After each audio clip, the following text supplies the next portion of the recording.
started.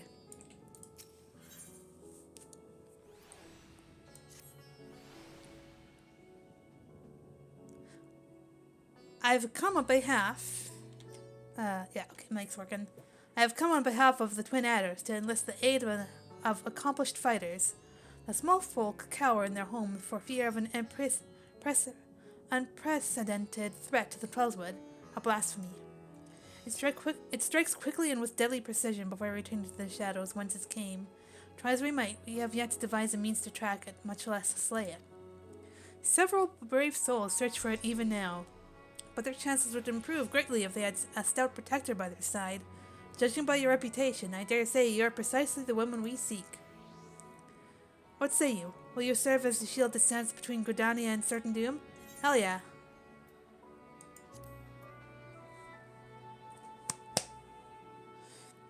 I will take that as an enthusiastic yes. Make haste to the Adder's Nest and report to my superior. All Gridania shall pray for your success. Success. To Gridania. Ba, ba, ba, ba, ba, ba, ba.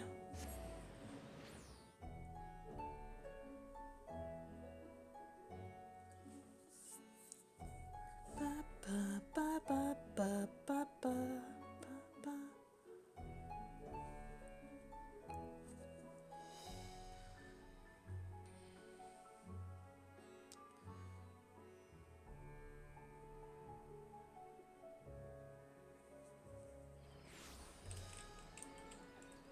To the Adder's Nest. Yee.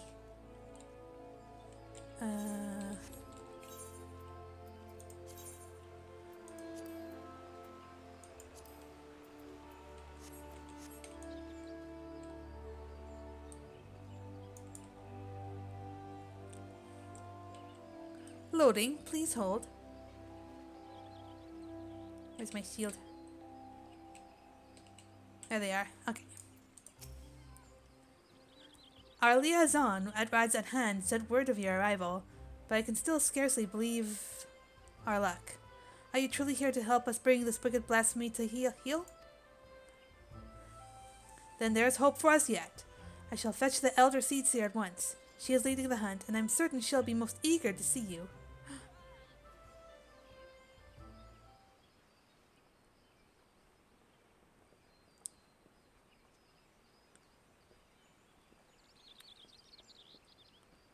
Full glad am I to welcome you in good health and good spirits, Lily. On behalf of all Gridania, allow me to thank you for rising to our defense yet again. You'll forgive me for eschewing further formalities, as time is of the essence. I shall share with you what little we know of this elusive scourge. Following the events of Thavnair, we received a report that an unidentified man had fallen into fits on the road before transforming into a beast most foul. A blasphemy, we soon determined. Eyewitnesses to subsequent attacks spoke of patterns on its skin reminiscent of heavy chains, and thus we have named it Glepnir, for the creature of legend. It emerges from the brush without warning, bringing destruction and tragedy to those unfortunate enough to be near. Ere we can respond to it, it retreats into hiding, leaving no trace for us to follow. The elementals cry out for us to rid the forest of this wicked presence. Yet even if we tracked it to its lair, I fear besting the beast would be no simple matter.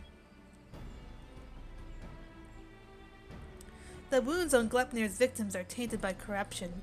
We can but conclude that the fiend's fangs, claws, and horns are all imbued with a powerful poison. The small scratch sends the afflicted into fits, and death soon follows. Mayhap you know of the creeping death. The effects of Glepnir's vile poison bear more than a passing similarity to the symptoms of that deadly plague. It swept through the Twellswood many years ago.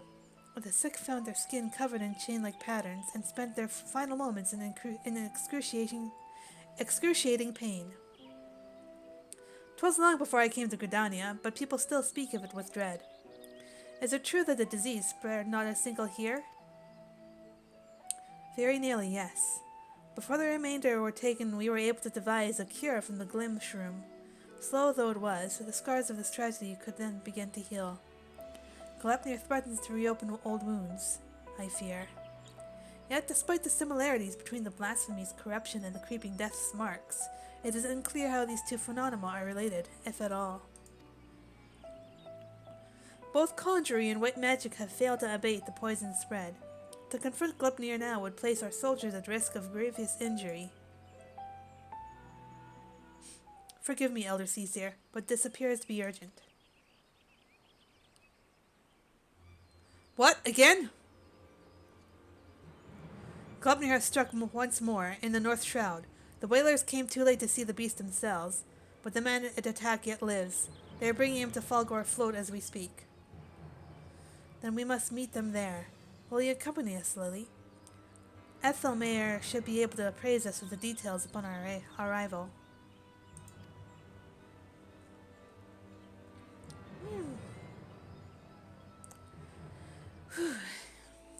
Some water.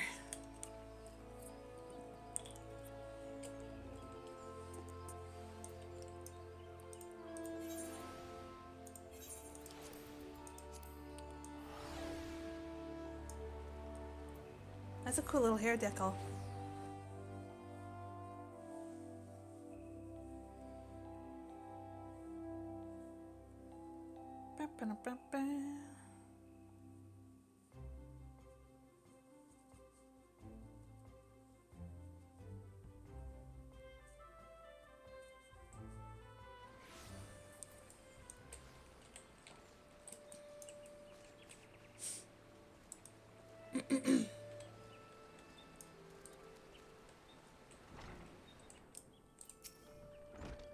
Elder Seedseer, you honor us with your presence. I cannot thank you enough for coming all this way.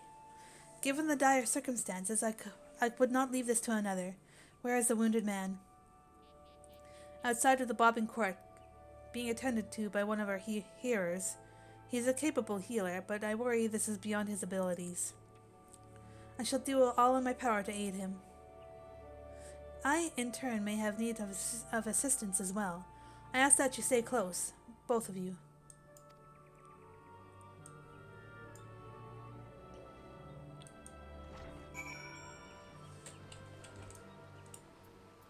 Let's just fly there.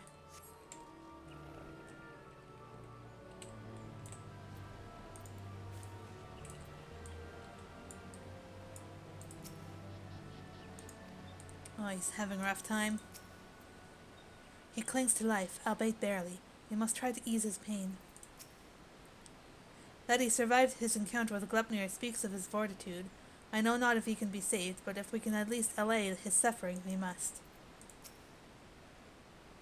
He's a hardy soul, but I'm utterly at a loss.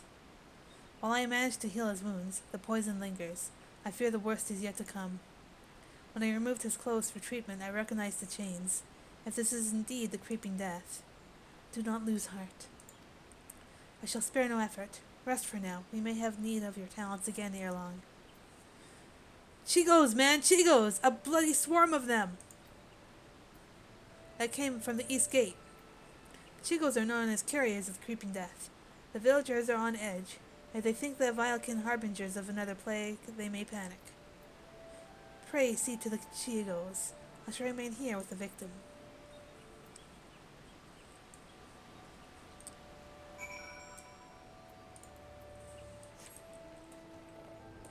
Time to swat some skeeters.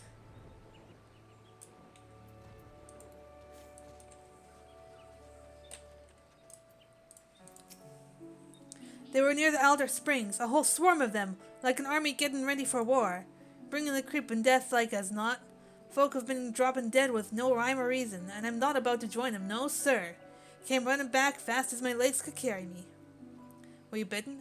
I will show you to a hearer if so. Not a single hole that doesn't belong, you can be sure. You best do something about that swarm, though. Would that we could, but keeping the gate man is our priority, and we have not the numbers to spare for a hunting party. By the time whaler reinforcements arrive, it may be too late. We'll deal with the Chigos. The one who culls the greater number owes the other a flagon of ale, aye? Yeah. I commend your bravery. Godspeed, and don't get bitten.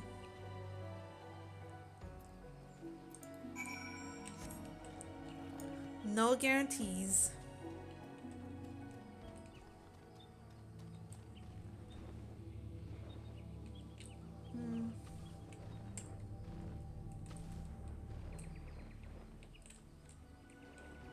Oh, over there.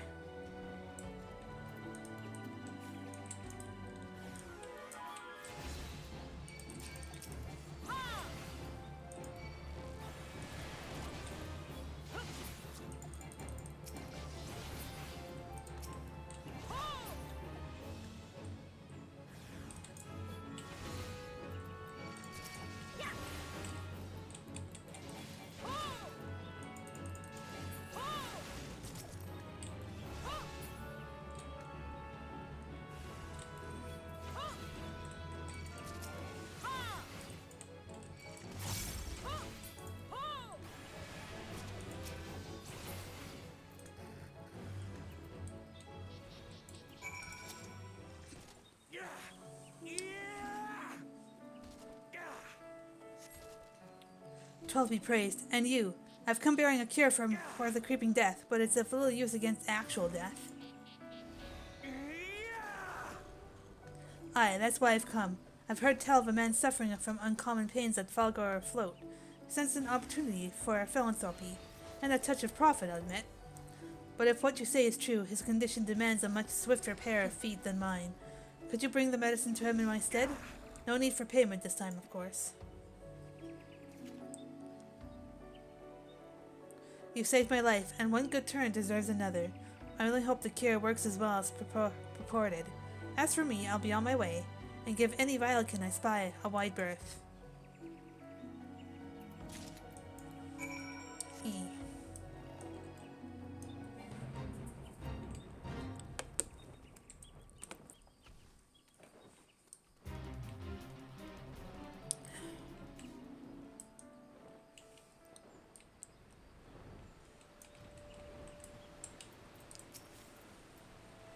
Thank you for calling the Chugos.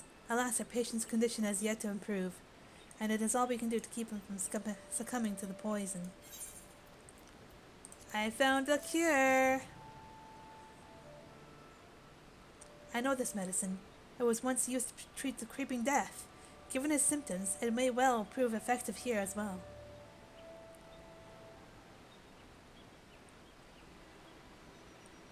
It works upon the body quite quickly, as I recall. Aye. Hold on just a while longer, my friend. The medicine will soon relieve your pain. Don't. It hurts! It hurts! Ah! Why? The man's shrieks die in his throat as his body is racked by violent convulsions. He then falls still and quiet, as if his breath was snatched from his chest. It didn't work.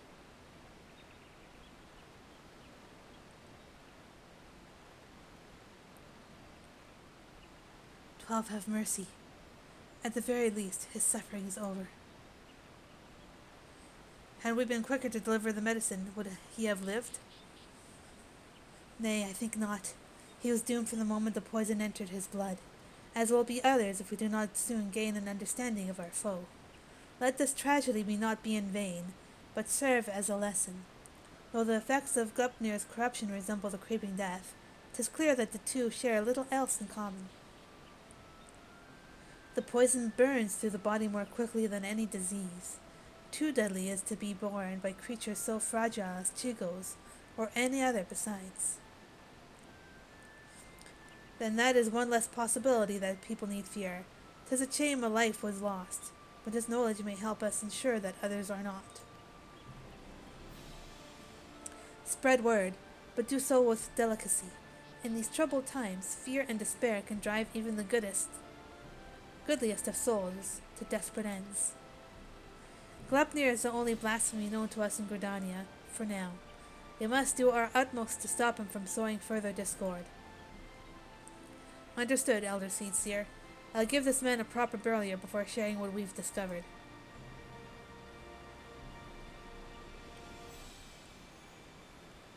F.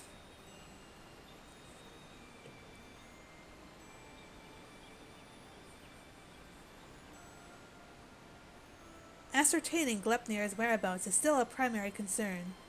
Let us return to the Adder's Nest, for information shall be our most reliable weapon in the days ahead, and there's no better place to acquire it.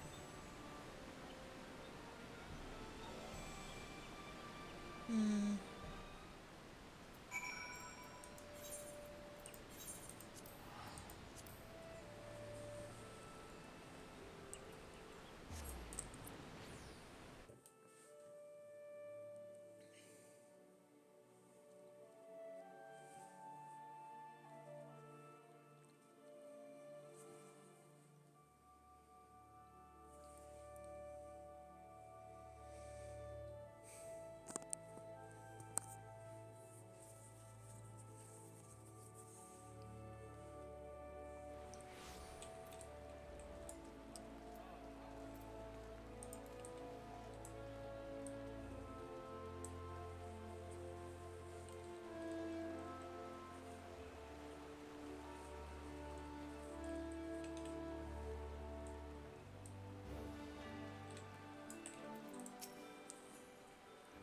Glepner has been cited in various locales, and though we are reviewing every report, we suspect most are erroneous.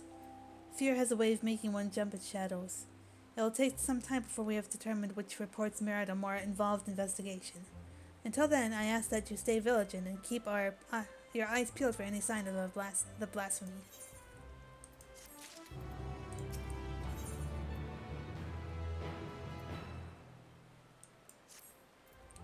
We have followed up on every report concerning Glepnir, even those that beggared belief. The most promising suggest the blasphemy is currently stalking the north-south shroud. We are to proceed there at once, for there is no telling when it might strike again.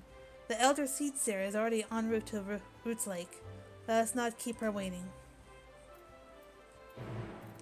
Ba, ba, ba, ba, ba. Ba, da, ba, ba, ba, ba, ba, ba, da.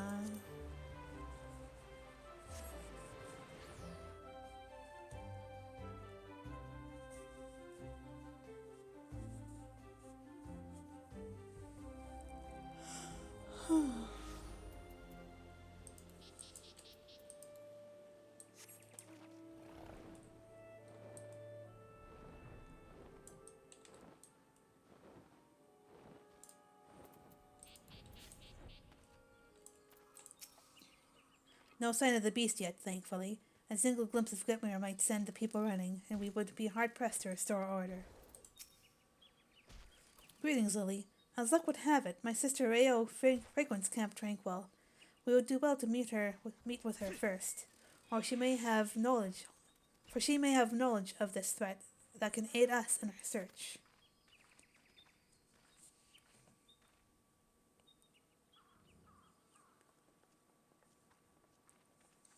Hello.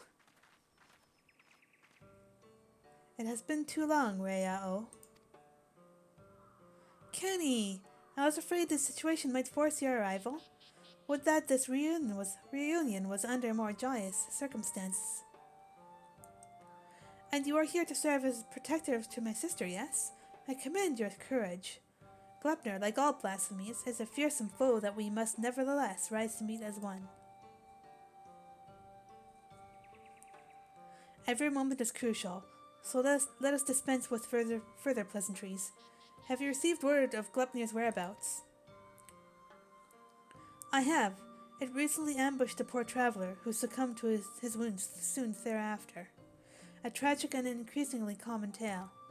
No others in Camp Tranquil have come to harm, but some claim they feel a presence in the distant trees, staring at them with a malicious intensity. They struggle to find the courage to venture beyond the safety of the camp. While its victims exhibited symptoms reminiscent of the creeping death, Glepnir's corruption seems only to affect those who have been assaulted by the blasphemy itself. We have yet to confirm a single instance of it spreading from one individual to another. That's somewhat reassuring, but it will provide little comfort to the people here, I think. If Glepnir comes, any defense we mount will come at great cost. Those who fall wounded will inevitably die. I'm at a loss, and the people under my care can see it. They grow tense and bicker among themselves. Some even accuse me of standing idly by while this monster roams free, as if I'm not doing all that I can. I apologize. Would that I had come to you sooner. Would that there were more I could offer you. Not every burden is yours to bear, Kenny.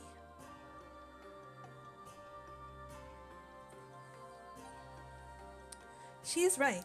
It is the duty of all seed seers to face this threat, and so we should do so together, with the aid of the elementals as well. Under different circumstances, I would agree, but their strength has waned since the calamity, and I am reluctant to impose upon them. Indeed, when I open my thoughts to the elementals, I shudder to hear their distress. Once we have laid low the blasphemy, the elementals will be at peace. Well then, how do you propose we go about that? First, allow me to speak with the people here and assure them that all will be well, that Gridania's resolve to weather this storm remains steadfast. No road is closed to those true of heart. I suppose I shouldn't be surprised that you'll begin with an earnest and heartfelt appeal. For my part, I shall read aloud Arun. Perhaps together we can find a way to offer similar comforts to the elementals. I have no doubt we will require their assistance in the days ahead. Thank you, sister. May the 12 watch over and keep you both. May I trouble you to accompany me? The presence of a storied hero would surely lend credence to my claims that the people's difficulties will soon be at an end. While you attend to that, I shall gather what information I can for the wood whale is stationed here. Pray look for me at camp proper when you have finished.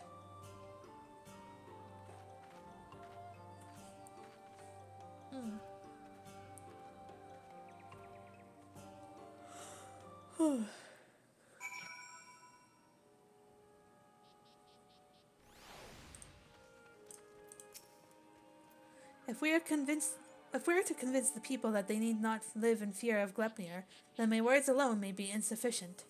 I do not comport myself as an imposing figure blessed with martial prowess, to say the least. You, on the other hand, are renowned as a peerless warrior who has triumphed in countless trials. Simply looking at your features fills me with confidence that this crisis too shall pass. And pray you stay by my side, that those we speak with might be joyed by your presence.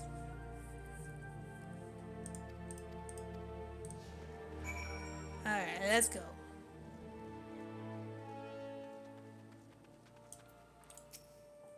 Seedseers are sitting pretty with their guards and finery. What do they care if the beasties run amok? They'll be fine. That's why they're doing nothing while it hunts us. We'll be fools to trust our lives to those that don't care o' it. Aye, past time we went south. Least in Old Da they don't pretend to look out for the common man. Elder Seedseer, I was just, I promise you that we are sparing no effort in our hunt for Glepnir. However, it will take time, and more may suffer before the beast is laid low. Nevertheless, I ask that you place your faith in me, if only for a while longer. I love the 12 Wood more and her people with all my heart. Well, I will not let our enemies torment us forever. I understand. Man's got to give voice to his worries from time to time, aye? Nothing I want less than to abandon my home. I'll stick around. For now.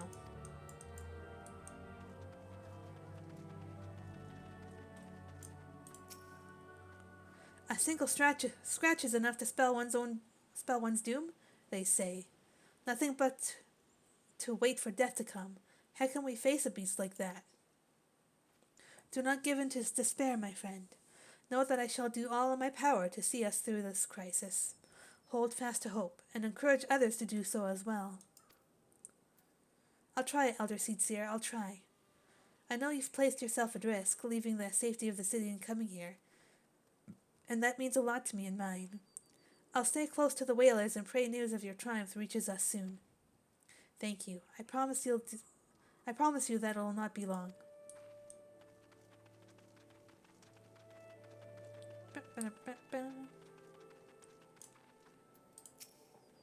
I saw it, a gargantuan beast stalking the woods, with horns the size of my leg, whilst to stop it from coming here to fill its belly. Glepnir will do no such thing, I swear. I shall see to it personally that the blasphemy does not come within a mile of this village. Keep heart, for brighter days lie ahead of us. Truly, Elder Seedseer? Perhaps I've let my imagination get the better of me.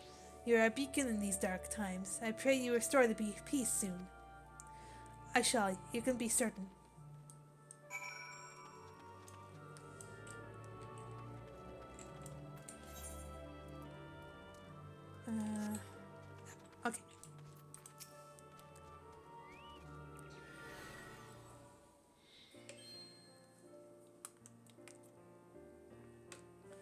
Will that will that be all for now, Elder Seedseer? Yeah, I'm just gonna clean my glasses.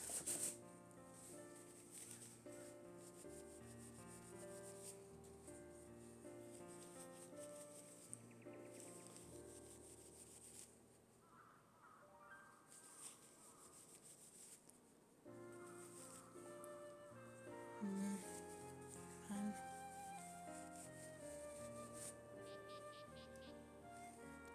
it will. I have done what I can to quell the unrest. But so long as Glepnir lives, they will never be at peace. Sometimes simply lending an ear does wonders, as much be the case for the elementals, yes?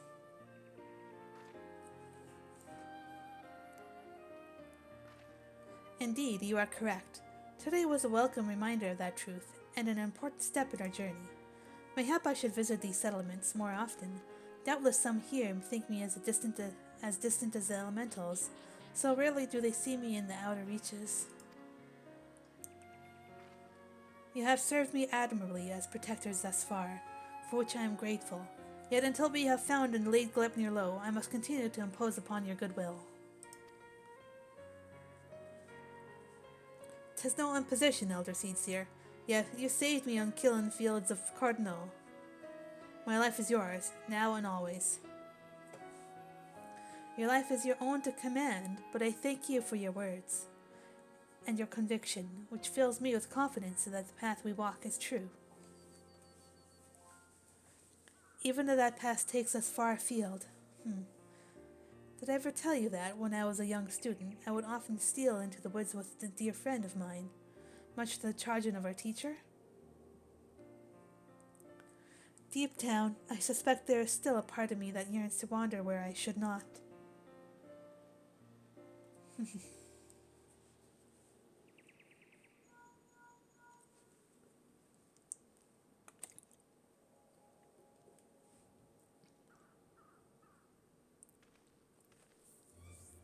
Elder Seedseer, word from the border. We've got ourselves a righty bloody mess by the sound of it. What happened? Per your earlier instructions, the whalers closed the roads to all travel while we scoured the woods for signs of Glepnir, but now a group of locals are demanding to be let into Thanlan. They're terrified, by the sound of it, screaming about the creeping death and gods know what else. Despair grips their hearts. If it consumes us wholly, then we may have yet more blasphemies to contend with. I will speak with them. Wild rumors fuel their panic, and with truth and compassion I will convince them to see reason and return to their homes. If anyone can, it's you, Elder Seedseer. We're doing our best to keep them calm for now, but my man's words painted a grim picture. I pray you make your way to the border as quickly as you can. Alright, let's go calm them down. Let's deal with the rabble.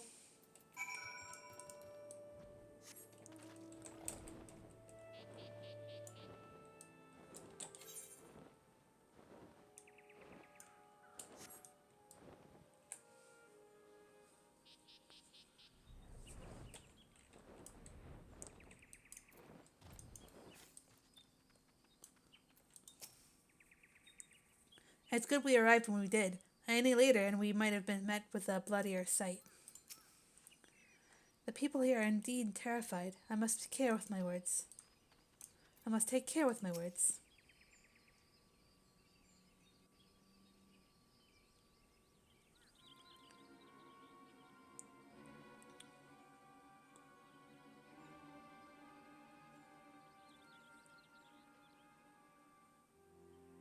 Let us through, damn you! We're standing here while the creeping death nips at our heels. You're telling us to die.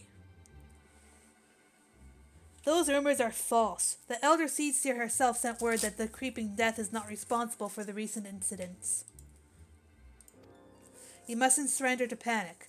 Return to your homes while we deal with the threat, and pay no heed to baseless stories. Stories? Stories? I've seen the dead with my own eyes. Don't tell me what is and isn't true. Hearken to me, my friends. I come before you now to assure you that the creeping death has not returned. Only those who have been wounded by Gleipnir are in danger, and so I beseech you to take shelter in your homes until the threat has passed. Gleipnir? The beast I saw in the woods? We have to run. It could have followed us. You saw him? Where? Not far from here. Those glistening horns, those terrible chains, reaching out to drag you down to the seventh hell. We ran and never looked back. But don't worry, it didn't catch any of us. No one's marked, see? That means we're safe, right? But Bets say we weren't quite fast enough. What then? Its horns and claws are where the poison resides, and even a scratch would be cause for concern.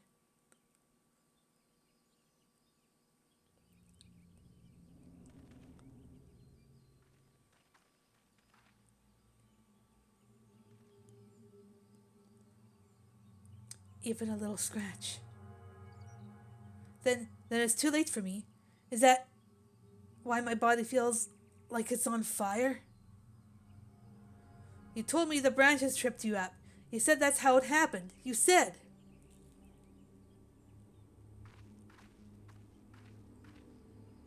O heavenly winds, guide us to the font of strength. May we drink from it and be made whole.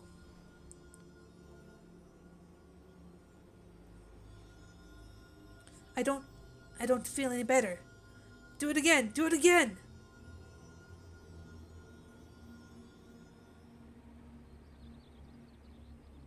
It hurts. Help me. Conjuring has no effect. There can be no mistake. This is Gleipnir's doing. Even so, I ask that you do not lose heart. Stay strong, for if we surrender to fear, the beast has already won. No, I don't want to die. Please help me.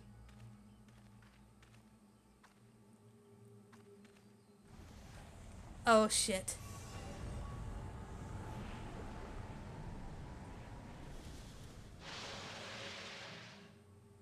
Get back!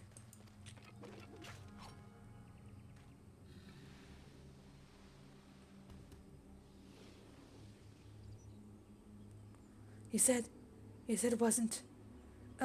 Why? Liars, all of you! None of us are safe! None of us will. Gah! Fools. Despair made manifest, 12 for Fen. Is there naught that can be done for these poor souls? I'm afraid not.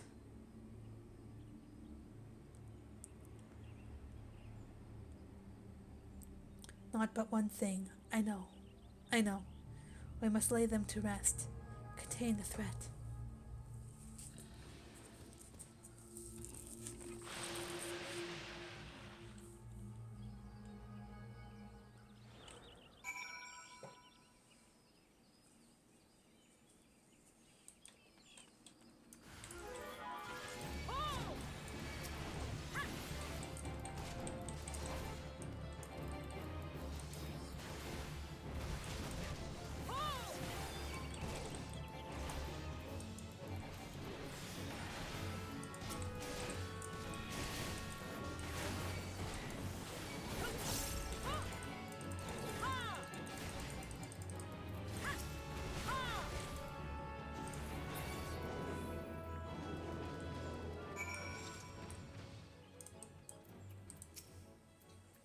We did what we had to do. If we had let the fiends live, the blood of many would have been on our hands.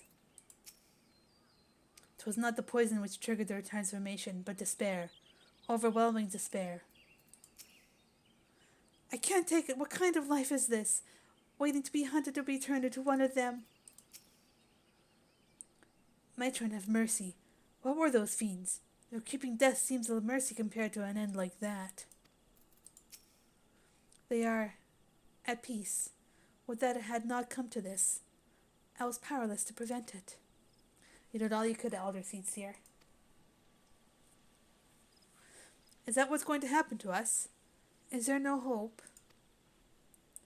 What you witnessed was the fate of those who fall to deepest despair. It feeds upon grief and anguish, and is more deadly than Gleipnir itself.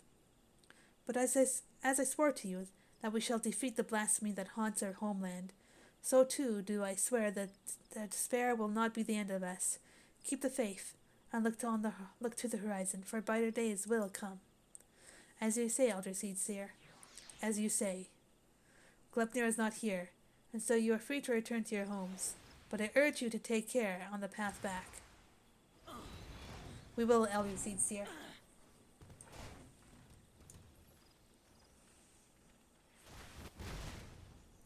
The storm has passed, but a darker tempest roils in the distance. So long as the spectre of despair looms, the people will struggle to take any words of comfort to heart. We will see more tragedies like this. The elementals too cry out for a solution.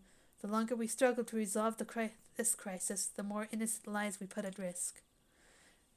Rayao said we would need to turn to the elements for assistance, and I know now that she was right, and so I will seek audience with the Great One. However, there are preparations I must attend to first. I shall make the proper ablutions at the lotus stand. Pray return to the adder's nest and await my summons. Ba-da-ba-ba-ba-da-ba-ba.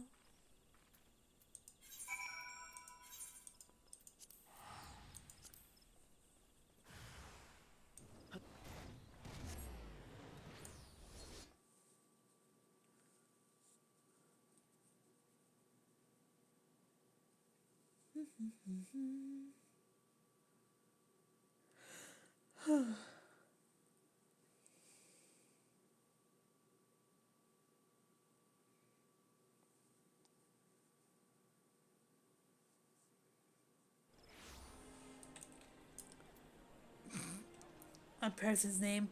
Oh Lord, they comin'. Oh Lord.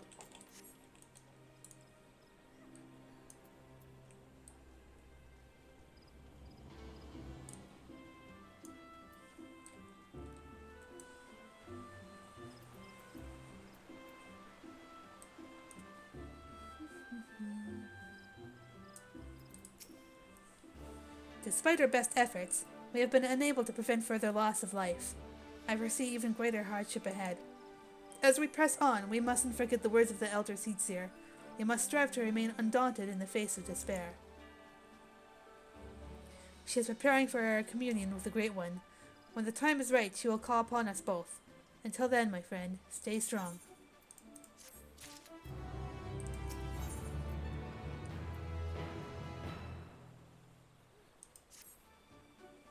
The situation has worsened since we last spoke. Gleipnir grows bolder in his attacks, and the conjurers are spread thin in their efforts to attend the victims. Moreover, we are no closer to finding a means to counteract the blasphemy's poison. With no choice but to wait until death claims them, some are overwhelmed by hopelessness, becoming mad beasts that lash out at their former countrymen. Such tragedies all too easily beget further tragedy, as bereaved loved ones are in turn overcome and share in the same horrid fate. The people speak of these incidents in hushed whispers, afraid that at any moment a monster might appear within their midst.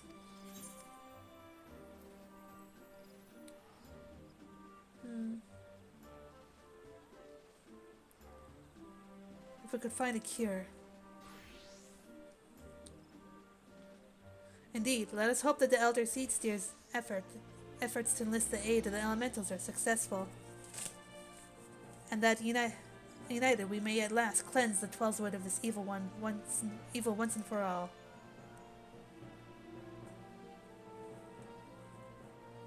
Urgent news, Lily. Gleipnir has ambushed a party of wood whalers. They are engaged with the blasphemy until near the guardian tree, where the Great One slumbers. This bodes ill. Has it divined the Elder Seedseer's intent? Is it attempting to prevent her from communing with the elementals?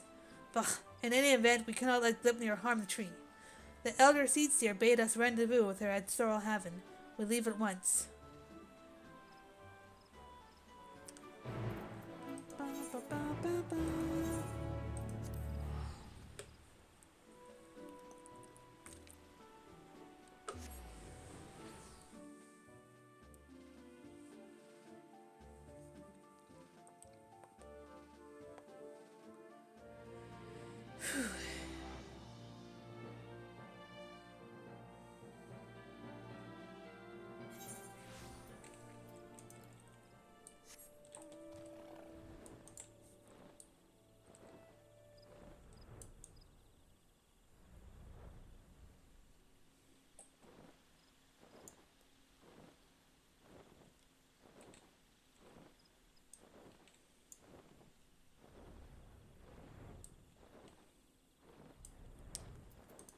Oh, damn.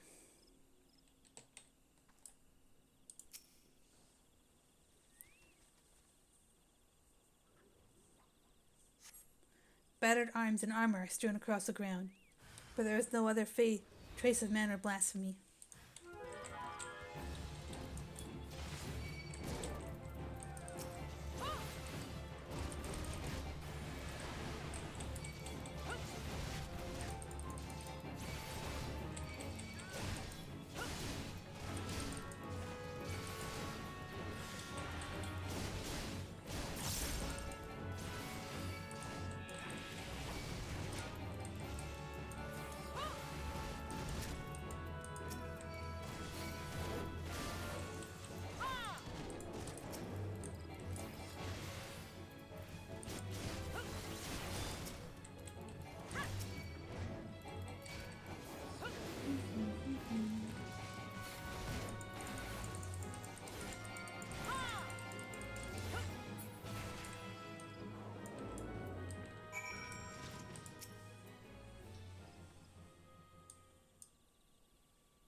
I see.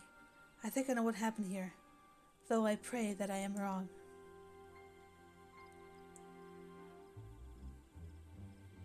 There is no sign of the wood whalers save their arms and armor. Seasoned warriors would never cast aside their equipment, but here it lies, and I see not a single body. In the face of certain death, even the bravest among us can succumb to despair. Before the blasphemy's poison took them, they transformed.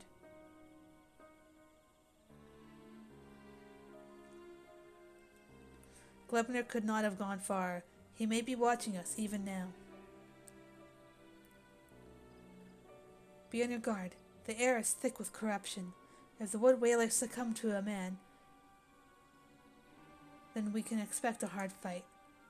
Though I dread the thought of hurting our brave soldiers, we cannot allow the creatures they have become to roam free. Let us form 2 groups to more quickly track down all the cull the beasts. Once we have finished, we shall regroup under the boughs of the guardian tree.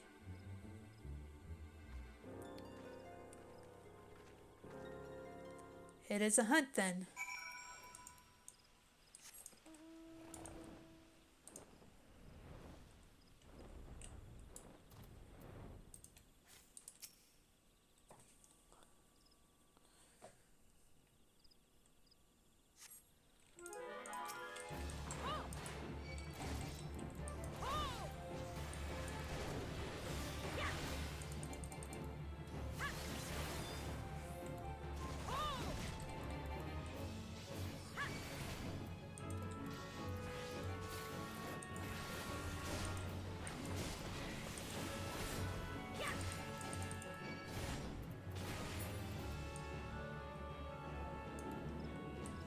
Next.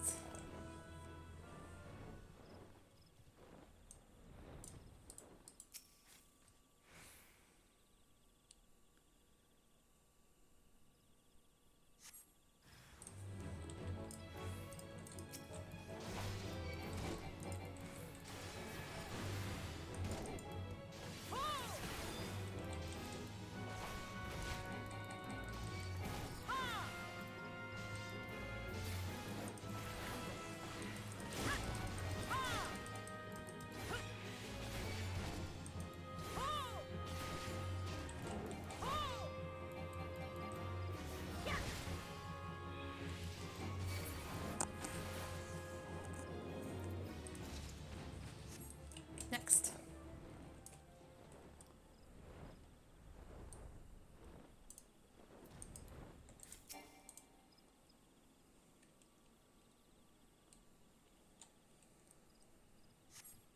You have laid to rest the last of the turned whalers. Reunite with your companions at Evershade.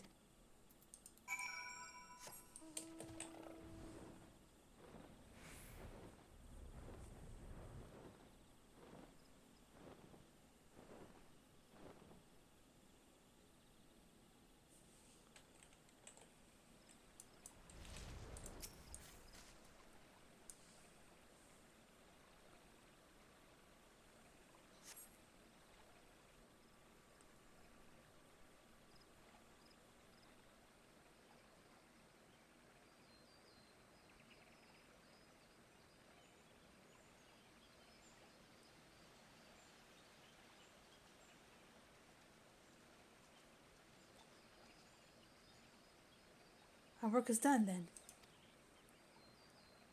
The loss of so many brave souls is tragic, but now they are at peace, and the guardian tree is safe. Let us take comfort in that. But I pray that the Great One will hear my plea.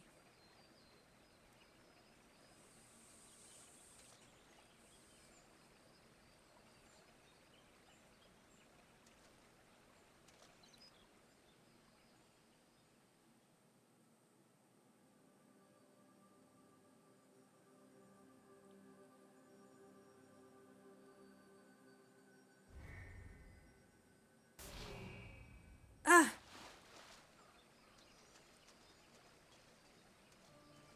Elder Seedsteer, are you hurt? The Great One is filled with fear, an all-consuming fear unlike any I have ever felt. It spoke unto me, and its words were of a clarion. Drive the evil away. Drive the evil away. I can think of naught else, and so we will not receive the aid we seek, not until we can dispel the dread that claws at the forest's very heart. No, this was our last hope.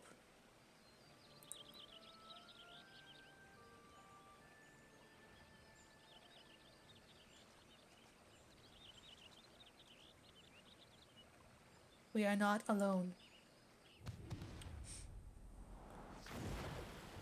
Oh! Oh no!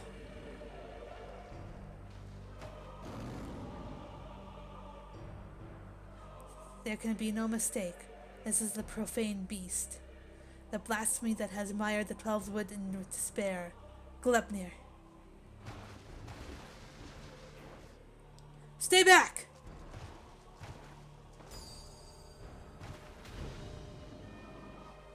It makes for the guardian tree. We must stop it.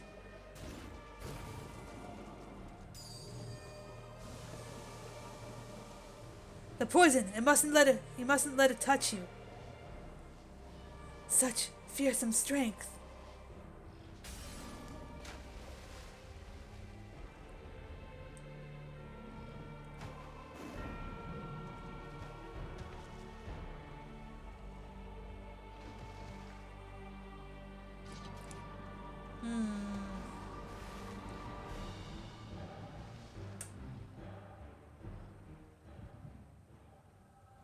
Echo.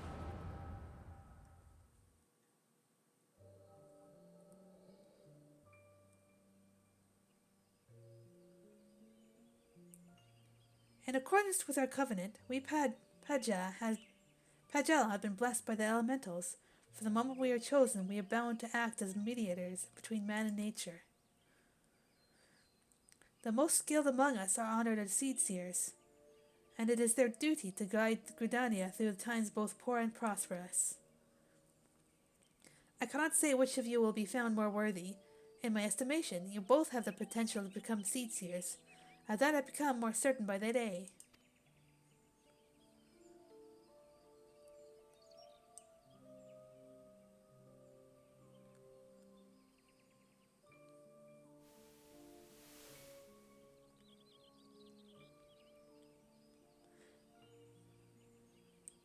But I don't want to be a seed seer. I never wanted to be a Pagel either. I never asked for any of this. Why can't I live a normal life like everyone else? How come I don't get to grow old? Why was I cursed with these ugly horns?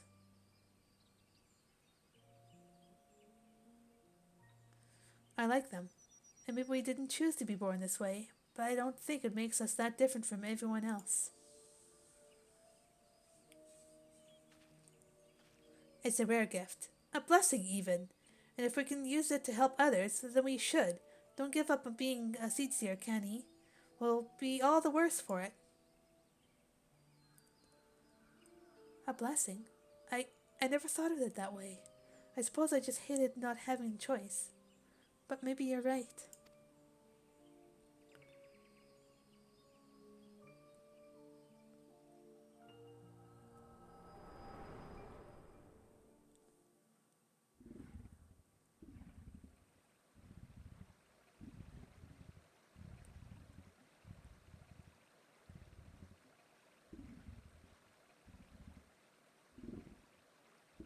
Can E.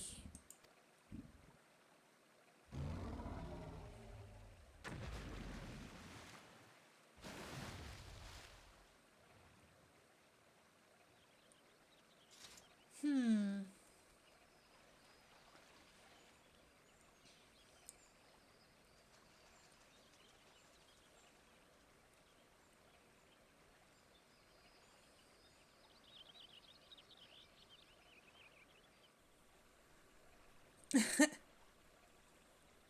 Yeah.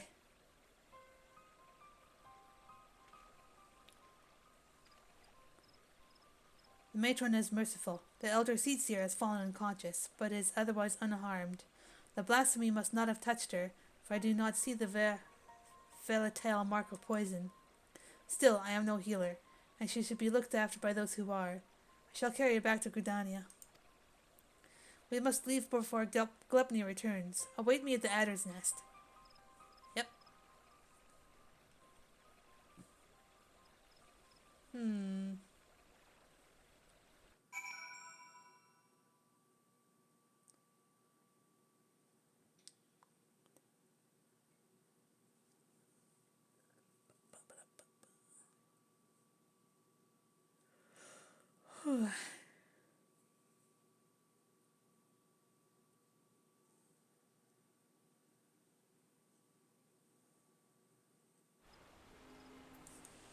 I gotta drop something off right here.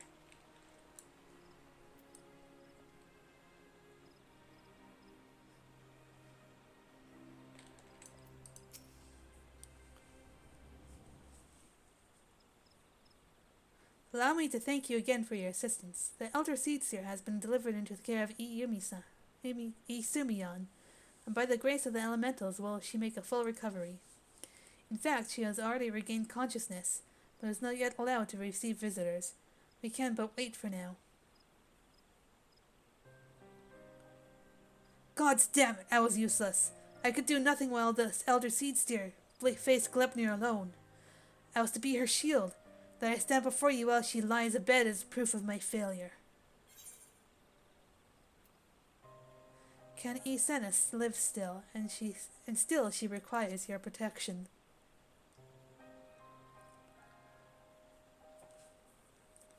You truly are the hero whom the bards sing, aren't you? You've suffered terrible trials, yet you still stand tall and resolute. Thank you for your counsel. How close I came to forgetting the lessons of my past. I've spoken of it to few. Spoken of it to few, truth be told. It brings me shame to recall it. I fought at Cartano, not as a soldier of the Eorzean Alliance, but as a conscript to the Garlean Imperial Army. Clad in armor and magitech, another drop in the sea of pitless metal. You grow numb to the violence and the killing out of necessity. It becomes routine, work to earn your next meal. But then the moon shattered and the dragon emerged, and when the dust had settled, I was another body clinging to life amongst the fallen. I remember staring at the burning sun above, growing weaker, wondering if the heat or an Eorzean's blade will finish the job. But it wasn't death that came, but salvation. I was delivered from my well-earned fate by the elder Seedseer. She deigned to save a man who was once bared steel against her people. Her kindness didn't end there. Once my wounds had healed, she welcomed me with open arms. Never did she regard me with distrust, nor did she ever make me feel obliged to repay my debt. She fought not to take life, but to safeguard it. Through our friendship I came to see the wisdom in that distinction, and pledged my remaining years to her service. It would have accomplished nothing to throw myself against Glepnir in vain, and even if there was profit to be found in the sacrifice, she would not abide it. Your words serve to remind me of this. We will defeat the blasphemy, aye. We will do so without forsaking that which we hold dear. This I swear. Yeah.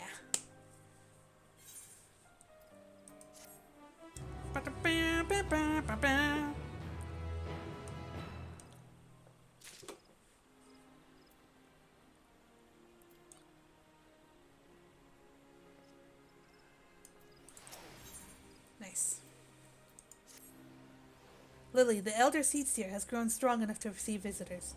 Come, we must go to Stillglade Fane at once. Almost there.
Elder Seedseer, it fills my heart with joy to see you in better health. I am gladdened by your presence as well, my friend, and lest you wonder, know that the conjurer has found no trace of the poison in my humors. If you are ready, I would resume our search for Glepnir. They may be up to the task, but you are not. 'Tis one thing to engage in conversation, quite another to go gallivanting about the Twelveswood hunting of blasphemy. I am aware you are a conjurer of surpassing skill. I would not presume to gainsay your judgment, but have my wounds not healed? Those visible to the naked eye, perhaps. I worry that the strain of your communion with the Great One has taken a toll on you in ways we may struggle to perceive. The Great One is a being of purest ether, and you were exposed to its unbridled despair, its raw terror. There may be consequences. I am aware of that, but Glepnir must be stopped. Until the blasphemy is laid low, people will continue to die. How am I to carry out my duties cloistered here? How am I to deliver the forest and its people from this despair? 'Tis your duties that demand you remain. I understand your frustration, but if you were to fall in battle, if your guiding light you bear were to fade, then all Gridania would be lost. Rest, Cani, rest and gather your strength so that when the time comes, you are fit to do what must be done. In the meantime, trust in your allies. You are right. That said, I see no reason I cannot join in planning our next step. As you said before, conversation is quite unlike gallivanting about on a hunt.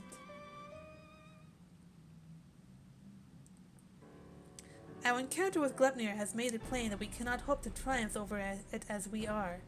Only with the Great One's power can we achieve victory. When the seventh umbral calamity was nigh, the Great One committed a portion of its boundless strength to extend a barrier over heaven and earth, the Ermin Hedge. Thus was the Twelvewood spared the worst. If we could convince it again to lend us even a small measure of that power, we would not need fear the poison. Therefore, I believe we should pour our efforts into placating the elementals, and we might earn their favor. We must make your voice heard then, yes?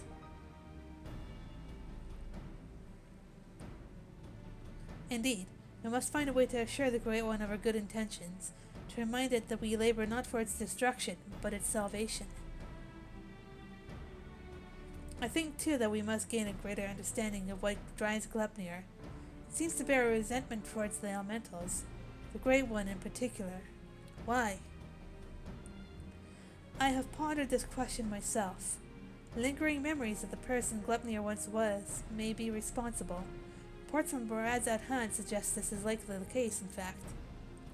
If we could but ascertain the original identity of the blasphemy, well, where are we even to begin our investigation? You were granted a vision of Glepnir's past? And I was there?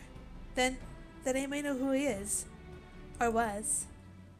As do I, the boy who trained alongside Canny in her youth.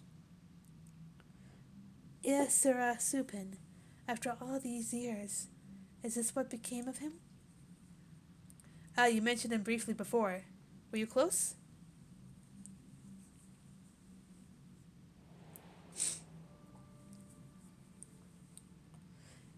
Iasura was Pajali, like me, but he had never known his parents, and devoted himself wholly to his studies. He embraced the role the forest had bestowed upon him, and truth be told, was a much better student than I ever was.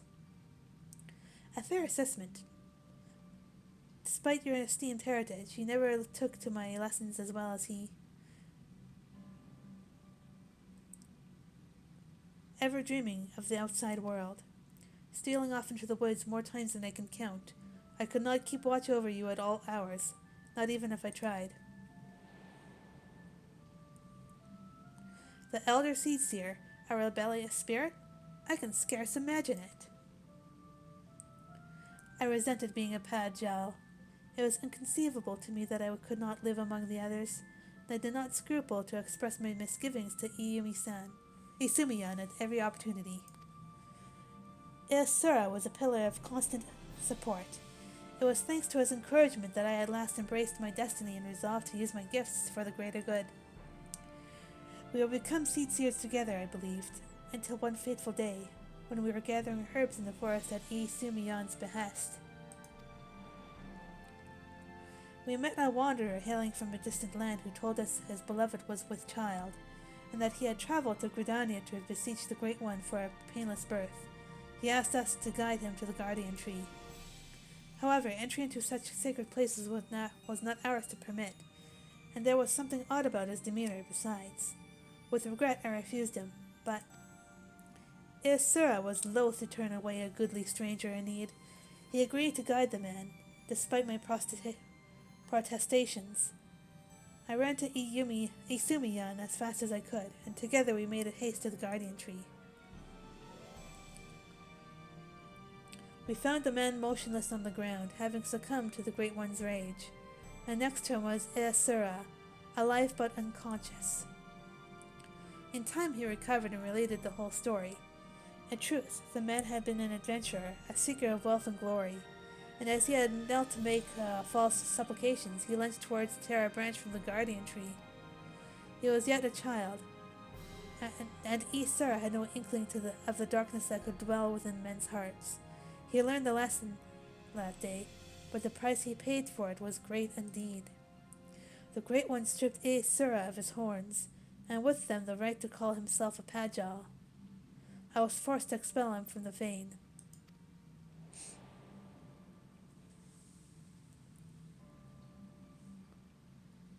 I never saw him again, nor heard a word of what had become of him, though not for lack of trying. Despite his hardships, did he remain in the Twelveswood all this time, I wonder? He dreamt of naught else but becoming Seedseer, of a life in service of the people and the forest.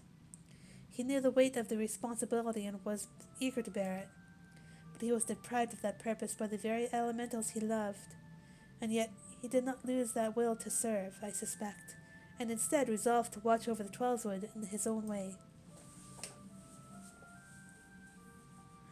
I shuddered to think what could have hastened this transformation into Gleipnir, as if his life was not harsh enough.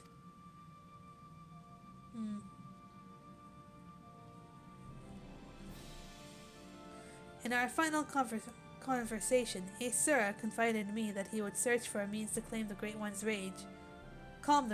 rage, and earn absolution. To that end, he said he would seek the counsel of the Mughals. They have called the Twelveswood home for far longer than we have, and so none are more like to have knowledge of its most hidden workings.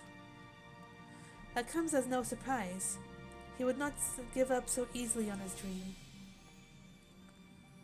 Even if the Mughals know not of Isura, they may be able to help us in other ways. Will you travel to the Bramble Patch in my stead, Lily? I have faith they will accept you with their characteristic aplomb. You can count on me.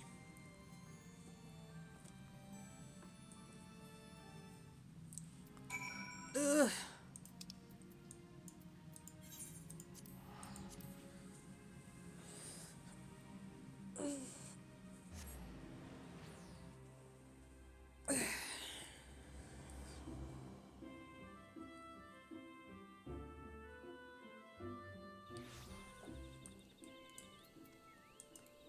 Oh, no. Away we go.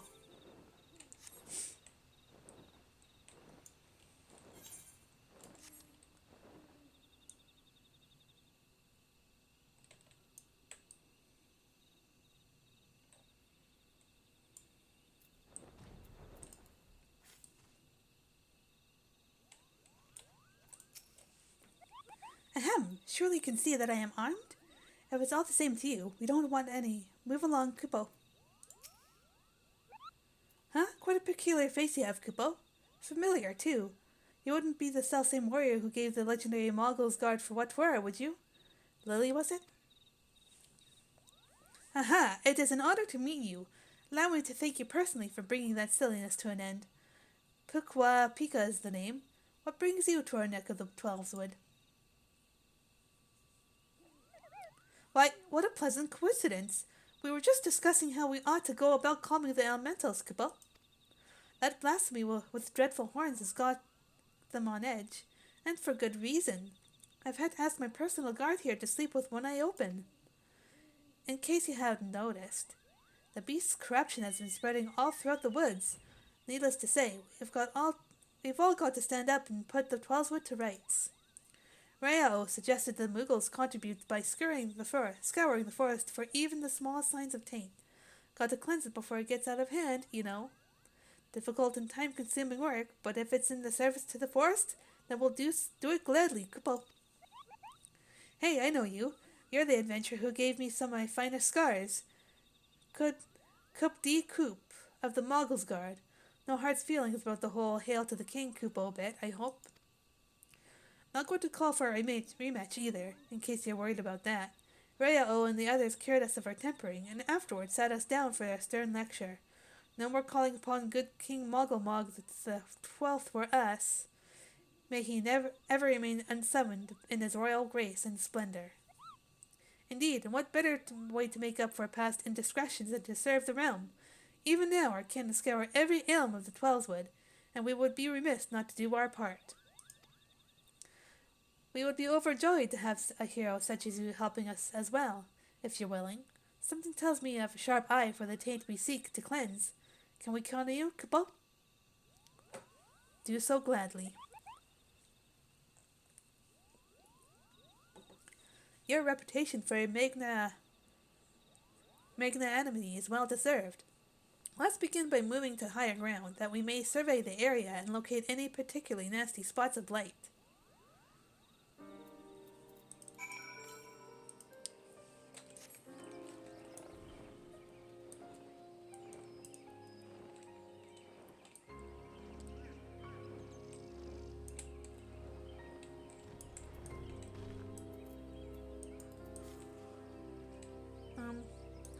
Oh. Are you serious? Oh, you were able to make your way up here after all. I was worried you would be stuck. Apologies for leaving you behind, but that it's so easy to forget that your kind lack wings, Kupo. Now then, where is it?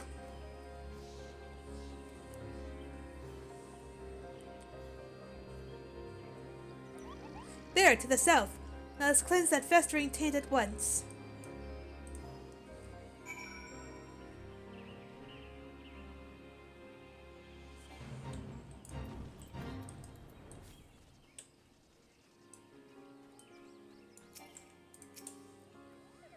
The grass here is so brittle, Kupo. Restoring this area will surely put pep in the Great One's step, if I had feed, that is.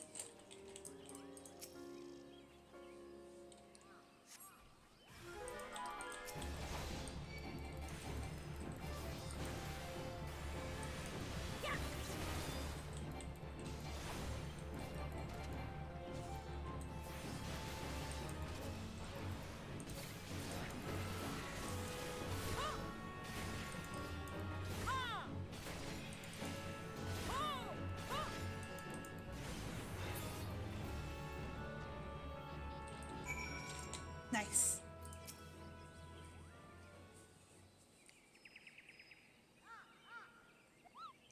That was some fine work, Kupo.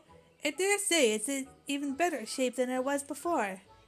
The others are doubtless flittering about stamping out corruption wheresoever it rears its hideous head.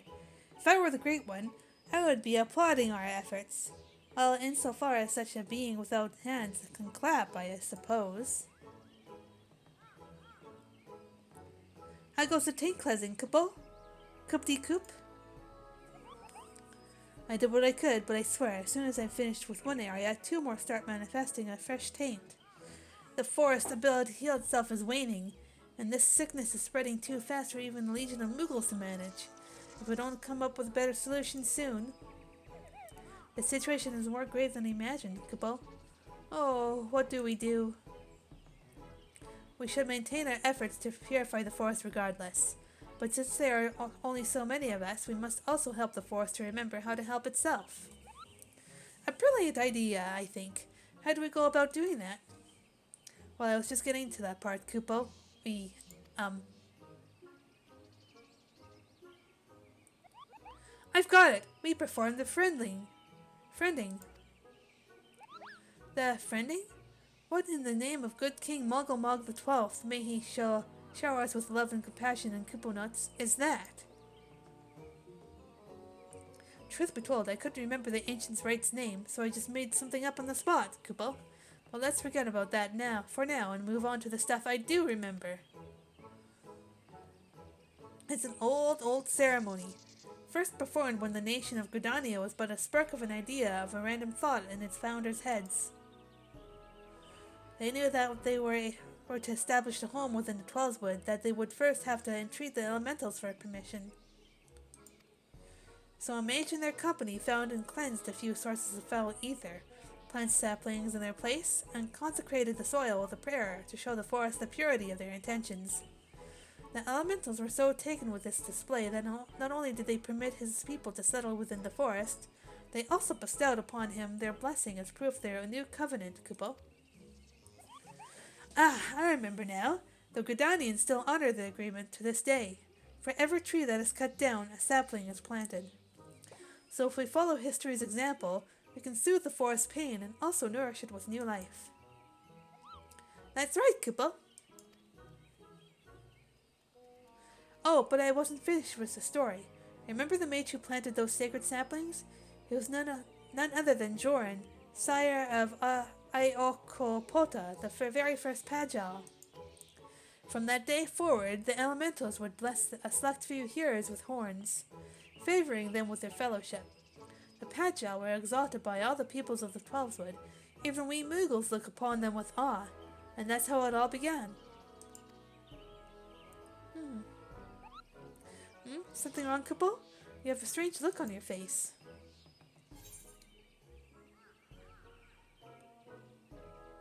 Glepnir may be a Pagel, but a former Pagel at least.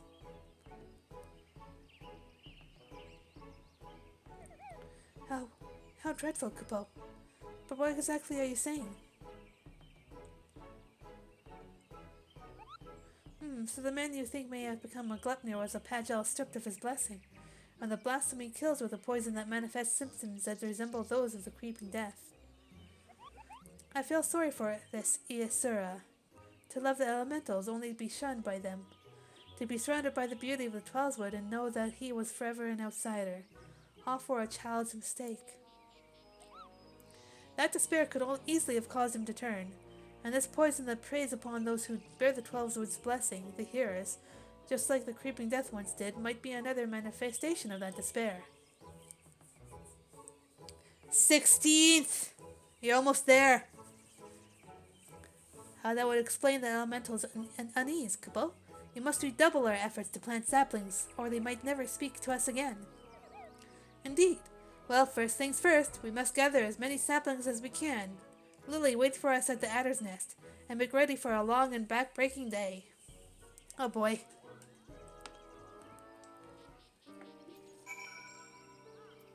Oh boy.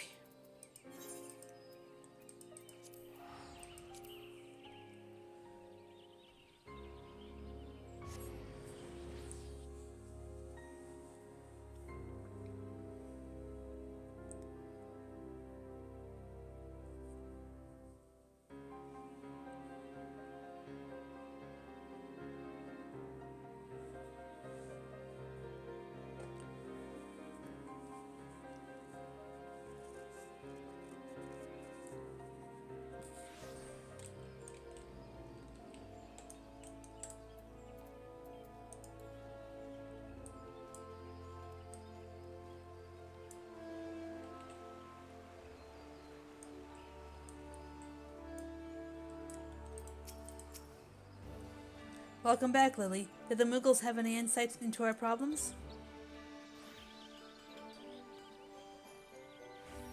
A reenactment of the ceremony which laid the foundation of Gridania.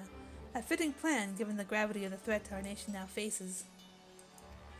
As ever, there is much work to be done before we can even begin. While the Muggles gather saplings, we shall continue to scour the Twelveswood for new beasts that must be purged. Let us pray that the Elder Seedseer regains her strength quickly as well. For now, take a rest, my friend. 'Tis a rare indulgence to these days, and one you've earned 1,000 times over. Alright. Time to get back on track with the main scenario. Hell yeah.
This is nice.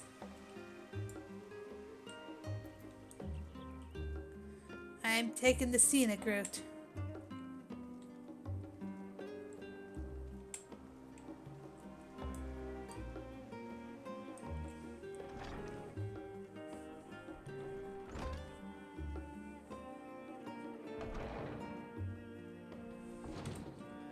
And hop. Fortuno's ability to maintain a stiff upper lip is being sorely tested. As instructed, I shall take you to see the Aether Burner. Meet me outside the Archeon. I trust you can make your own way there. So the Ark is being built in Labyrinthos. Hardly surprising. Where else could they conceal such a massive undertaking?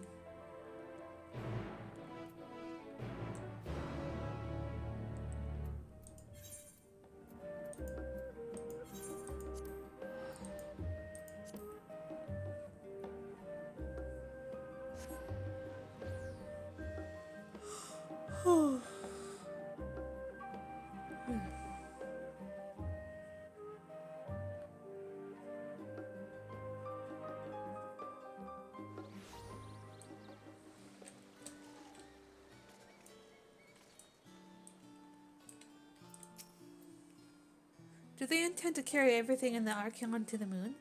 They said they started loading scientific records and biological samples, but do they really need all of it? Some would surely object to the forum allowing foreign elements to have the run of their secret facilities. We should count ourselves lucky.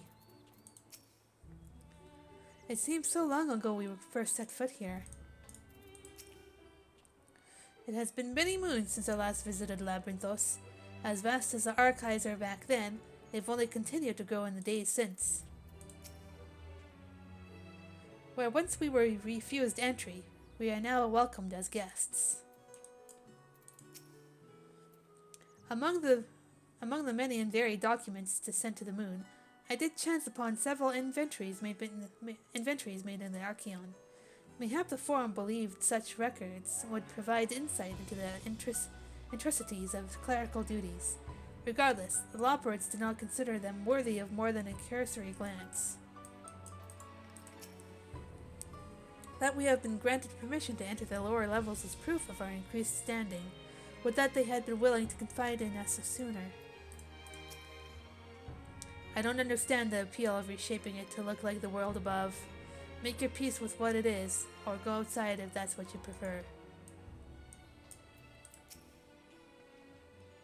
Our destination lies in the lower levels. The Forum, in its wisdom, has granted you access to the Archeon's lift. Step inside and have Offline take you to the medial circuit. Meow.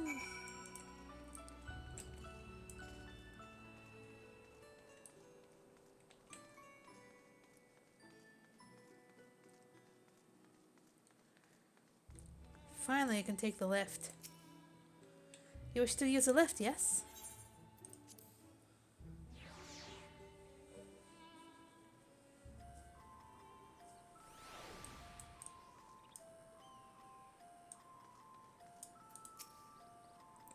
I have sent your associates to head to Logiston Alpha. Logic Istion. Logistion Alpha, on the other side of Mariel Ergonomics. Actually, is there something I have been meaning to? There is something I was meaning to. No, never mind. It can wait.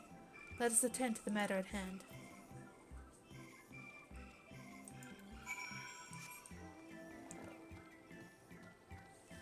E.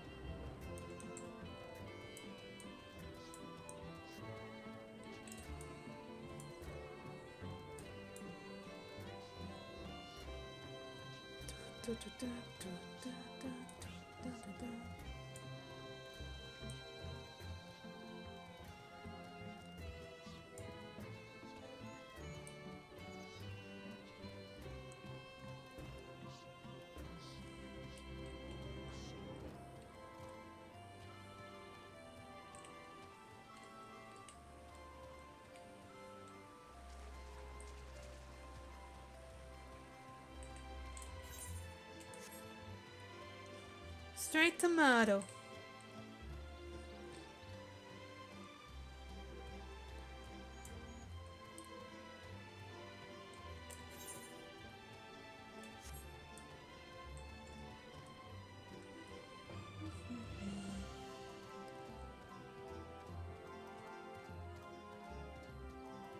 Um.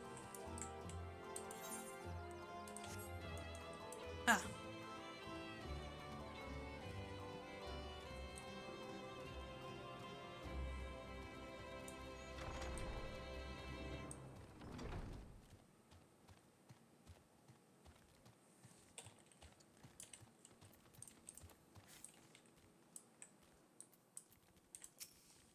Oh, there you are, having words with Master Foshinol by any chance.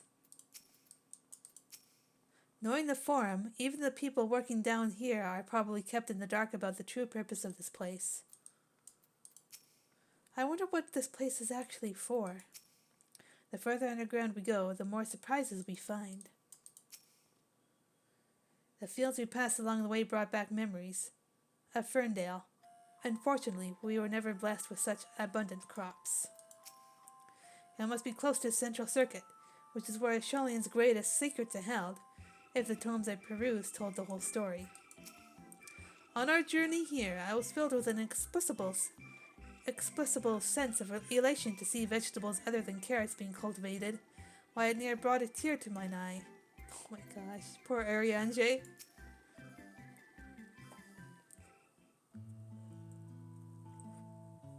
We are to wait here while our father arranges for us to use the next lift. Here, being Logiston Alpha, where the atmospheric conditions of Labyrinthos are regulated. Water is drawn from underground and dispersed as vapor, stimulating the formation of artificial clouds and rain. By manipulating the temperature and air circulation, they are able to create the ideal environment for the growth and preservation of the biological samples kept here. Hold on, how do you know so much about it? Why, father brought me here as a child.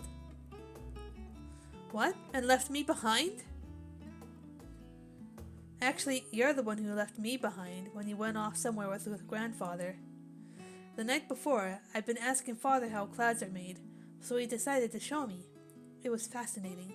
I peppered him with questions the entire time.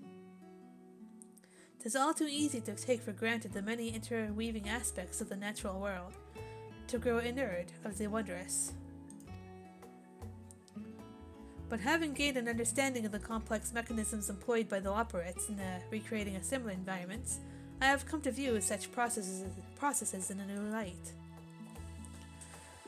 The subterranean gardens of Labyrinthos, the lunar prison forged to contain the ancient zodiac, the habitations built for all mankind neath the moon's surface, each unique, yet undeniably similar. 'Tis no mere coincidence.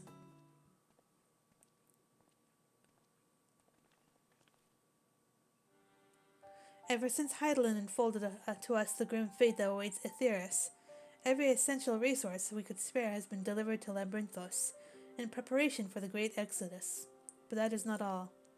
It is also a testing ground for the technologies that will allow us to settle on distant stars. Though the Loporrits have endeavored to make the moon inhabitable, that is not our final destination. Mankind must learn to propagate life where there is none, to thrive where all is barren. Alas, time is not on our side. I have arranged for you all to enter the central circuit. It is there that most of our preparations for the great exodus are carried out, the construction of the Ark among them. Though our plans have been made public, access remains highly restricted. You, however, will not be subject to said restrictions, and will have free rein to come and go as you please. Such was the will of the Forum, after all. We will prove ourselves worthy of the trust. Your trust.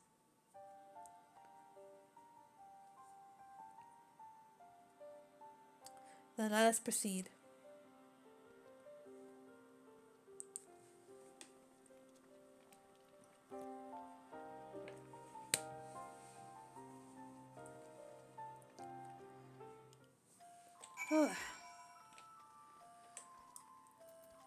Let's descend! By decree of the Forum, the Scions of the Seventh Dawn are permitted to enter the Central Circuit.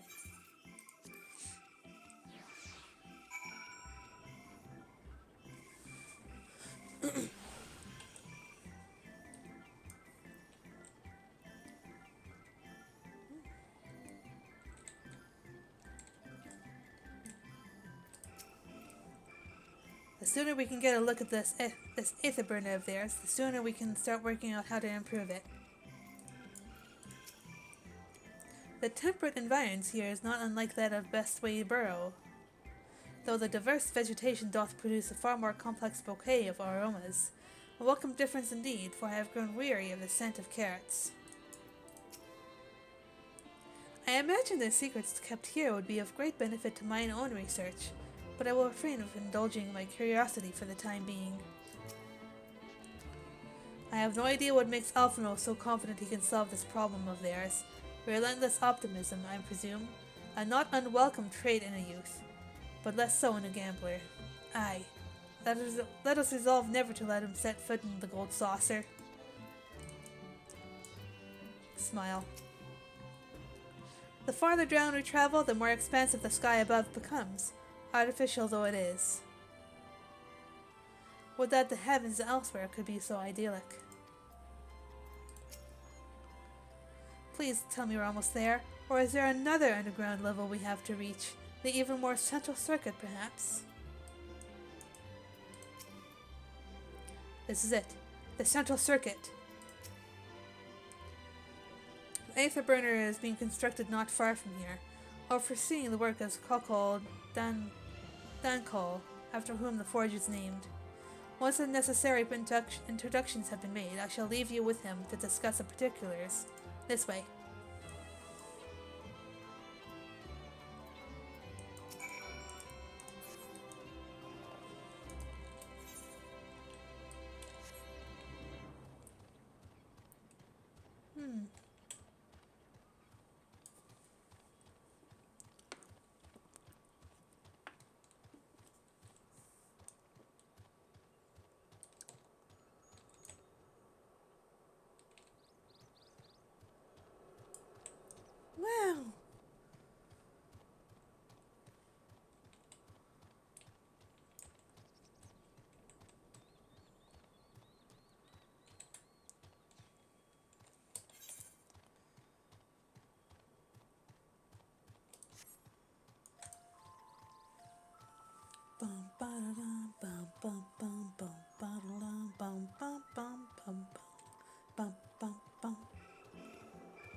I was expecting the Sky Steel manufactory, but instead I find the village smithy. Surely the Forum hath already petitioned the aid of the Loporets, given their familiarity with such technologies. While many of the facilities within the central circuit seem to be visible from the upper levels, the more secretive work must be carried out behind closed doors. He hasn't even realized we're here, or perhaps he has realized, but just doesn't care. For a closely guarded secret, you can see practically everything from outside, even with the magical barrier surrounding it. Is he talking to himself? He looks lost in thought, although it seems he's hit something of a stumbling block. Perhaps he would like to break the ice. This is the man we seek. Do try not to startle him.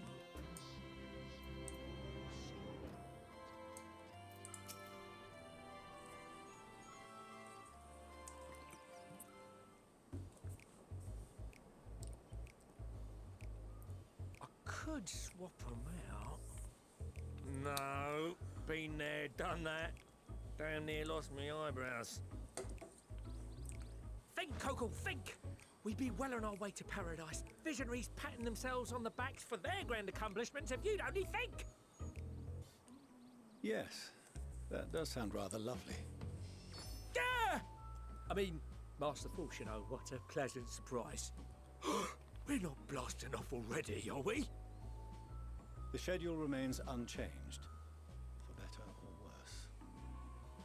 Which is why the Forum has elected to accept assistance in resolving the ether burner conundrum.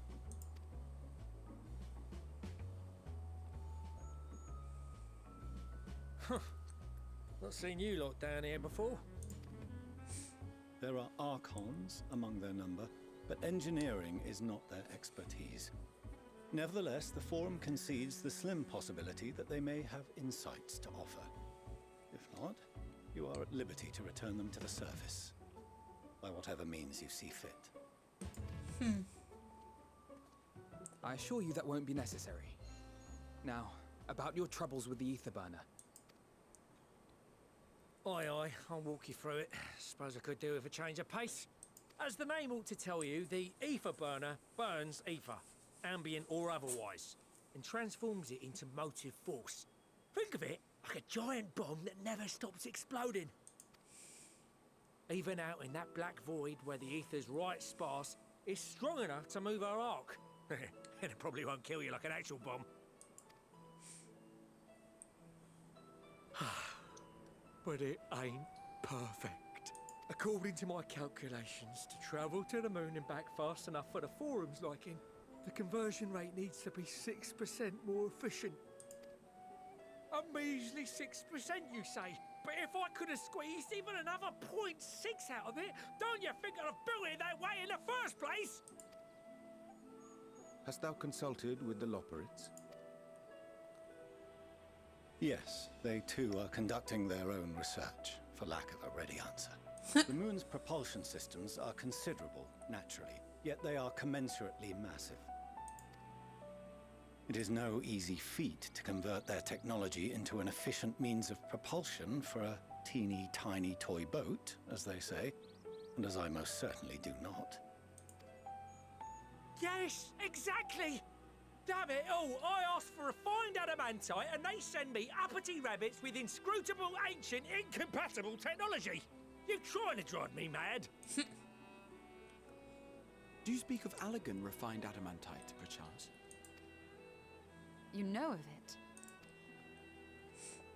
Only in the most general terms, I'm afraid. 'Twas an alloy of Allegan make, but the secrets of its production were closely guarded. As I recall, the record stated it was vital to Dalamud's construction and launch. Aye, that's the stuff. No material more conductive far as I know. Slotting some ins like blowing up a dam and watching the river of ether come rushing through. Ain't a living soul that knows how to make it though. We were fortunate enough to salvage some for the ether burner, just a wee bit, mind. from a chunk of Dalamud that came hurtling into the Northern Empty during the Calamity. With more, well, that extra 6% efficiency would be child's play. It's a crying shame that we've no other sources.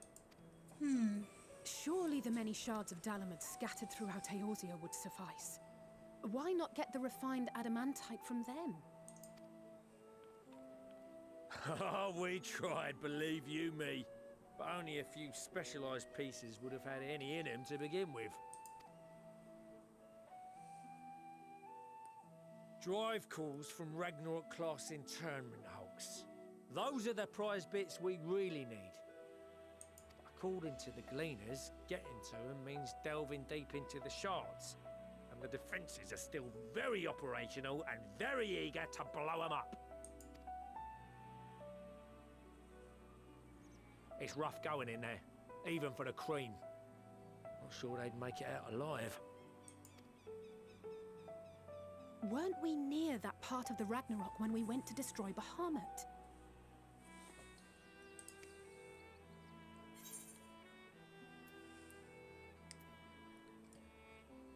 You want me to go and fetch the Watsits?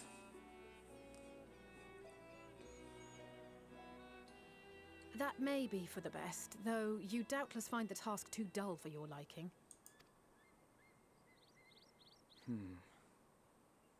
There are multiple internment hulks in Eorzea alone, so handling this ourselves may not be the most efficient option. Rather, if we could salvage adamantite from the shards simultaneously... Thancred, is the link shell we established before you went to Garlemald still active? Of course. The floor is yours.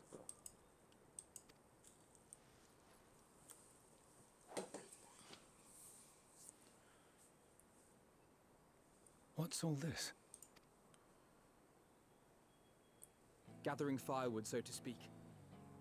We alone can accomplish little, but joined by others, we may yet build a bonfire to carry us heavensward. This is Alphino. The Scions have need of you.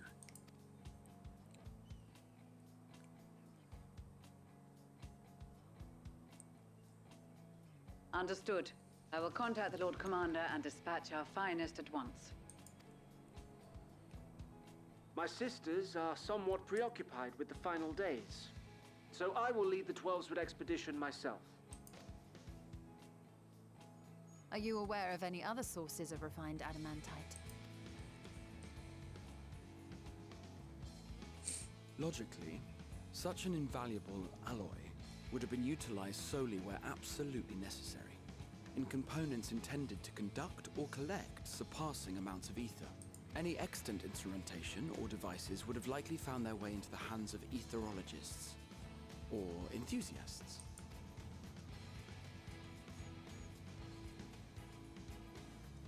Magical artifacts of Allagan design? The Eastern Alliance will send word to one and all. Are there other ways we may offer aid? No shards of the Lesser Moon scar our soil, but our stake in this cause is no less for it. Is there anything in Othard that might be of use to you? What did you say? Oh, you got friends in far places, lad. Any road, if you're offering, I wouldn't say no to one of those Far Eastern sacred relics. Some of them can hold enough ether to summon a whole damn primal. Combine a source like that with the ether burner, and 3, 2, 1, kaboom! Kokol seems very, very excited. I gather you heard his explosive enthusiasm. Might you secure us a suitable relic? It shall be done. I know little of machines, but I promise we will do our utmost to gather the materials you need to finish your starship. I am glad for the work, in truth. Better to busy oneself than wait and fret over disasters foretold. Then why are we all still standing about yapping? This plunder for the taking. And I'm a born Sick plunderer. card. I'll be an old Charlian before you know it. Start mixing the grog. I'm certain that can be arranged. Thank you all, and do be careful. Just like that. Aye, just like that. Our refined adamantite is on its way. Now let us consider our next steps, shall we? There's yet much to be done.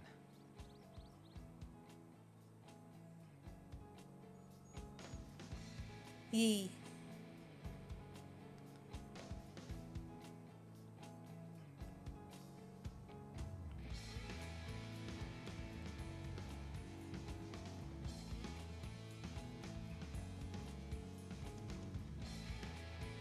Come on, be proud of your boy.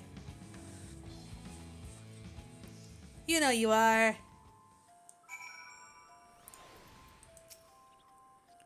Time and time again, it seems that Allegan something or other are either the cause or the solution to our problems. To think the self-same materials that once launched Delamud will now be used to help ferry mankind to the moon. There's poetry in that. I'm confident that even the deadliest of Allegan defense mechanisms are no match for our allies. At this rate, some of them might soon have as many accomplishments to their names as a certain warrior of light. Considering how much of a fuss he made at the time, I don't see why he takes every opportunity to bring it up. It was just firewood. First the Telephoroi, and now the final days. No one can accuse the Elsabard contingent of backing down from the challenge. Of course, they weren't all so committed to the cause when we first set out. But after seeing the example set by you, Alphinaud, and the others, the change was palpable. They couldn't help but believe. What serendipitous irony that the remnants of the seventh umbral calamity would become the keys to mankind's salvation. Never more certain have I been that Master Louis Swoa watches over us from the ethereal sea. Though Bahamut is long gone, the intermittent hulks are far from safe. It could be much worse, of course. They won't have to fight their way past Meracidian dragons, nor is there any danger that Elder Primal might be summoned again. Even so, I dare say there are still a fair few elegant creations and contraptions remaining to bar our friends' way. I only hope that Grandfather watches over them. There are no oaths or contracts binding the members of the Elsabard contingent, and in many ways it was even more loosely organized than the Crystal Braves. Nevertheless, I knew none would refuse this call to arms. Truly, we have been blessed with trustworthy and dependable allies.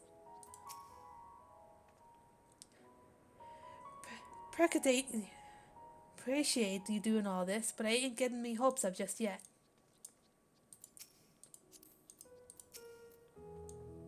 It's times like these we're reminded of how famous or infamous Alphinaud has become. Who'd have thought he could achieve so much with a single link pearl conversation? As we're expecting rather a lot of visitors in the near future, I'd best return to the surface and inform the relevant parties. I also have a contact of my own that might be worth a try. Oh, and who might that be? That's for me to know and you to find out. And on that note, I leave matters here in your capable hands. Best of luck. Nice.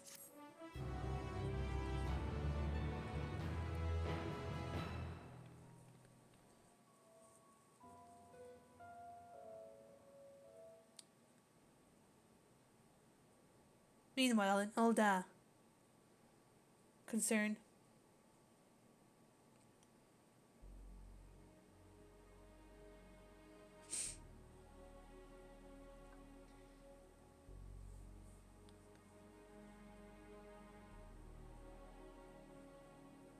Our course of action is clear. We must harvest refined adamantite from the shards of Dalamud and procure arcane relics of Allagan make. Summon the best and brightest of our immortal flames and form an expeditionary party at once. Call upon the Sultan Sworn and Brass Blades for support as you must. Papashan, send word to the guilds. We will require the expertise of master artisans if we are to have any hope of identifying and recovering these elusive materials. Viergeist, we have need of your stone torches. They are to assist the immortal flames in scouring the ruins and to help secure the surrounding areas. I trust I can count on your support. As commander of the Stone Torches, my son Zimberk will personally see it done. Pippin, I would have you lead the raiding party. Assemble your finest, and with Tizona's blade clear the way. Lord Lolorito, I pray you take charge of the search for Allagan relics. Surely you know of some being traded on open or clandestine markets, or sleeping in collectors' vaults.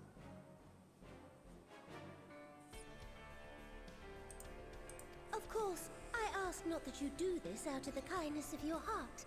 By all means, profit on the transactions. I wish you the joy of it. The final days descend upon our world. If circumstances are truly as dire as they say, Uldar's best efforts may be for naught.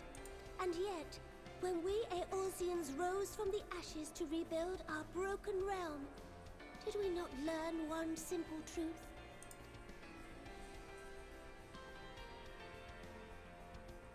That which seems all but impossible to overcome alone may yet be possible if we stand together. It was the Scions who united us then, and it is the Scions who call upon us now. Uldar will answer that call. We will summon our courage and join the fight for our world's future. You know your duties. I, Nanamo Ulnamo, 17th in the line of Ul, bid you good luck and Godspeed.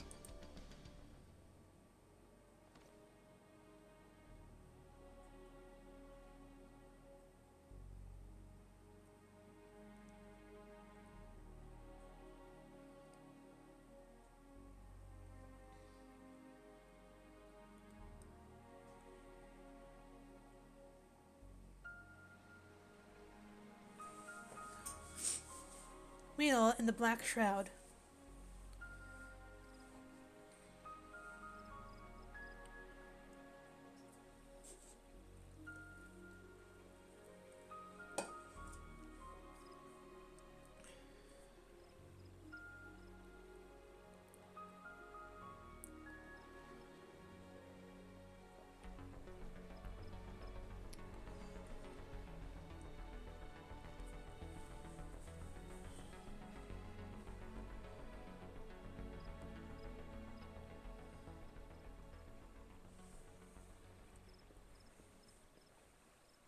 We fielded a goodly number, but our ranks are heavy with healers, and an abundance of restorative magics will be of little help in destroying Dalamud's defenses.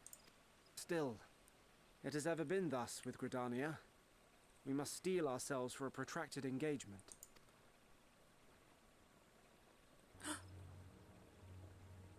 In that case, might I suggest taking us along?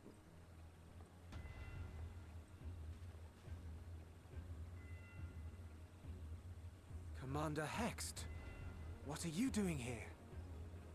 None of the shards in Girabania are big enough to hold an internment hulk. So we said to ourselves, why not lend our neighbors a hand? We thought you might be short on people with a talent for breaking things. While it pains me to admit it, you are right. Our deficiency so plain to see. It might have been a lifetime ago, but I was once one of the Scions assigned to the Shroud. I know this forest well. I know your people. And I know we will be stronger if we fight this fight together.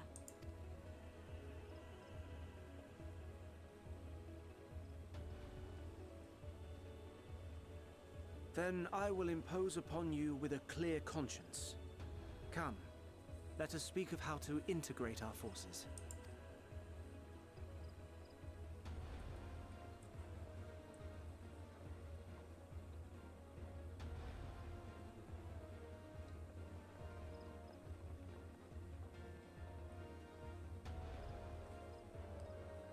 I won't let it all be for nothing. I promise you, Papalima.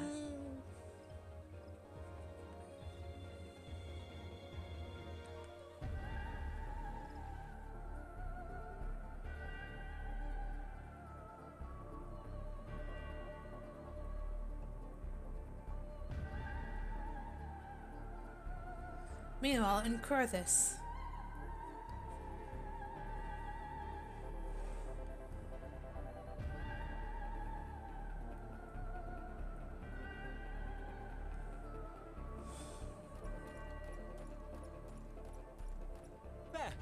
There you are! We've no time to waste, brother. Everyone has already... Ah.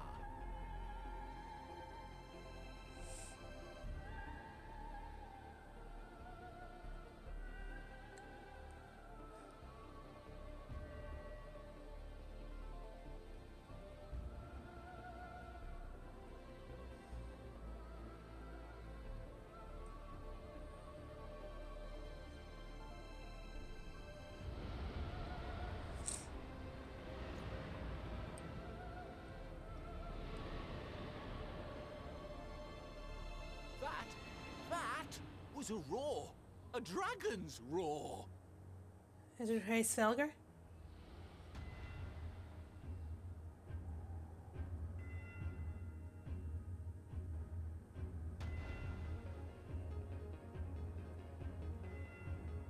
Meanwhile, in the Ruby Sea.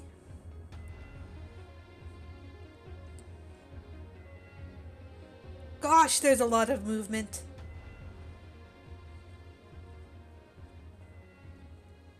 And so, in summation, the Eastern Alliance, as well as the Honourable Lord Lolorito himself, reached out to me for assistance in procuring these treasures of the divine, and I, in turn, do beseech the Confederacy for aid.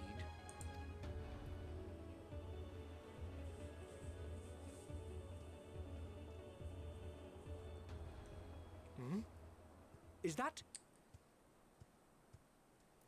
Hancock? What Saruman! a surprise this is. And a fortuitous one at that. I have a favor to ask, you see.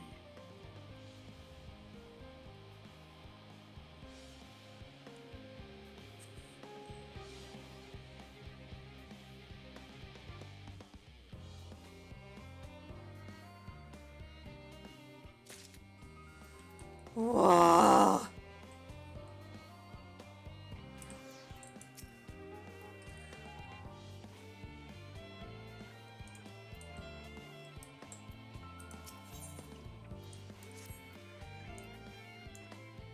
Though our friends are searching for refined adamantite and sacred relics, we will only know if they meet the requirements once they have arrived. In the meantime, is there aught else we might do to be of service? Ha! You've already done more than enough. If I had to say so, though, I could use someone who knows a thing or two about elegant technology. You there, the lad with the red eyes and matching hair. You seem to know more than the average scholar.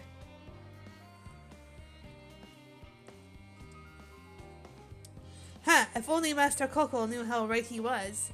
While he and Graha establish a rapport, why don't we help with preparations for the Great Exodus? Indeed, this would mean going above and beyond the terms of our agreement. But I propose this is not to curry favor. As confident as I am that we will succeed, we must be ready for every eventuality. There should also be an opportunity to familiarize ourselves with the logistics of traversing the great expanse, and if nothing else, it beats twiddling our thumbs while we wait for the adamantite.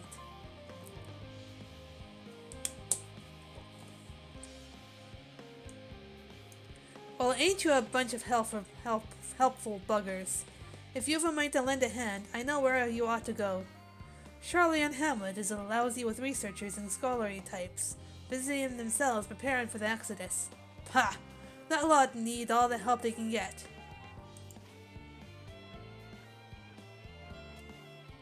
Well then, off we go.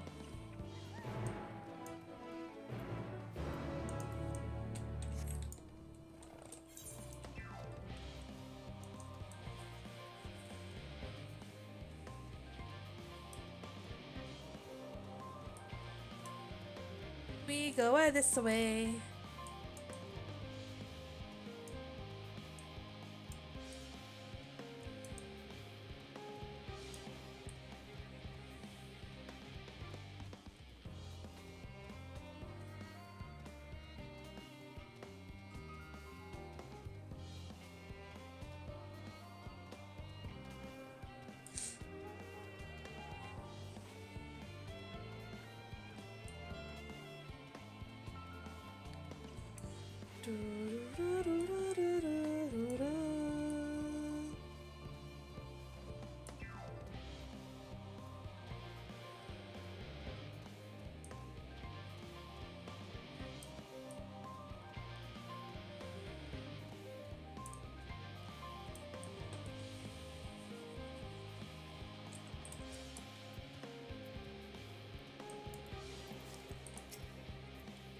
In order to protect the secrets of the Central Circuit, the researchers must navigate a bewildering maze of paperwork before they are permitted to return to the surface.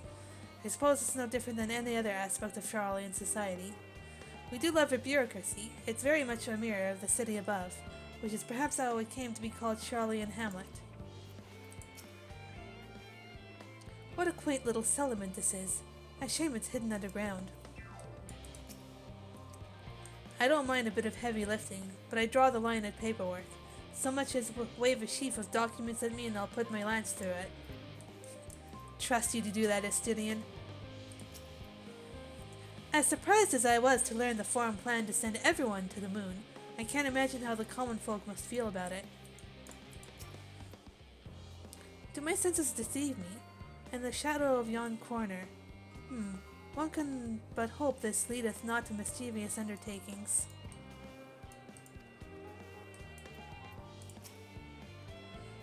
For what I can tell, a lot of the people actually live down here.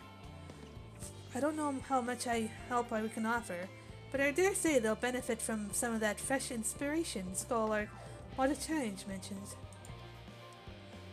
Let's start by asking around, ideally without getting in anyone's way. Let's meet by the Aether site once our work is done.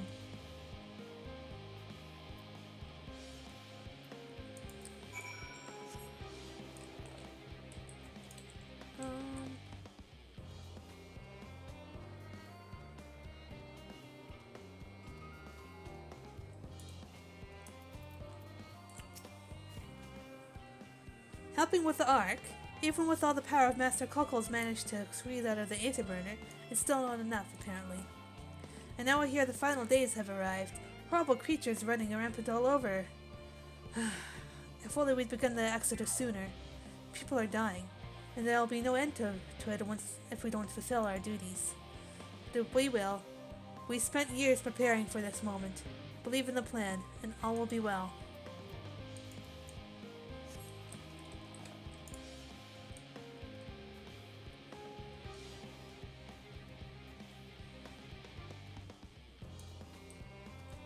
Let's take the Aether site. Aether site, Aether site, Aether site.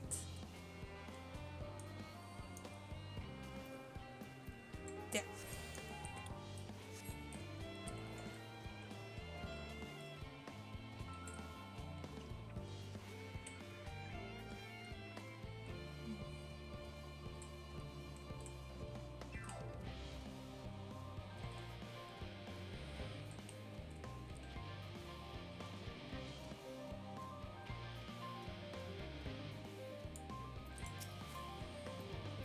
Oh, hello.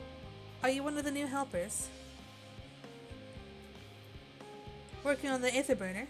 Oh dear, I hear things have come to a standstill on that front. Even so, I'll choose that over my current duties. Checking and loading samples day in and day out. It's tiring, thankless work. Still, no one will be cross if I misplace a few legumes, or what have you. The forum's got enough on their plate as it is. What with deciding who gets to board the Ark and when. Lots of powerful people having opinions about that. My heart goes out to Master Foshino and the others. Hardly get a moment's rest, I expect. Do they even have time to sleep?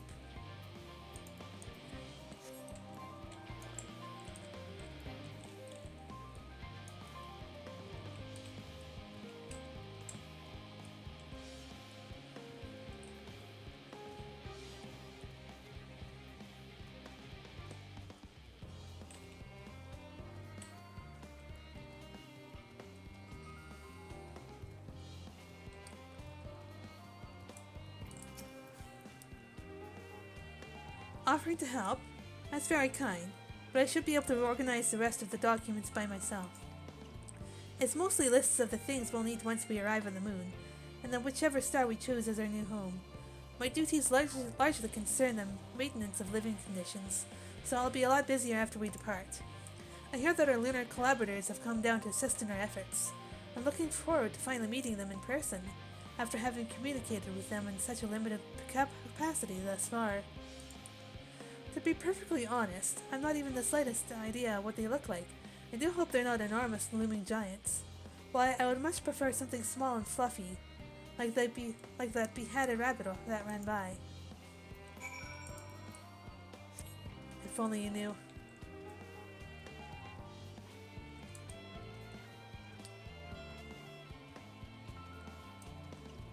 If only you knew.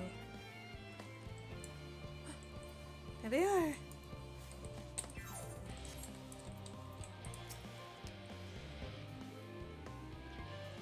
What joy to sample the delights of the Theris. How marvelous it is to see you again.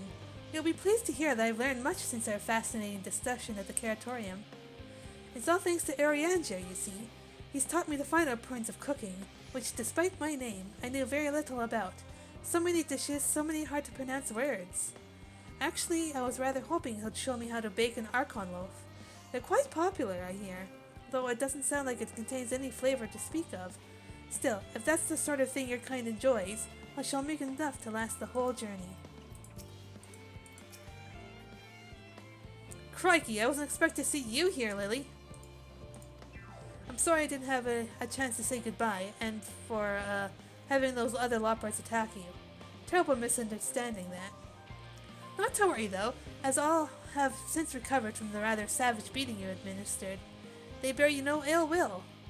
Well, perhaps a little, on account of the savagery, but time heals all wounds. Mostly, anyway.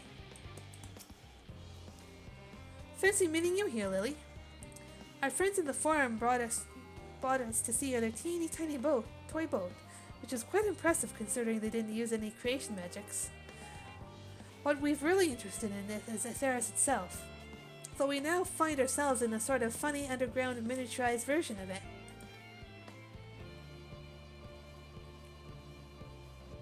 We were hoping the forum would give us a guided tour, but it appears they're still rather preoccupied.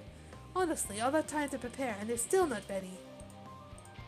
I suppose we'll just have to show ourselves around, or at least that's what we were planning to do until we chanced upon Ariange and your good self. Since you're both dawdling about, engaging in idle chit-chat, perhaps you could show us a few points of interest. Won't that be fun?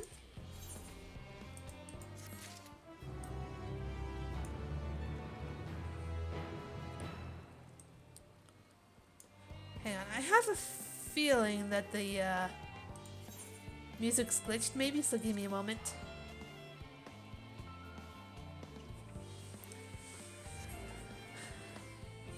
Just making sure the music that's playing is actually the correct music.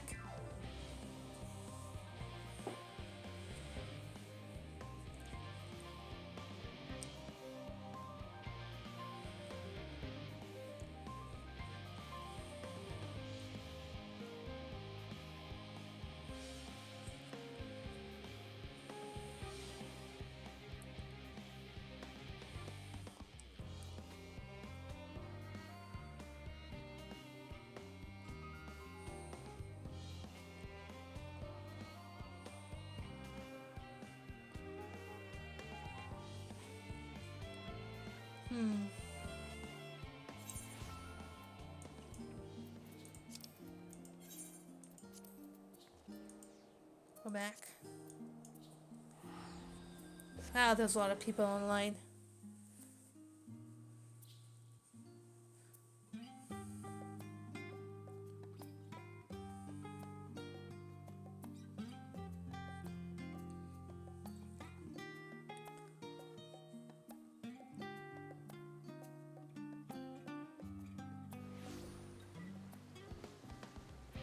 Okay, so that is this music that's supposed to be playing. Okay. And never be too careful.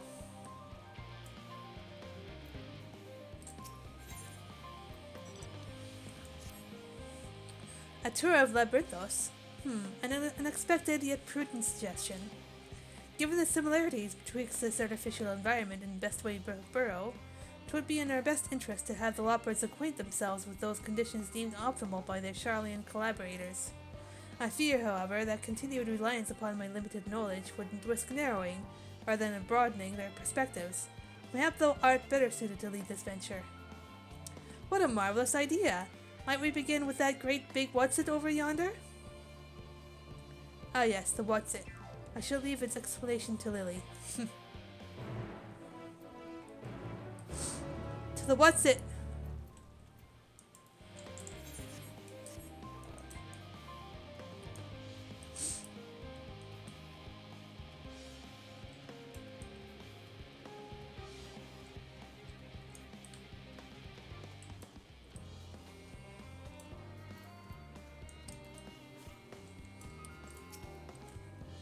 The Lopperate's technical expertise doth far outstrip our own. We would be wise to allow them to inform their own conclusions as to the functions of the various apparatus, rather than offer uninformed oppositions of our own. Unless that is, unbeknownst to me, thou art possessed of surpassing knowledge concerning the construction and operation of advanced Charlian what's-its. Considering Singingway and Growingway's specialties, I expect them to pay full attention to our explanations, which I am sure will be most informative. My word, what a magnificent architecture! Such immaculate curvature! I'll have to make several adjustments to my work if I'm to match this degree of craftsmanship. I shall leave no corner unrounded. This is all very intriguing, I'm sure, but where are the food preparation stations? What was your word for it? Kitchens? That reminds me. Puddingway, our newly appointed chief of pudding research, a discipline he himself founded after sampling Ariange's delights, has gone in search of Aetheris' ultimate sweet treat. While provided it's a pudding, as well, that's all he ever talks about these days. Have you seen him? Goodness me, to build something so large without creation magics is positively stupendous. Perhaps you could direct our attention to its most important features. Search the apparatus for points of potential interest. We may move the camera as well as zoom in and out. Target an area and inspect it with the mouse click. Okay.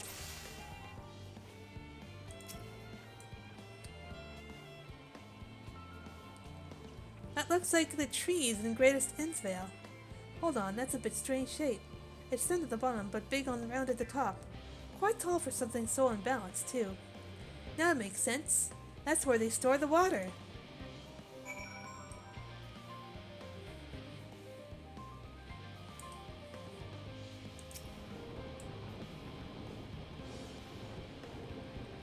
Is that water I hear from inside the great big tube? It must be because of those cogs and that gigantic wheel at the top. Oh, I see. That's how they draw up the water. There's probably some sort of spiral-shaped mechanism inside it too.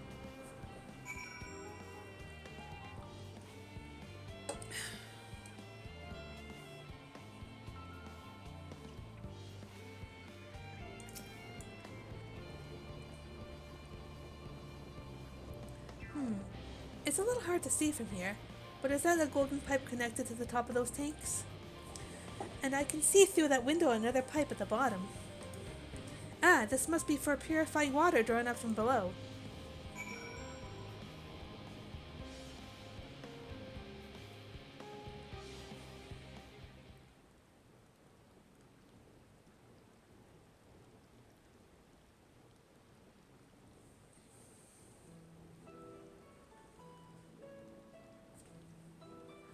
Well, if I were to hazard a guess, water drawn from underground, presumably with some other mechanism, is purified here and stored in that tower before being distributed elsewhere. I'm right, aren't I? I knew it. A design brilliant in its simplicity, I dare say it would take only a moment to install it, even in the harshest environments. For us Lopperates, that is. Indeed, securing a reliable source of water is of the utmost importance for any fledgling settlement. We have read, however, that peoples of Aetheris sometimes make their homes in arid deserts and such. How are they able to survive?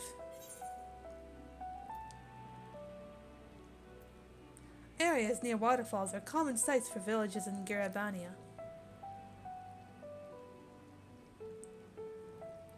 So wherever you choose to live, you're never far from water. Oh dear, I worry we won't be able to procure the necessary amount. We can provide enough water to keep them from drying out completely, but it would appear they rely on it far more than we've anticipated. A few adjustments may be in order. Once we've calculated the average rate of consumption per individual, it may also be worth learning more about how exactly they obtained their water in the first place. Master Alphino spoke of the machinery responsible for that feat during our journey through the Logiston Alpha, did he not?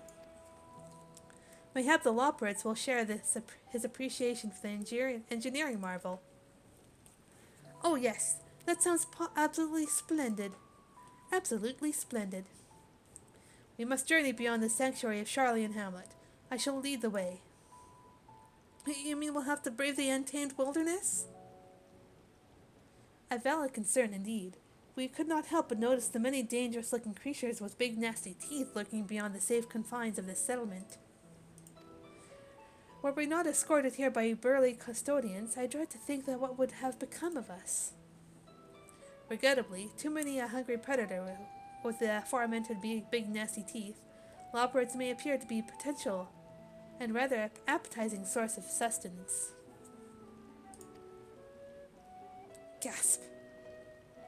Might I impose upon thee to assist in securing safe passage to the Logiston Alpha? For my part, I shall act as escort to Livingway and Cookingway, and entrust Singingway and Growingway to thy care. You can count on me. A more valiant protector they could not wish for. Godspeed.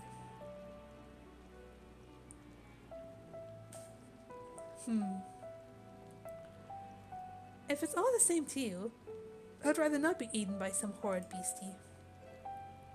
Come along, Growingway, to the water extraction, what's it?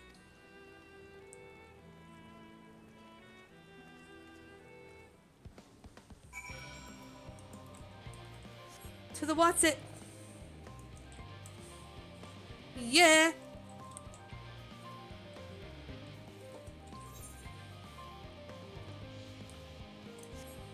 Whoa!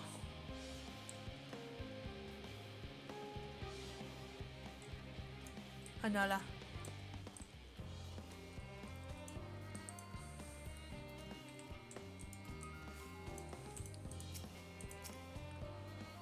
I have a feeling the way forward is not clear as I would like. Could you go and take a look? Perhaps you could tell the local beasties were not nearly as delicious as we might appear.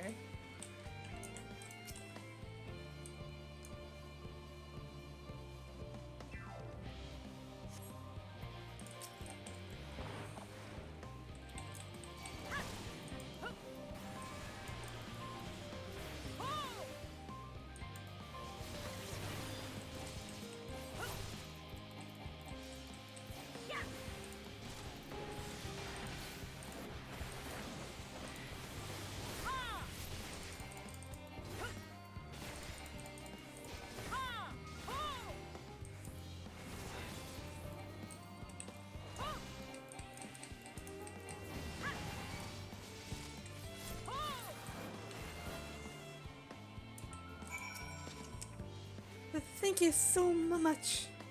I really hope this water extraction Watson is worth these harrowing experiences. All part of the fun, some might say, but I'd rather not be burnt to a crisp if it's all the same to you.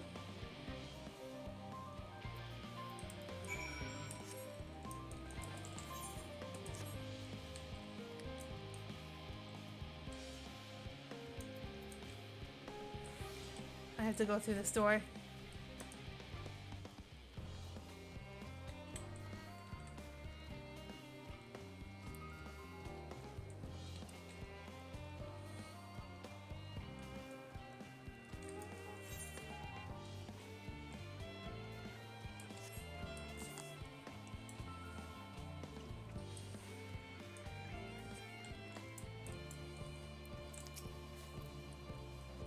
That was all very exciting, but I'd rather not do it again. Wait, how exactly were we planning to head back later? Let's get moving. That building looks nice and solid and safe. I couldn't help noticing a distinct lack of carrots along the way, or many of the other vegetables I was expecting to see, though I did catch a glimpse of some sort of bipedal tomato charging about. Must be my imagination. You've done well to see those who two here safely. They can be a bit skittish at the best of times, so I'm pleasantly surprised they didn't run off and get themselves killed. My friends, I bid you welcome to Logicston Alpha. Logicston.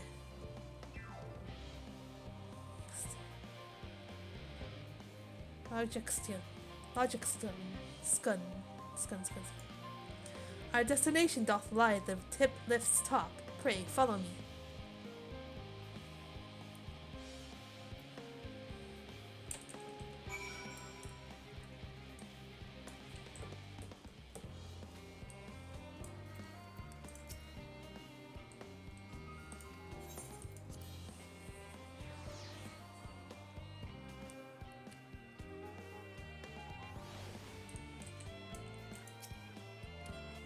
Forgive me for asking, but are we any closer to the kitchens?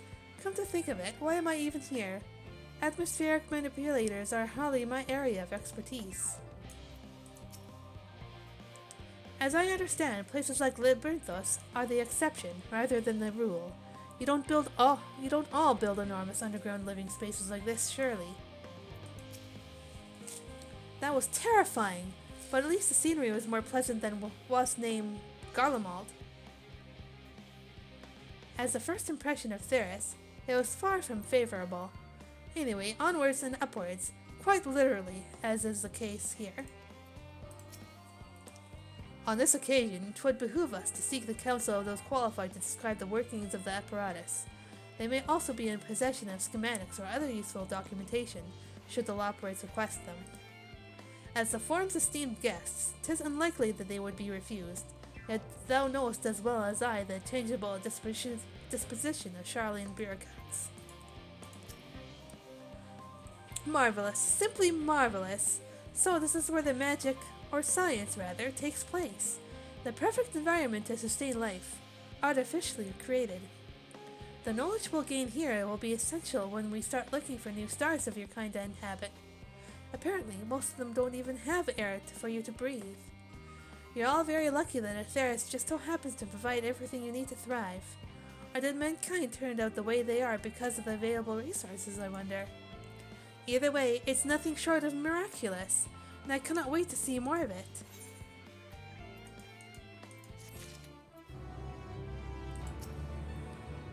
I should like to study the primitive yet nevertheless intriguing contraption of a while longer, if I may.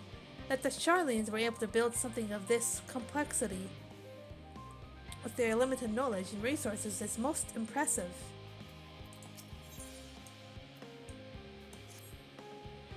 This is all very wonderful, I'm sure, but I was rather hoping to learn more about your nourishment provision facilities.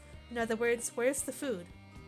I believe both the knowledge and the consumables you seek may be found in Muriel Ergonomics. As I imagine Stingway and the others intend to study every conceivable fact of this apparatus, would thou be so kind to escort our visiting culinarian? Yes, that sounds much more interesting. Hopefully I'll be able to see firsthand some of the delicacies Ariane was telling me about. Even this incredibly vivid, if a bit too verbose, descriptions cannot compare to sampling them myself.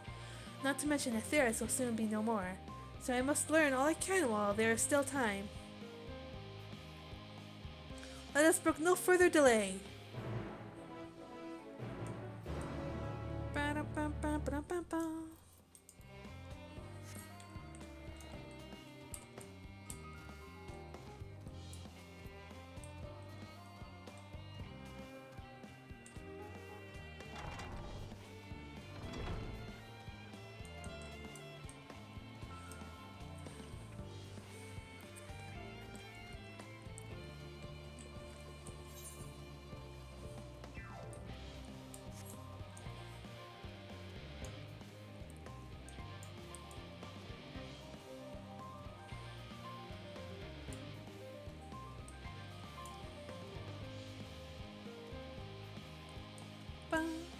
Ba, ba, ba, ba, ba. This is the place, yes? The heady aroma was enough to guide me here, and I spotted several of the fruit and vegetables featured in our compendium. I'd dearly love to try some, but I read that those who help themselves to a farmer's crops without permission are often caught and put into pies. Perhaps you could ask whoever's in charge if they would be willing to part with a few samples.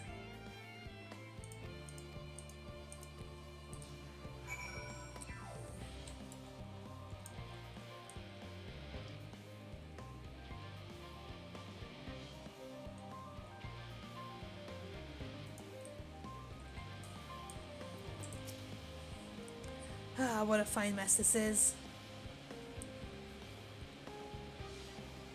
Ah, it's you. The one who climbed down the mine shaft. I'll show you around if I could, but I'm rushed off my feet preparing for the exodus. And I'm not the only one. We've all got to find ways to do what we do. We've all got to find ways to do what we do down here, up there. First on the moon, then on whichever star the Forum decides to become our new home. It's all so sudden. So unreal. Don't you want to go to the moon? Well, it's better than waiting for the final days to claim us. But no matter how carefully it's all planned, we'll never be able to take every variety of flora and fauna with us. Even the ones we can take may not survive in their new environment. So many species, doomed to extinction. Sorry, that's not what you came to talk about, is it? Nothing quite so dire, I assure you. We merely wish to sample a little of your produce, if we may. By all means, help yourselves. Much appreciated, my good fellow. So, where to begin?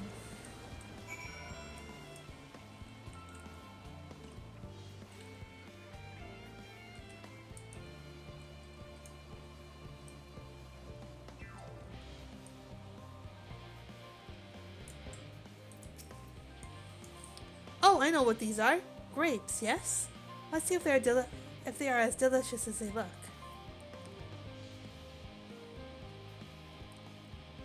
So sweet, so sour. The taste is much like a ripe philosopher's carrot, and yet the texture is entirely different. The contrast between the outer skin and the fruit within is most peculiar, though far from unpleasant. Yes, I think I'll try another. Well, that's certainly given me food for thought, though in a far less of a sterile manner than in a philosopher's carrot. But tell me, what is your opinion on the grapes? I'll brave an erupting volcano for a choice bunch. Yes, they are rather moorish, aren't they? And from what I've read, quite versatile too.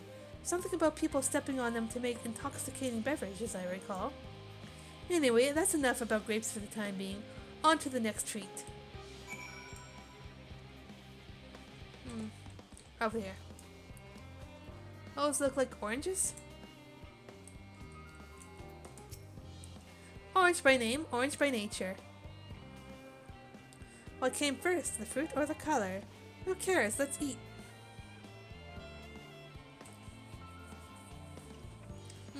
Yes, that's... Equal parts sweet and sour, as with the grapes, yet nothing alike. I may have to consult Oriange about expanding my vocabulary. I simply cannot find the words to describe it. Perhaps what we're looking for is bitter. This is all very complicated, you know. So many flavors, so many choices, and each individual with their own personal preferences. Now I see why you all turned your noses up the idea of eating nothing but carrots.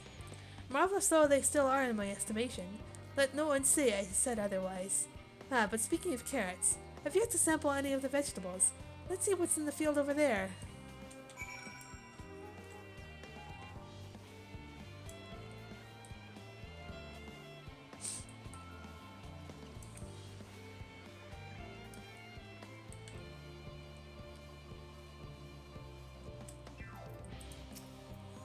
That color, that texture.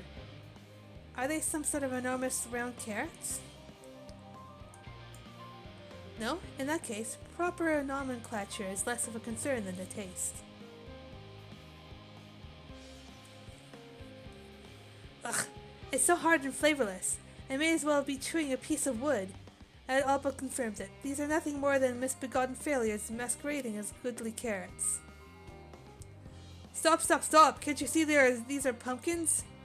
And no one with any sense would try eating them raw. You're supposed to cook them first. Do you not find it an awful bother? Far from it. Cooking is a joy unto itself. And what's more, it broadens the range of ingredients that we may safely eat. But above all else, cooking allows us to draw out the full potential of our produce. Pumpkin stew has been one of my favorite dishes for as long as I can remember.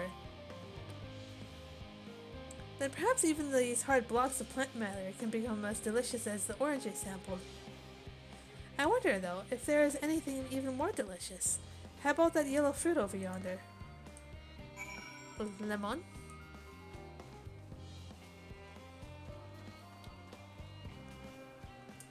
Lemon.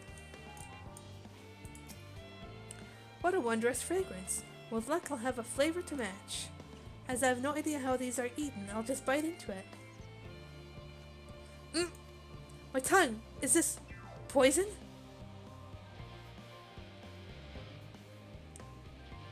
A lemon? You mean it's supposed to taste like this? How can something so similar to an orange be so revolting? Ack! It may be some time before my palate recovers from this ordeal. As such, I had best call an end to this round of sampling. Let's say our farewells and return to the others.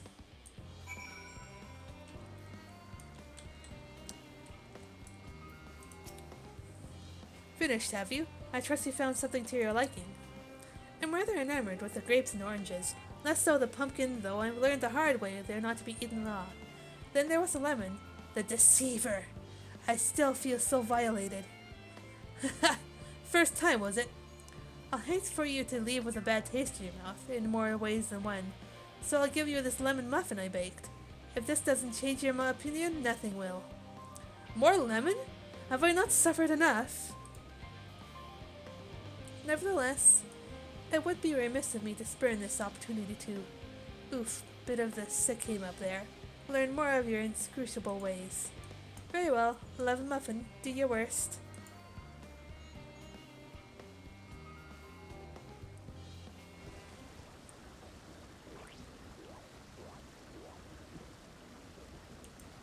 This is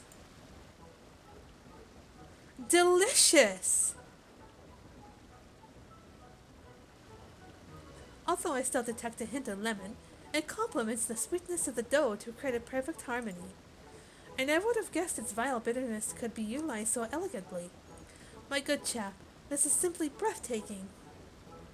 See, we rarely use lemon in its natural state, but it has a starring role in all sorts of recipes, and the same is true for many other ingredients.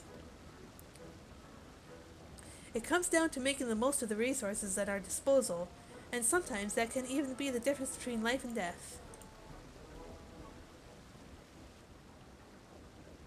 I know we won't be able to take every species with us. No doubt the forum agonized over what was worth preserving, and what will be consigned to history. Hard choices, but make them we must if we are to survive. Such strength of will. Now I know what Hydaelyn sees in your kind.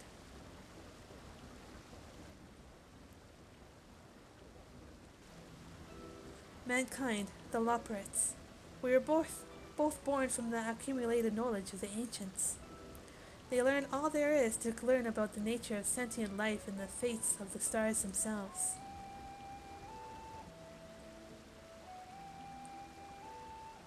Once a civilization has fulfilled the basic requirements for survival, it will inevitably seek to eliminate all forms of negativity and achieve perfection. And therein lies its folly, and its downfall. For perfection is an unattainable ideal. 'Tis a paradox of the immaculate carrot. Yet civilizations since time immemorial have deemed the pursuit of perfection as progress. They pay no heed to the costs incurred in their futile quest, and all too often become the architects of their own demise, their dreams forever unfulfilled. What then is the alternative? The answer lies in knowing that our existence can never be perfect, to be content with what we have and make the most of it.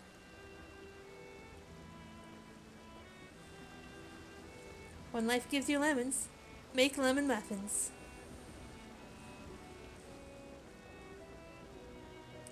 Pardon my Arzian, but what in the seven hells are you on about? And who are you anyway?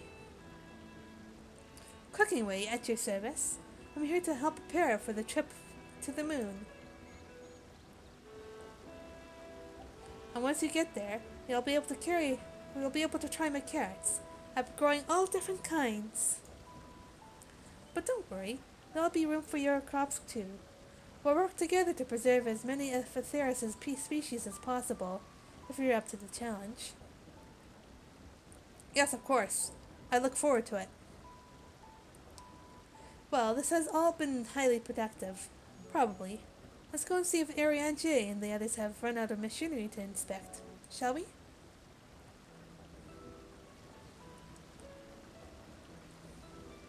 Oh.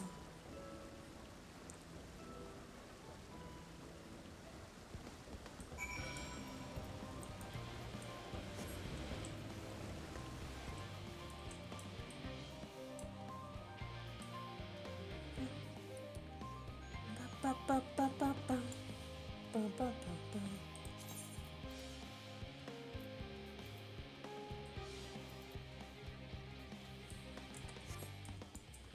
Do do do do do do do do do.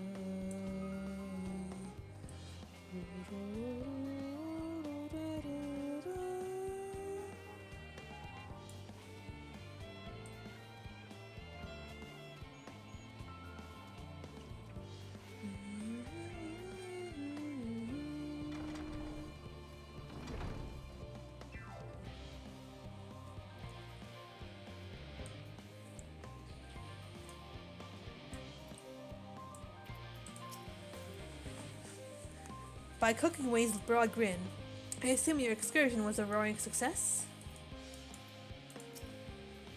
Oh, there you are. Yawn. Have the others finished talking about rainmaking what's-its yet? Where have you and Cooking Way been? If the two of you were engaged in pursuits of an educational nature, you should have taken me too. I am the leader, after all. Not to rub it in, we had the most fantastic time while you were away. Ariangel was able to obtain all manner of meteorological data for us to pore over. It'll be sure to put my newfound knowledge to good use once we return to the moon. It's my duty to make your journey as comfortable as possible, though there's no telling how long it'll be. 100 years? 1,000? Probably closer to 5,000, give or take. That was most enlightening, especially the part with the lemon muffin. Actually, I was wondering, do you know of any other places famed for their cuisine? The Far East has oodles of noodles. Would that I had time to visit. The more I learn of Atheris, the more I wish we could spare it from the final days. Alas, Heidelin's orders were to flee, not to resist. If only there was some other way.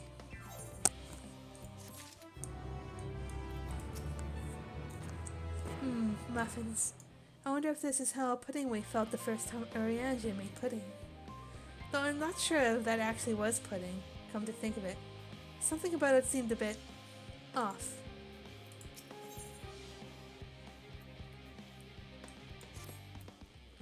Lily, I trust thy time at Mariel Ergonomics did bear fruit.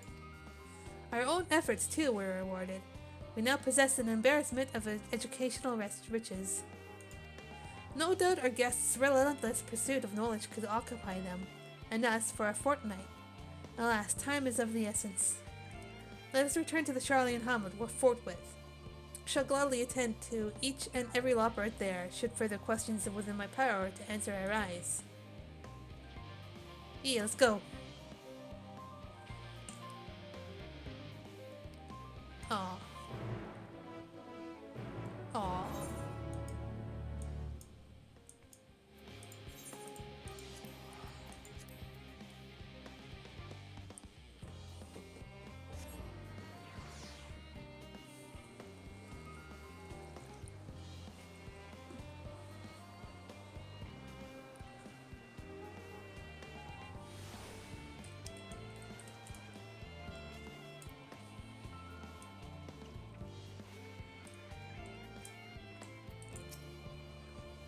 That was ever so delightful. And with this much information, I can fine-tune the moon's environs for your people's comfort. It's surprisingly tricky to estimate the appropriate temperature settings for being so lacking in fur. Why did I not ask Jebkate how to make carrot muffins? We could have had baked goods bursting with happiness. Oh no, there was nowhere in particular I was hoping to go. I simply wish to see, hear, feel, and think as much as I could possibly can while we're here. What does that look for? What did I say? Hear, feel, think. The Loperids wants for activities and stimulation, but I struggle to conceive of how to busy them whilst we wait.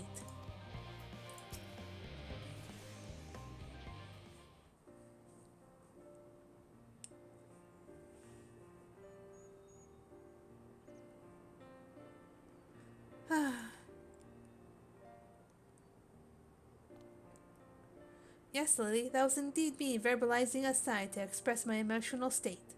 Do you want to know why? Because I saw the reconstructed environmental data for Aetheris at Logixon Alpha. That's why. A forest so lovely and so leafy. Are all your forests like that?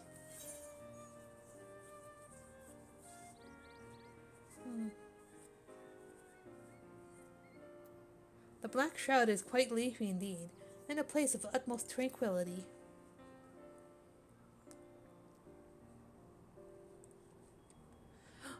Gasp, I say! With a star so wonderful, it comes as no surprise that you're reluctant to leave it behind. I was a fool to think otherwise, to assume that the moon was something worth being proud of. How ridiculous it must seem to you, trying so hard, yet achieving so little. Not at all. Thy works are no less worthy for their uniqueness.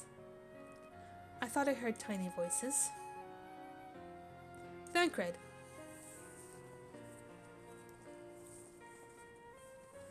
How didst thou fare?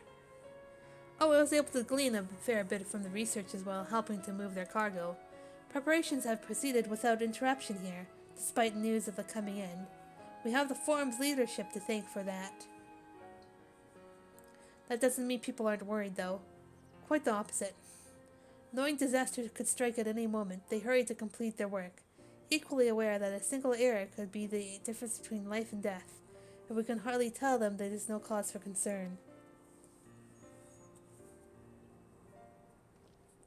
Perhaps not. Though aided by our goodly growing way, we may yet find other ways to lighten their burden. Me? Be you used to people? I'm honored that you would think me so capable, but I'm not sure that I'm up to the challenge. Nevertheless, I believe in thee. If you say so, I suppose I can't hurt to try. I passed someone moping in the Western Plaza that looked to be in need of a helping paw. Perhaps you might start with him.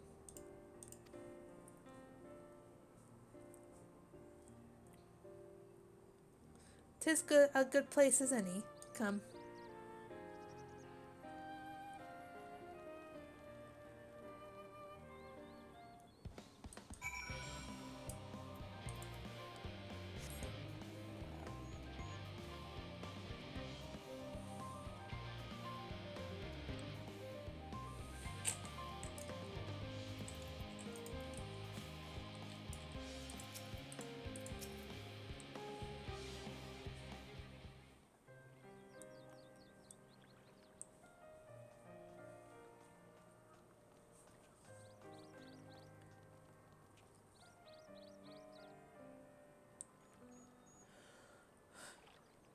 Oh, can I help you?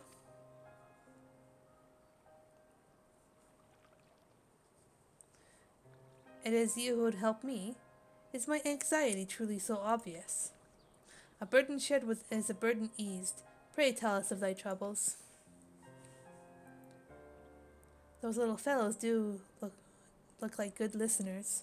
I'm an engineer, you see, and what they say of the ship, it's the sum of decades of Charlian ingenuity. that is built with peerless elegant technology. It's all true, but I know that none of that's a guarantee. We've never before launched a starfaring vessel, let alone flown it in the great expanse. All the tests we've run have been on the ground. Only operational personnel and cargo will be aboard for the first voyage, but even so, if it fails us then what can we do? And if it doesn't, it could fall apart on the next flight, or the one after that.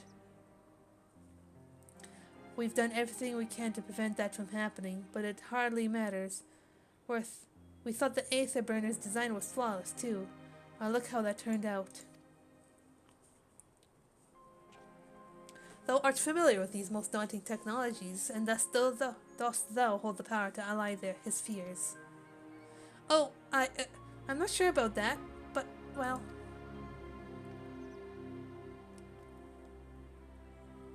Maybe you could tell me if there is any aspect of the ship's design that you're especially worried about. Our ability to walk about and perform our tasks for one. I've devised a means by which to employ gravity, a spatio-temporal spell, to regulate the environments. But what if it's not strong enough? What if everyone floats away and begins crashing into things as soon as we've left the star? Ah, gravitation. Maybe I can be of help after all. Up there is not so different from down here, you see. The same rules apply, and if you consider them as part of one great big cosmos rather than separate places...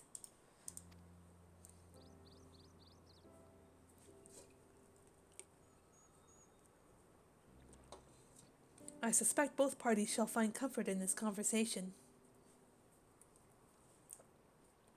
Yet if Thancred's tale is to be true, still others would benefit from insights born of experience. Might I prevail upon the Loppers to attend them? An excellent idea, if I do say so myself.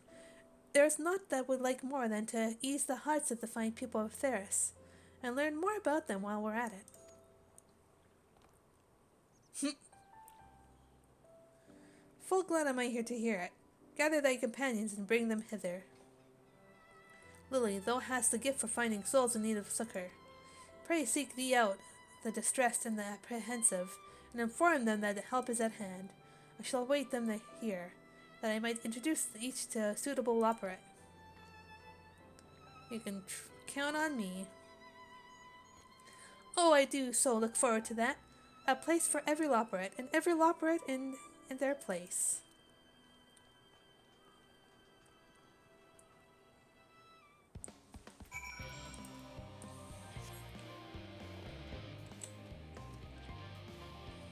Let's see.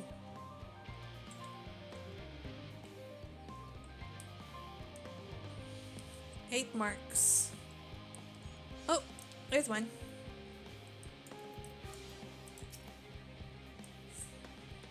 "56 bunches of weeds in the ground, 56 bunches of weeds. Rip one out, add to the mound, 55 bunches of weeds in the..." I'm not neglecting my duties, I swear. I was in need of a little break, you see, but then I found myself unable to relax at all. So I went on a walk, and then I noticed these weeds and... Pleasant conversation partners and oh so fuzzy? Goodness me, that does sound like a much better way to relax. Yeah. Loppers for the win. Anything over here? No.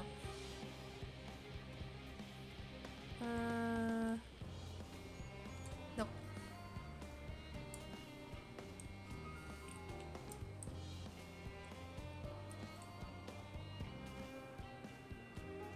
Aha!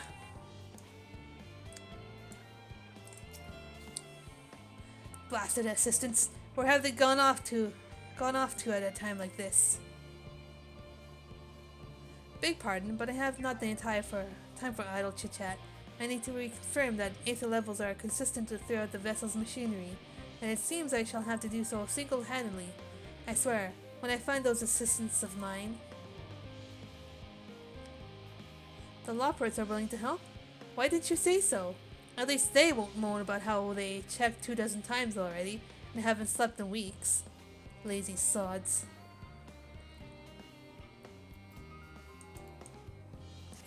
Eesh.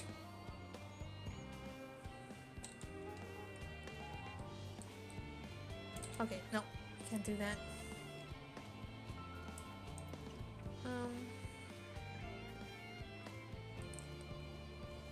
Okay.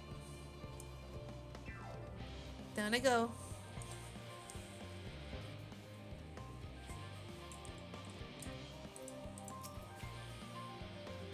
How might I help you?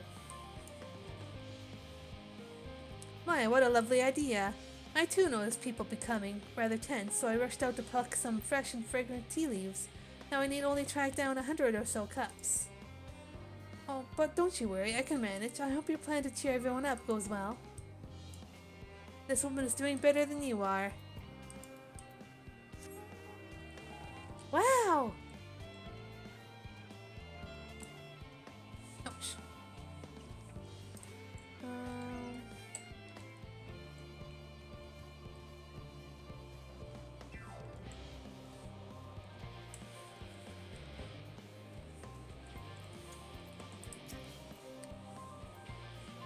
Worries. No, I believe I'm fine, thank you.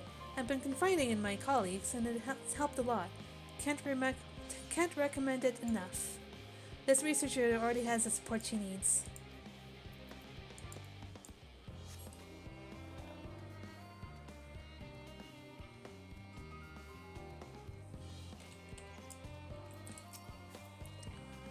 Have you heard anything about what's on the moon? I have no doubt that we can make it up there, but the searching for a new star part of the plan sounds awfully vague to me. I asked the forum, but they will only tell us that our collaborators have everything under control. Forgive me, but I don't feel particularly safe wandering through the sea of stars on God's knows what they made by God's know who.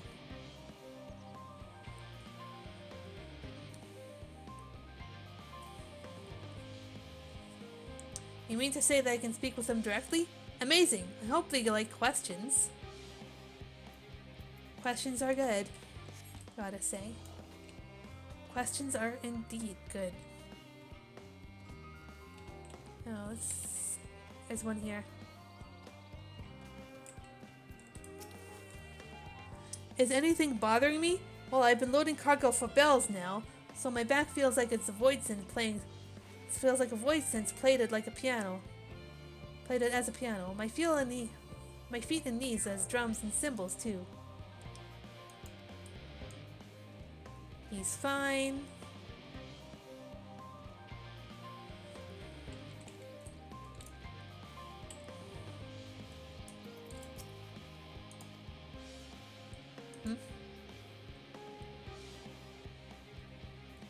Consult our collaborators? I suppose that would be more effective than sitting here brooding. I'm attempting to calculate how much cargo we can consolidate into fewer trips, should the Aether Burner make our original estimates unfeasible. But there are simply too many variables. I feel as if my brow will turn inside out.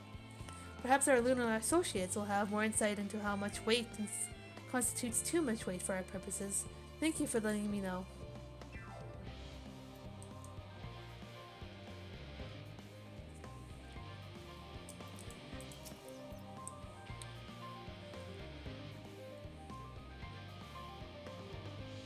My face? What's wrong with my... Ow! Perhaps I am a bit tense. I was tasked with ensuring that the proper fauna, and only the proper fauna, are brought with us to the moon. However, the suitability of a few species is still under debate. I can hardly make this decision myself when I know so little about the environment up there. Including the Loporits in our discussions is a wonderful idea. I absolutely will, thank you. Perhaps their biology itself might offer some clue as well.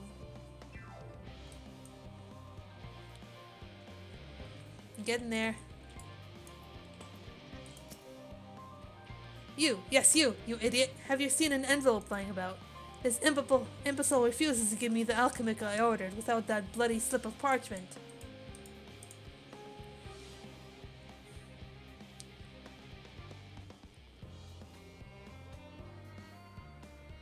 Unless your friends have a spell to make me remember where I dropped my damned envelope, I doubt there'll be more help than you, and you've wasted enough of my time already. It would be unfortunate for all involved to inflict this man upon the Loporettes. Yeah.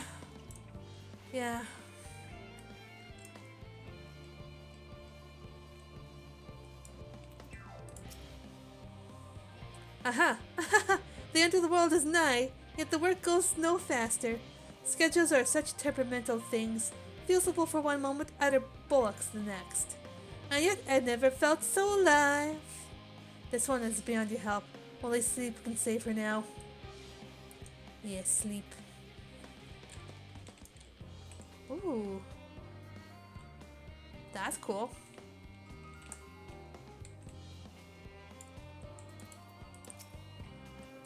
What am I thinking about? The medical facilities on the ship, of course. I designed them with the assistance of our sages and chirurgeons, but to imagine every illness or injury that one might face in that great expanse is beyond any of us, to say nothing of the effects that living out there indefinitely might have on the body. The crew from the moon, why did I not think of that? There she goes. Moon crew, moon crew.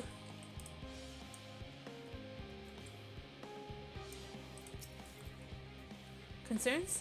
Nay, there's no point in warning at this stage. It only makes the work go that much the slower. The woman seems to be coping well.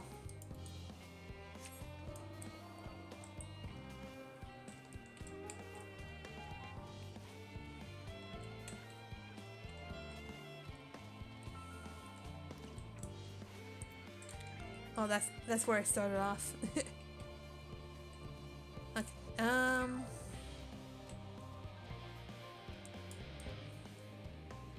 Aha.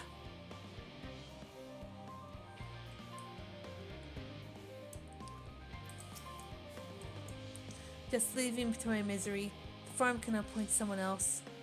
I apologize. I simply don't know what to do. How am I supposed to pilot the Ark if I'm already falling apart under the pressure? You know a starship pilot that I may speak with? Truly? Well then, there's not a moment, no time to waste. They can help me prepare for this monumental task. Right, one more to help. Where would they be? Where would they be?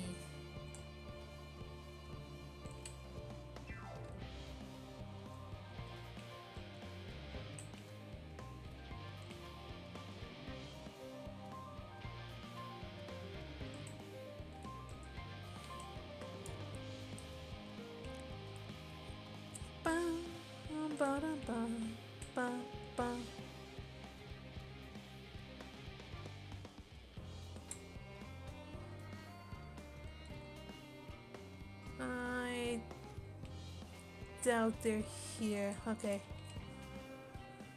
Why did I not look?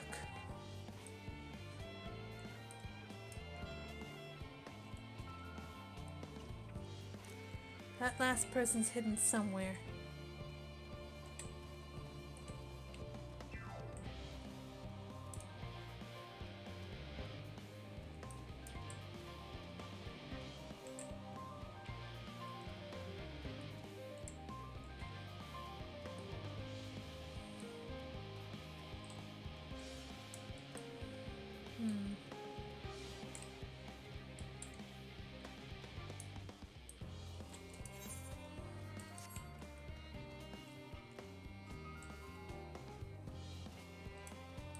Over here, maybe? Oh, there it is. That guy looks like he needs help. By the gods, my chest is tight. Am I dying? Is this what dying feels like?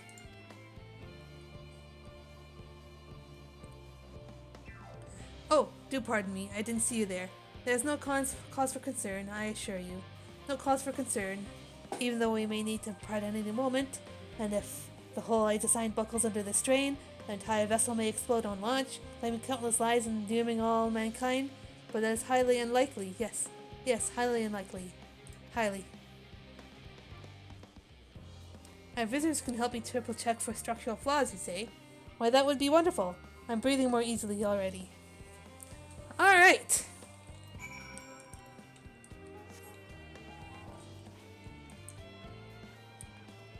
we've done our fair share of work.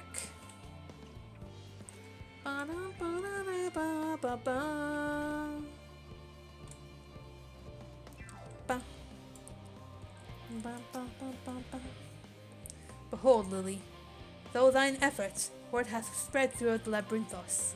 Verily, to a far greater number than we anticipated, Liverway doth gather mortal operates as we speak. I shall assign each in accordance with their skills, that new bonds of friendship might be forged. Should greater matters require not thine attentions, watch over them, I prithee.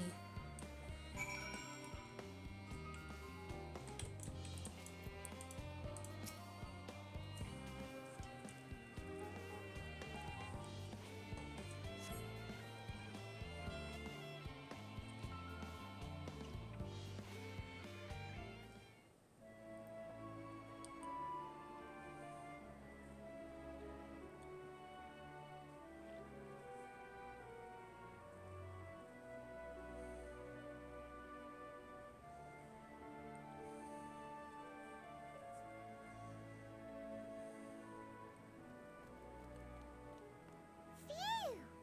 Oh, finally some rest. Why, I haven't spoken so much in, well, in forever. Lively, isn't it? The town is abuzz. Everyone eager to meet with our friends from the moon.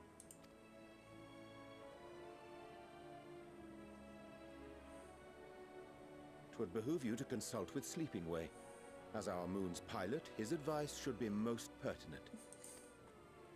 I'm impressed. Truth be told, I struggle to tell one from another. No offense intended, of course. None taken. After you and your friends left Mare Elementorum, we spent no small amount of time with your Urianger. Oh, the conversations we had. He told us all about Atheris, answered our every question, no matter how trifling or trivial. Look! Every page filled to the margins with knowledge. When I first arrived, I was struck by how little I knew. It was daunting. But then I realized that were it not for Urianger and his teachings, we'd still be stuck on the moon, gazing at your world and wondering what we've been missing.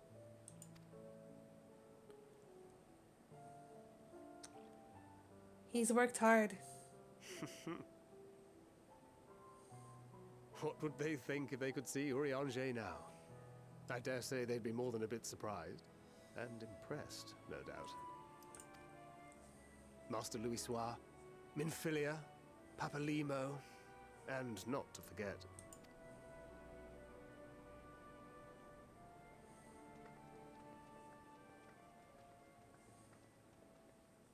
Oh there. Heard there was a visiting expert who we might bother with a few questions. I take it you'd be the one.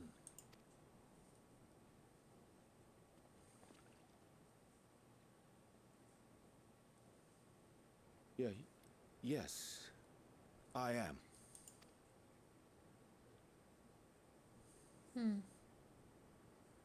Vilfson and Blovida, Charlian's foremost researchers in the field of teleportation magic, and Moonbreeder's parents.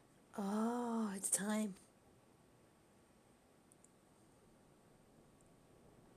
It hath been some time. Tis good to see you in good health. Likewise, old friend. Blovida and I were most honored to answer the call. Never expected this reunion, though, did we, dear?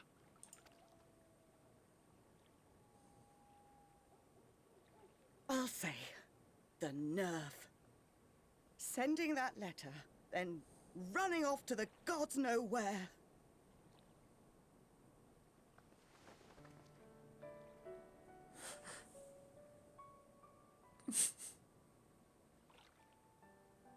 Do you have any idea how worried we were? I didn't expect that. I'm sorry. 'Twas remiss of me not to deliver the news in person. No, more than that. 'Twas I who... Our daughter was disillusioned after Master Louisoix left her behind. The day the Scions called upon her was the happiest I'd seen her in years. She made her every choice of her own free will.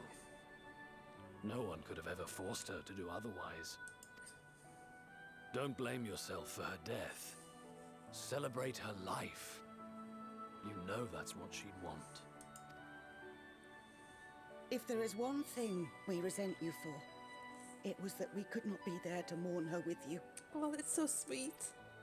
Reading the words you penned in that shaky hand, we must have cried as much for you as we did for her.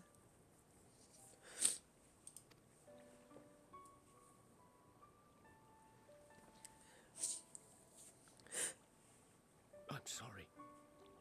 I truly, truly am. I knew not what to say. Knew not how to express my feelings. The poems and platitudes of wiser men, musings on sadness and loss, studied and memorized, and meaningless in the moment. Silly boy. We are all powerless before such grief. Even now, try as I might, the words escape me.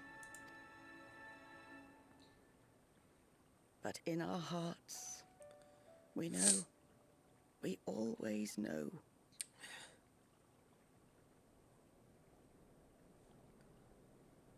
Oh, shit.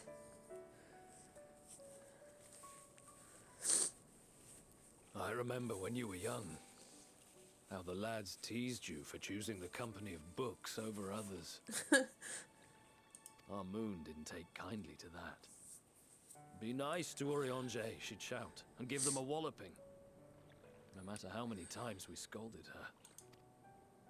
So we offered a suggestion. Rather than starting fights, why don't you be the bridge between Urianger and the others? She had to mull it over for a while, arms crossed, brow furrowed in intense thought. But from that day on, she never let you be alone. She'd drag you outside to play, pepper you with endless questions, read the same books you read, all to try and understand you that much better. Aww. I'm sure it was annoying and exhausting at the time, but she only ever had the best of intentions.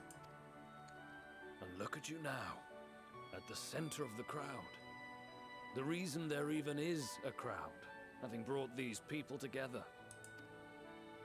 You've no idea how proud we are. To see the boy, our daughter, trusted and believed in more than anyone, grow into the man she always knew he could be. I can see her in you too. Feel her. She walks with you wheresoever you go. So thank you, Urianger, for being who you are.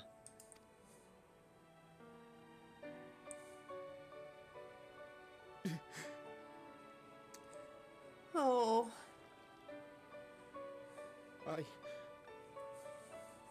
I think I can feel her too.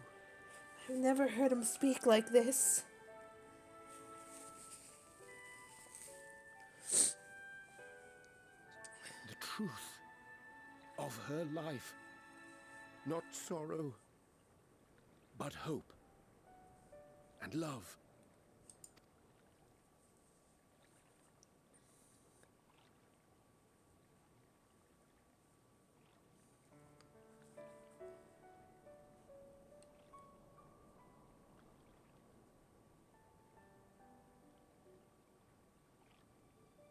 This moon breeder. She was important to him, wasn't she? You could ask the man himself. Oh, no. But watching this exchange reminds me how much I've yet to learn about your world. And its people. You can live here your entire life and hardly learn a thing.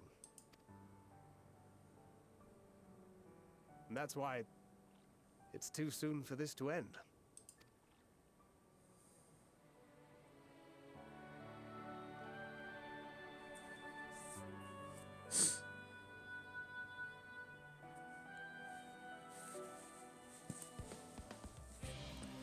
Oh gosh, I definitely was not expecting that.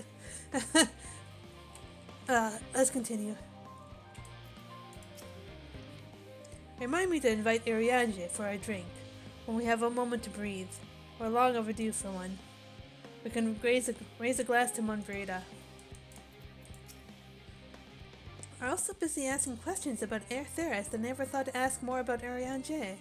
I'd like to, but where to begin? Goodness me, I've never felt like there was too little time before. There are so many people to talk to and so many things to learn. I assure you that my fellow Loporets are equally excited to have this opportunity.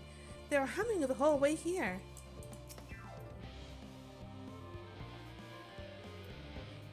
We spent so long gazing at this star, wondering and hoping. But to be here now, to walk among the people, to be part of their lives and know that we've made a difference. It's so much more than I ever dreamed. Oh, you must be one of the Scions, correct? Thank you for caring for my daughter. The time she spent with you was all too short, but I know she was proud to have you as comrades. Iriange is too, I'm sure, and I certainly feel better for knowing he has good friends to look after him. See that he comes home from time to time, will you?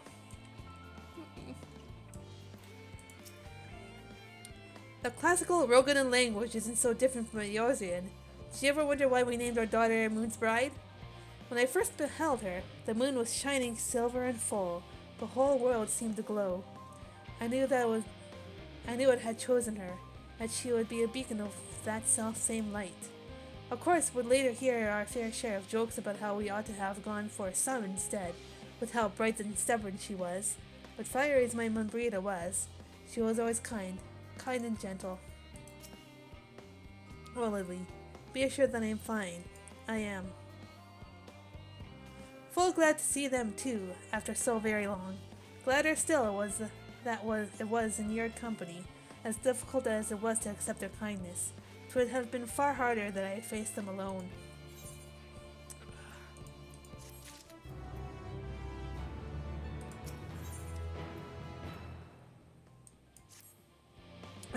Thou hast my gratitude for lending courage to the Loporets. Not disposed to rest on their laurels, several of our guests have elected to accompany my countrymen to their station. Some few may still come hither seeking counsel, and so shall I remain to aid them as need be. If thou art needed elsewhere, do not let me detain thee. As a matter of fact, I was hoping you might check on Alice. Last I saw, she was struggling to carry an enormous pile of boxes out the west gate. I could go myself, but we both know whose help she's less like to scorn. Not to mention that, much to my misfortune, I can think of several other things I ought to be doing. Until later.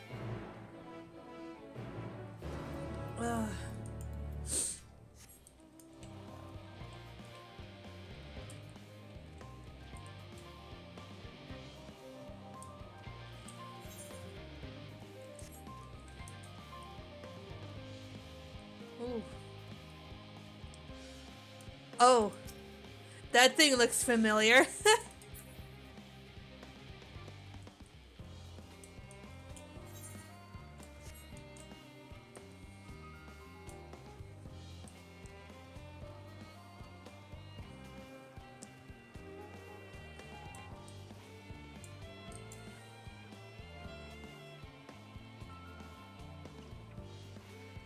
Oh yeah, that hit me hard. I was not expecting it to go that quickly there. Good people, them. Oh, Alice. Looks like you need a hand. Lily, what are you doing out here? No, I don't mind if you help with the boxes, but it's far from the most exciting of tasks. Are you sure? Well, I appreciate the assistance. We need to get these to Aporia. Time is short, of course, but they're full of organic specimens and samples, so try not to be too rough with them. Elfino should be waiting for us when we arrive. I'll see you there. Alright.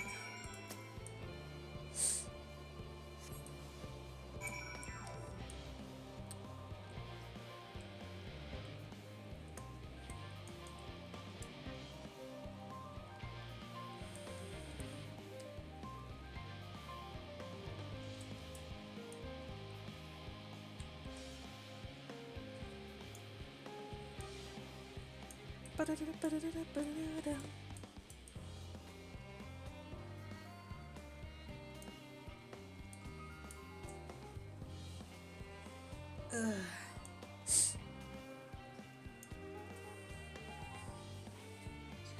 I don't need those tissues anymore.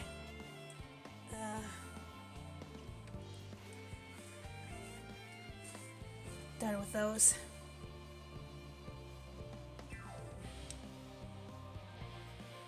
Oh yeah, they've definitely went all out in this expansion.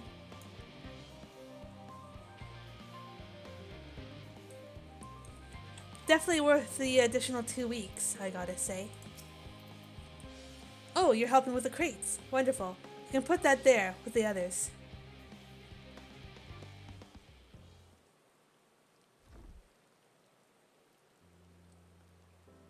You have my gratitude, but how did you come to be involved in this? Ha, then I suppose I have Thancred to thank as well. If you're wondering why we were tasked with bringing these boxes to Aporia, to begin with, so was I. It turns out that this base is operative of sorts. Those with final say as to what is included in the ship's manifest can be found here. Father included, I suspect.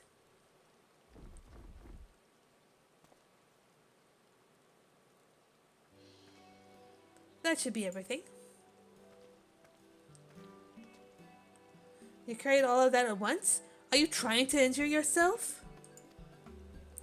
Oh hush, they're lighter than they look, and not everyone has your delicate arms. I suppose we should let someone know that we finished. Theo Paladin is in the courtyard. We can report to him. Why don't you come along? You should get credit for your assistance, at least. Considering where we are, we might even learn something interesting.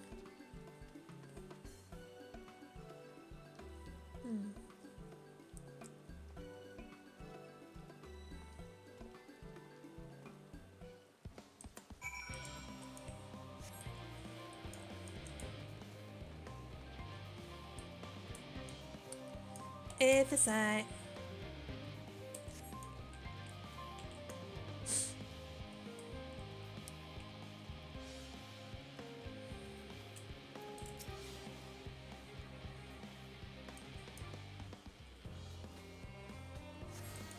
Here.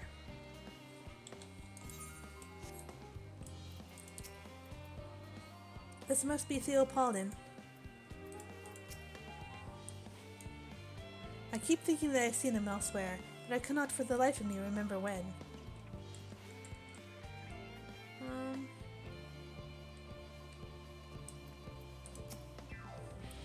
Gods, it never ends, does it?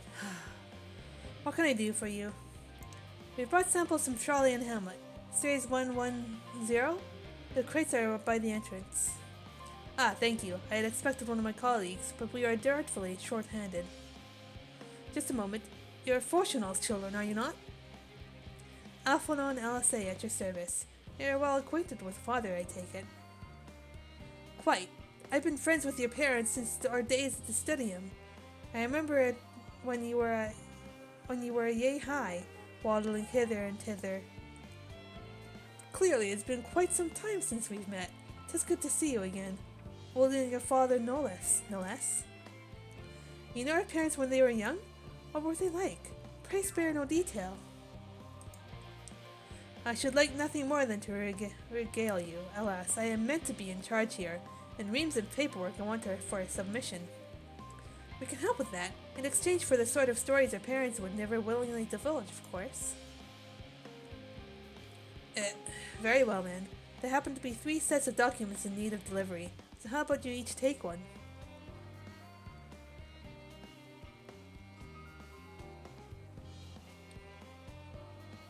Wait right there.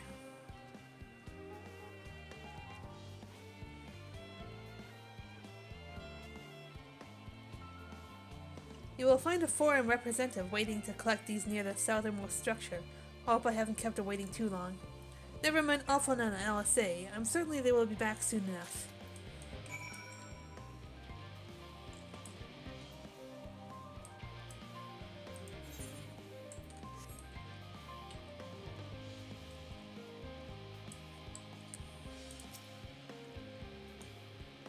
Here we are. Twins Minder.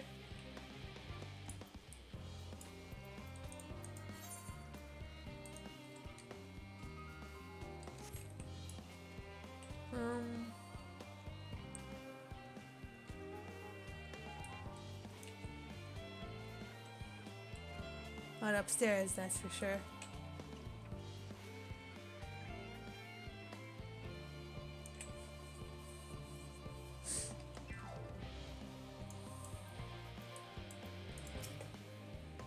Are you not one of the Scions of the Seventh Dawn? I thought you were meant to be working on the Etherburner.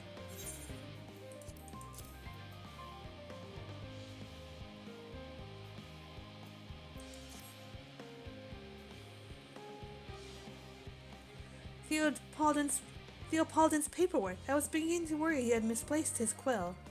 I appreciate your help in seeing these documents in my hands at last. As for your other task, pray keep this between us, but I sincerely hope your signs succeed. The Exodus is, without a doubt, the most momentous undertaking in the history of the Forum, and so we must be circumspect in all respects. Risk is a privilege we cannot afford ourselves. At its heart, however, Charlian has ever been a nation of the curious. 'Twould be a tragedy indeed if we were the ones to stymie your pursuit of truth.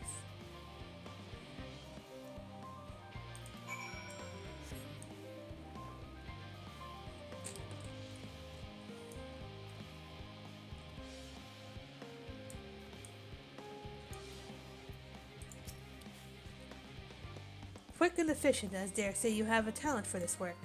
The twins' papers only need to be delivered to elsewhere in the facility, so they should be returning any moment.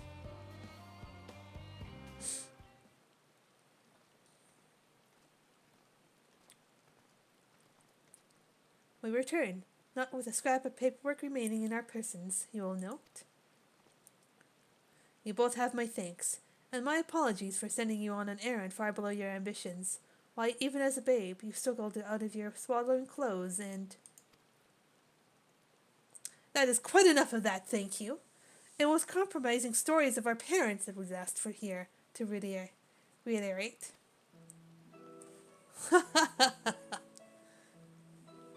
Of course, of course. I've known your father for so long. I must have something. Well, as you know, part of why the Levier name garners such respect in Charlian is your family's storied history.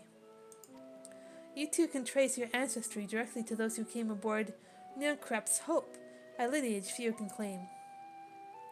I never thought much of it myself. It's not as though our forebears founded our nation.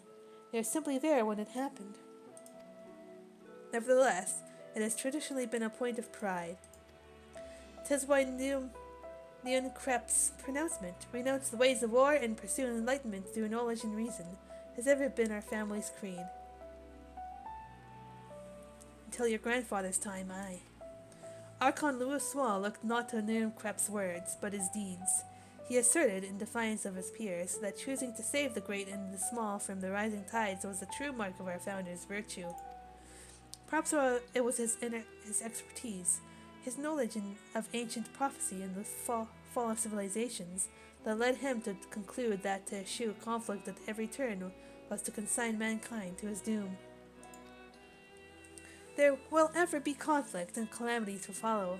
Thus, to ignore the plight of those one might conceivably save is not wisdom, it is indolence. You remembered his words well. Indeed, Archon Louis Swall lived by that personal creed, and used every means at his disposal to bring succor to those in need, Charlian or no. No one loved and admired your grandfather more than his son. Yet Fortunato could not reconcile Louis Swall's deeds with the philosophy of their forebears and his peers, a philosophy in which he believed so fervently, yet made a pariah of his father. Fortunato agonized over this contradiction for much of his life. God's father. A son may carry his father's blood, but his choices are his own to bear. Is it not always thus? Gods know Fortunato is a cranky old goat, so I'm sure you butt heads often enough. Yet even so, you must know that you are constantly in his thoughts, every moment of every day, and that is not an exaggeration in the slightest. You should have seen him when you were born. Barely recognizable he was, with a kind of dumbfounded grin I'd not seen since he first took a fancy to your mother. He was practically skipping when he told me of the news. Take my word for it, he loves you to an embarrassing degree. But he is also frustratingly single-minded. Once he's decided that a given action is for the best, he will stay the course no matter who or what opposes him. A profoundly annoying habit when you're on the other end of it, as I'm sure you will agree.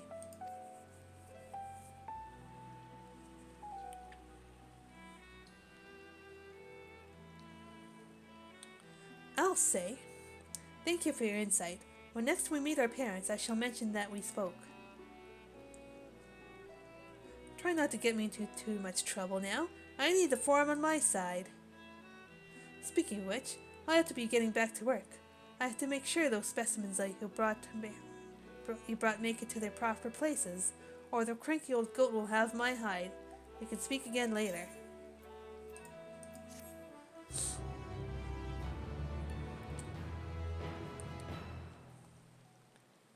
Hail, you three! Graha! Graha, surely Kokol hasn't driven you out of the forge already? For better or for worse, no. However, he has set me a task that requires more than my single pair of hands, and here you are. I could use at least one of you, but I won't object to more. Unfortunately, Asa and I have prior commitments, and we have delayed too long as it is. What about you, Lee? Can you spare the time? I would love to help. Perfect. This shouldn't take long. Alright, I'm just gonna go AFK for a few minutes, just kind of rest a little bit, so I'll be back.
Alright, I'm back. It's so hard talking for so long.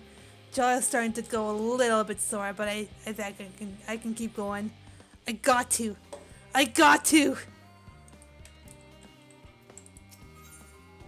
Ahan, off, no one else say. It's just strange to hear a father spoken of in such a way, but I suppose he would find your view of me no less odd. Much as I'd like to press Theo Paulden on more revealing tidbits, we should be getting back to our tasks.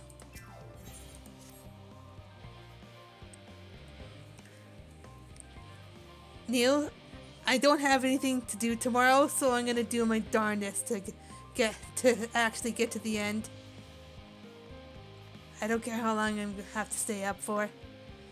And the event that our, and I quote, promised heap of adamantite falls right out of the bloody sky and into my lap, Master Cockle wishes to be ready to put the proverbial hammer to the anvil at the moment's notice.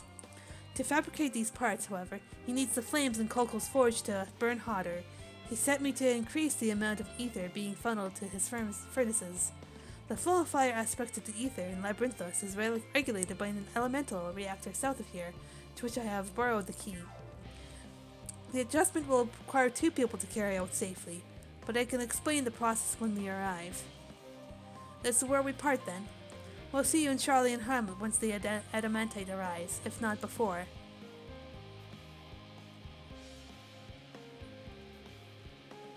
This way then.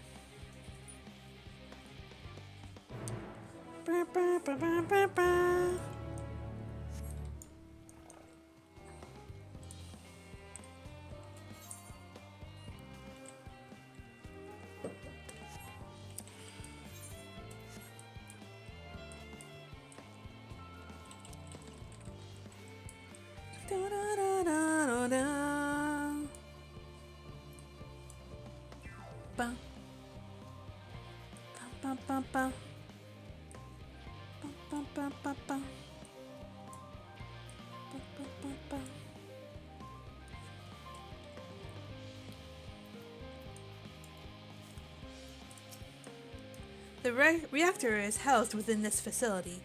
I'll be the one to go inside and adjust the fire at the outlet. When I do, a rather large amount of water-aspected ether will issue from a vent on the top. I expect this to attract at least a few elementals, which we would both rather not be drawn into the reactor itself. Trust me. Could I ask that you put down any that draw too near? They'll pose you a little trouble, I'm sure. Wait here if you would.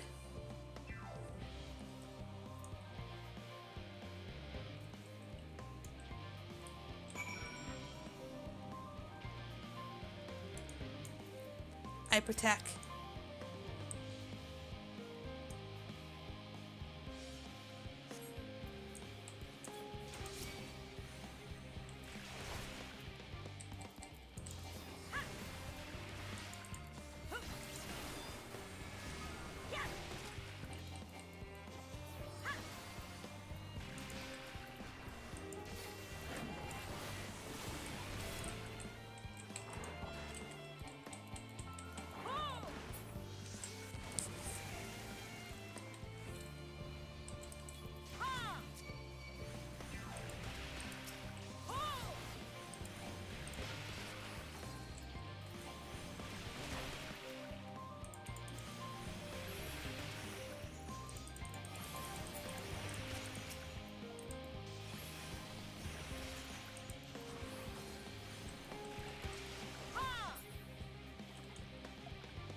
Okay.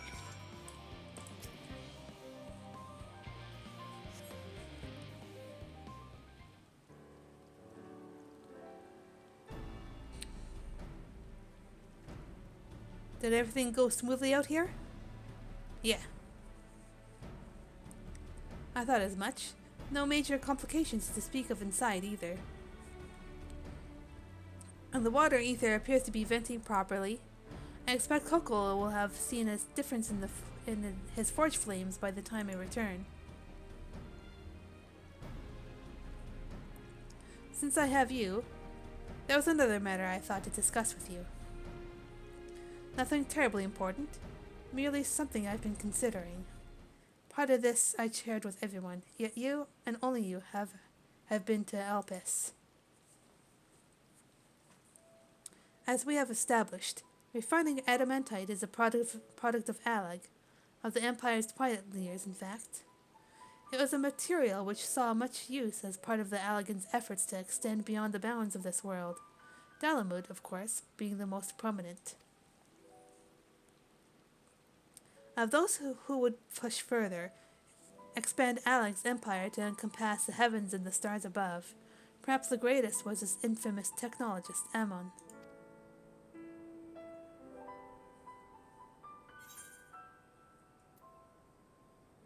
Ammon wanted to travel the Sea of Stars?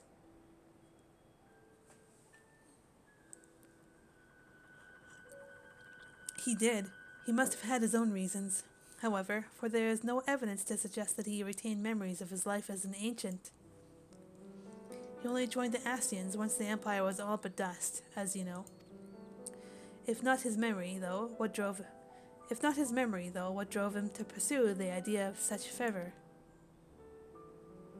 This may seem far-fetched, but what if souls like mine have a personality, so to speak, a natural disposition towards which they are inclined?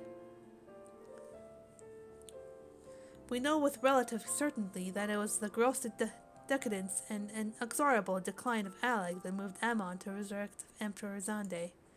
The Empire's people spoke lightly of death and destruction, experimenting on those they deemed beneath them to fill the emptiness in their hearts.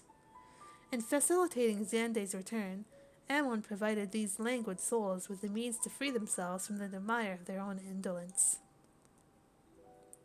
Or would have, had not Zande been convinced by his own death that life itself was meaningless. Ammon's desire for his countrymen to conquer the heavens could only be a means to the same end, to instill the people with new purpose. Like Hermes before him, Ammon was appalled by how those around him lived, but could never bring himself to believe that those lives were devoid of meaning. And both of them sought that meaning, that hope, in the distant stars. Such is my theory, anyway. Ultimately, it is the consequences of their actions which matter. Their motives are of no moment, and yet to reach those stars on wings of adamantite, to travel to the ends of creation beyond, the promise of hope everlasting. That much I do understand. But enough musing for now. Why don't we see how Cockle is getting on?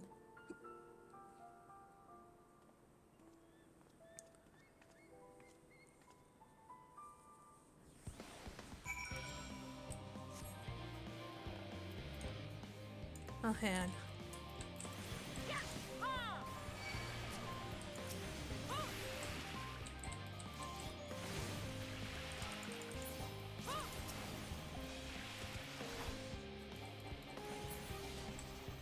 There we go.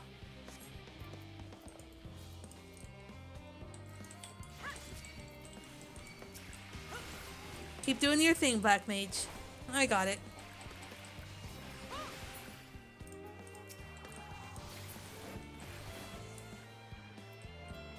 There we go.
This will be the forge.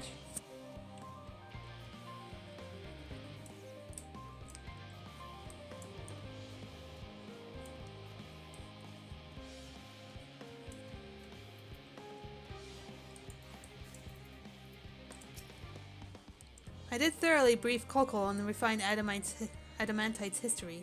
I only volunteered to go to the reactor because I was finished and there was little else to do. Hopefully that dispels any misapprehensions that I was kicked out for prattling on. Phew, I can feel those flames ablazing from here. Glad you found someone capable, Graha, but there's not much left for you to do. Unless you can conjure up the refined adamantite any faster.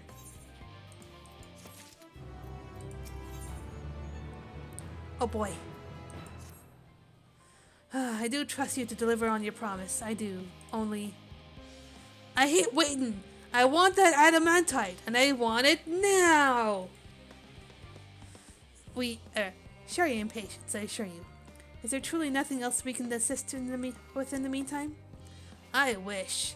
This sitting about is unbearable. Pity the forum frowns on recreational explosions. Well, so long as they can't prove it was premeditated. Get you gone. I've mistakes to make. Oh my gosh, this guy is so chaotic. In that case, I suppose I should go and return the key to the reactor. I'll have one more look to make sure that nothing has gone wrong, unintentionally or otherwise. I'm certain there are better uses for your time, however. I will join you in Charlene's hamlet and on.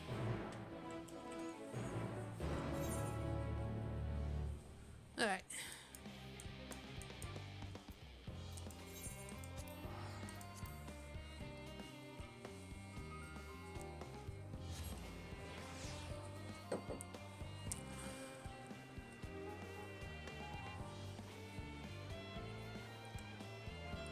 Bonds of adamantite.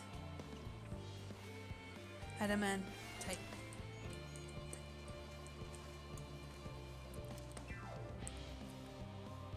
Blop, blop, blop, blop, blop.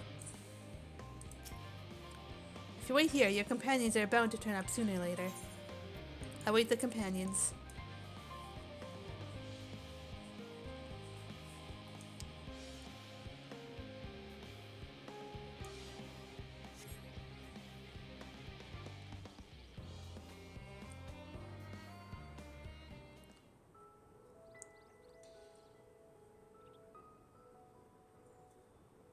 All set, I take it? We finished what we could. Delivered supplies, tracked down escaped animals. Trivial tasks as they may be.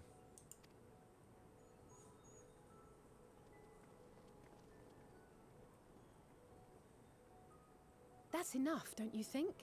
If there was anything more important still undone, that would be a problem in itself. The vessel is essentially ready for departure. All that remains is to load the final batch of supplies and see everyone on board. Once we've readied the ether burner, that is. Ah, had a feeling we might find you all here. Sup? Our consultations with the Loperites, too, have run their course. Pleased I am to say that our researchers' concerns have for the most part been allayed, though some insist on making adjustments to the very end. For their part, Livingway and her peers have graciously offered to stay and keep the people company, lest any lingering queries go unanswered. All that remains is to wait for the refined adamantite. Alphino, are you there? It's me, Kryl. Your special delivery has arrived. Round up everyone and come to the harbor at once. It's here! Speak of the devil.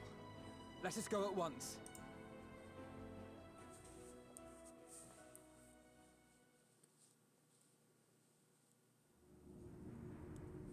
Oh.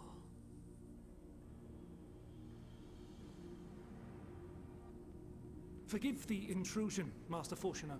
I bring urgent news. A great commotion has broken out in Scholar's Harbor. Your presence is requested, with all speed.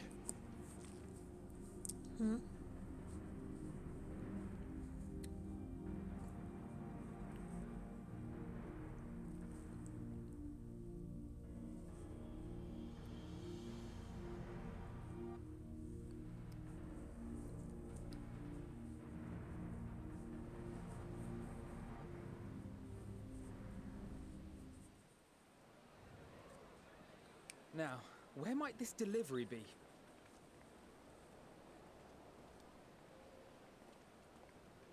Oh. Oh, fuck!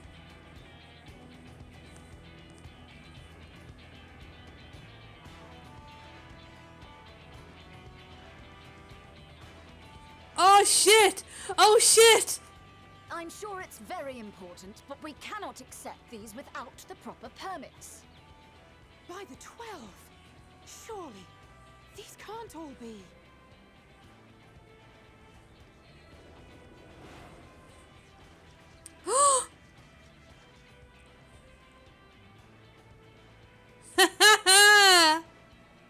Bleeding hellfire! They're bringing them by sea and by air. All these folks in these crates.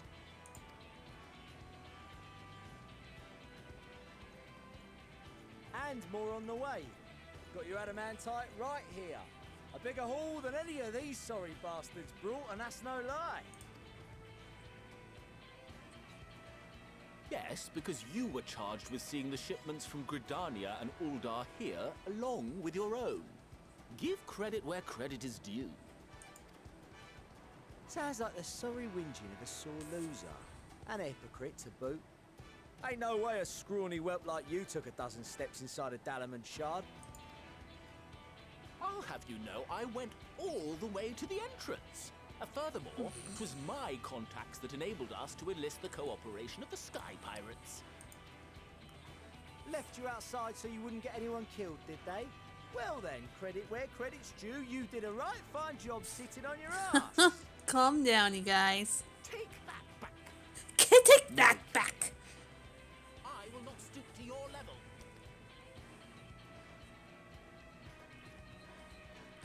My, what a grand welcome party. Saraban! Hancock and Saraban. We come bearing relics both sacred and Allegan, as well as a few other gifts that may be of help, to be presented with best wishes from the Eastern Alliance.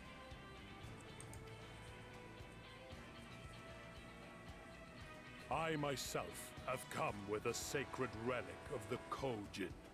Upon learning of your need, Bunchin bade me deliver it on behalf of the Blue with all haste. Fearing I could not swim here with the necessary speed, however, I thought to beg our Confederate allies for aid. To my delight, Hancock was already preparing for departure at the self-same port, and had space for additional cargo. Saraban's cargo.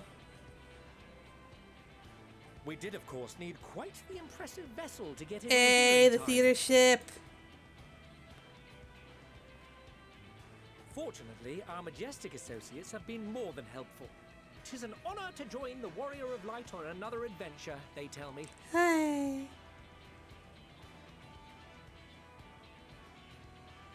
That is all wonderful to hear, but what of the extraordinary cost? I shudder to think of the ransom we must pay for such a bounty. Fret not for your coin purse, young Alphino. Lord Lolorito looks ever towards the profits of the future, and thus the East Aldenard Trading Company went to some lengths to reduce the financial liability. And since the Scions funded the entire venture, not a gill need be rendered up in compensation. Everything is already yours. We funded the venture? When? Don't let the name fool you. This coin keeper knows a thing or two about spending. Tataru. When it comes to capital investiture, a sprinkling of gil here and there will not do. You need enough savings to make waves when it really counts, which is why frugality is paramount. We also have the benefit of a generous patron. Generous being rather an understatement. She has supported us from the shadows since the very founding of the Scions. We even had coffers to fill. Oh, it's Mama Lavier.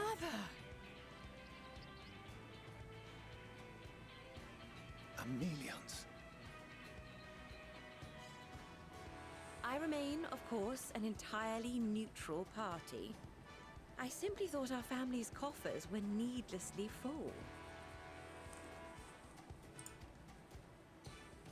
We can hardly take them with us on your teeny-tiny toy boat, now can we? And 'twould be a shame to leave all that hard-earned wealth unspent. Waste not.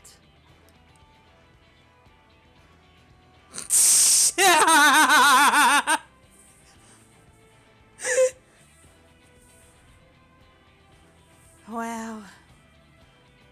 However did you manage so much in so short a time, though? We expected word to reach only a fraction of our allies.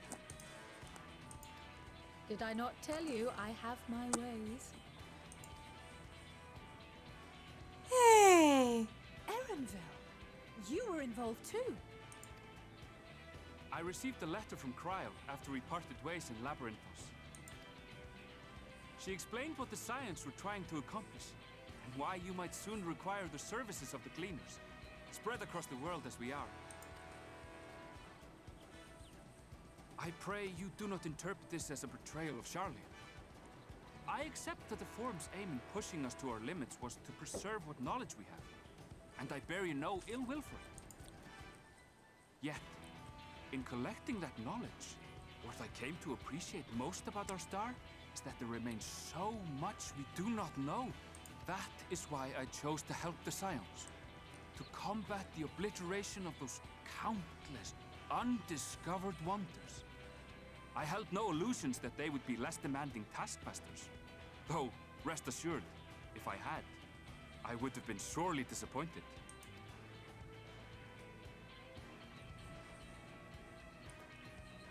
To make a long story short, the whole of the guild ship cooperated to ensure your call was heard far and wide.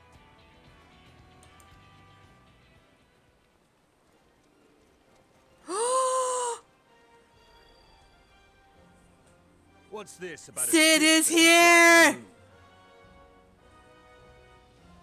Good to see you, Garland. And why didn't you mention it sooner? The one time you don't beg my aid, your problem's a bloody ship that can fly to the moon. Sid, you brought the team. Of course. Garland Ironworks' finest. You need only point us towards my new favorite ship. Aww, Alpha's here too. Oh, I nearly forgot. We stopped by Whirlit before coming here and picked up a package from Gaius. He's still of the mind that actions make for better penance than words, contrite or otherwise, so we offer none of the latter.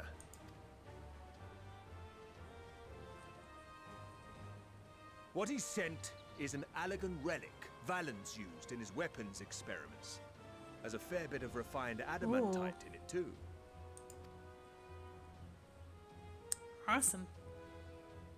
As you like us not suspect, we've also brought adamantite for Mordona's Dalamud shard. Mm-hmm. I admit to some consternation upon first receiving Kryl's message.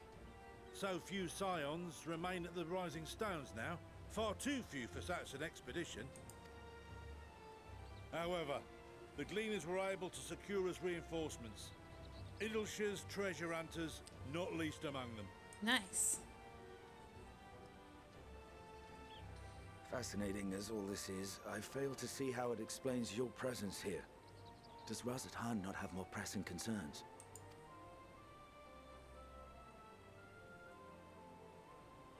We do. Yet averting the final days would be the most expedient solution. That, and I am indebted to you. Oh. Though they chose to take their leave of Thavnair, those you saved in Galimund remain my people. My gratitude is beyond words. 'Tis appropriate that I aid you in kind. If in the doing we bring salvation to others of this star, so much the better. You will recall that I spoke of my father, Midgard Summer, and his journey across the great expanse. As he traveled betwixt the stars, His resplendent scales drank of the ether in those nigh empty surrounds, and imparted to him the strength to persevere.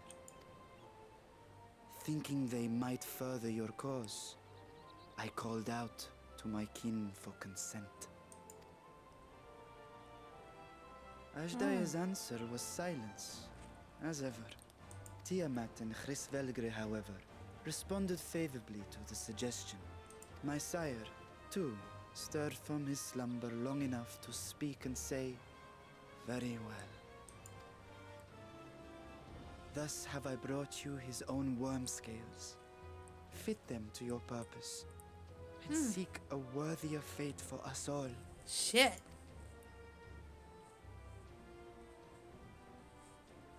You'd be hard-pressed to find someone else so familiar with the unique properties of dragon scales.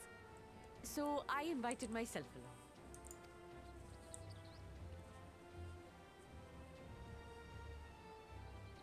Bugger me, this is so unbelievable. I've gone right back round to believing it again. Forget a 6% gain in efficiency.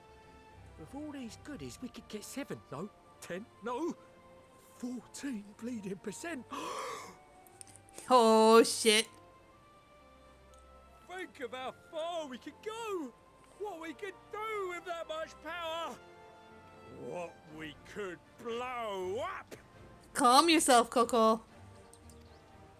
Calm down. If Kokol is duly convinced, then it must be true. In which case, the Scion's end of the bargain has been fulfilled. Would you not agree?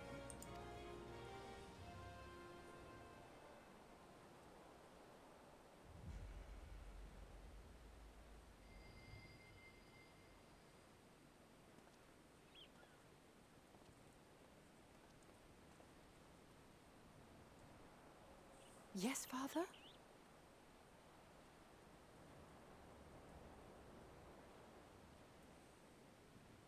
I know not what you seek of Hydaelyn, nor for what purpose you would take command of our ship. Yet this much is certain. To do so will be to dictate the fate of this star and the lives upon it. The lives of each and every creature, in their magnitude and their fragility. Do you understand? And are you prepared? We have seen and we have felt how much each life shapes this world. And so we are determined to abandon none. We understand what is at stake, and we are prepared to bear this burden.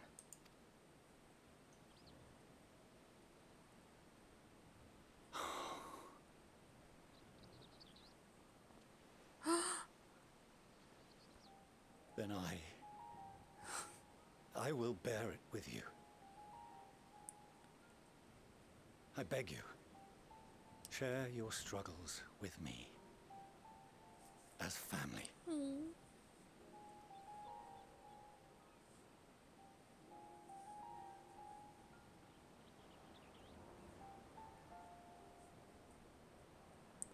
Hell yeah. You grasped my fingers with such tiny hands the day you were born. Oh gosh. I thought my heart might burst. It was love and happiness beyond expression. Overwhelming. And a conviction so powerful that I trembled with something close to rage. I had heard the final days foretold. I swore to myself then and there that I would not let them steal your futures.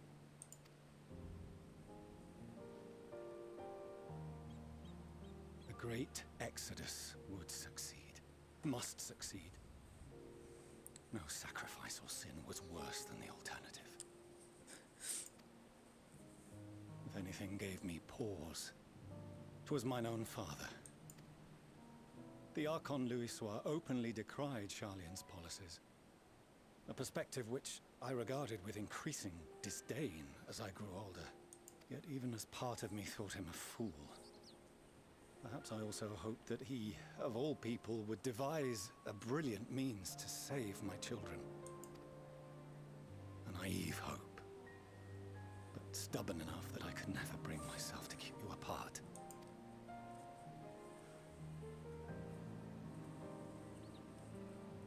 No, that was his doing, when he perished at Cartano. As we pulled that twisted slab of Dalamud from the sea, I remembered the warmth of your newborn touch. Chastened, I vowed never again to suffer any interference in my mission to protect you. No matter that you yourselves wished otherwise. Detest me, fight me tooth and nail, I would suffer it, and more, and be satisfied so long as I could force you onto the ship.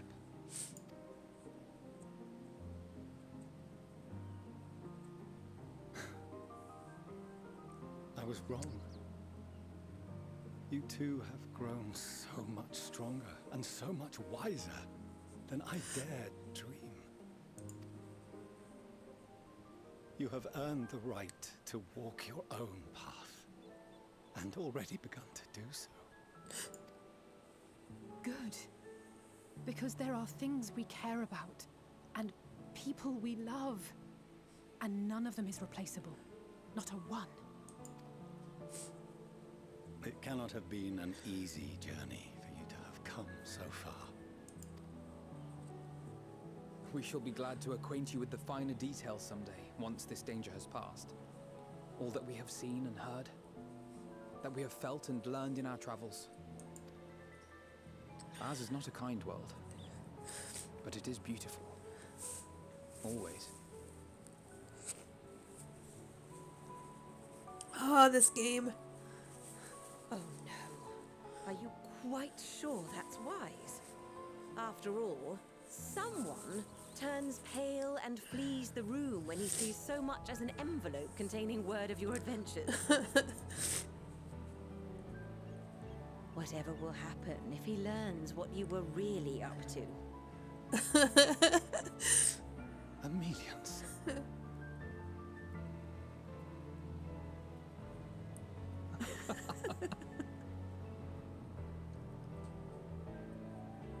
No, trust me, I have the box right beside me. I'm just discarding the ones I actually used. Though I have wronged my children most gravely, I owe you an apology as well. I assumed that it was the Scion. Shit. Yours, in particular. I see now that said influence instead brought them together with the many fine people gathered here today. In which case, I hope you continue to guide them.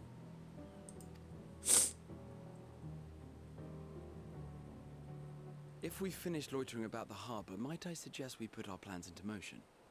People are beginning to look confused. We're having a moment, okay? Perhaps you can spare a few words ere they resume the tedious lugging of cargo. You have no small number of friends and admirers here, after all.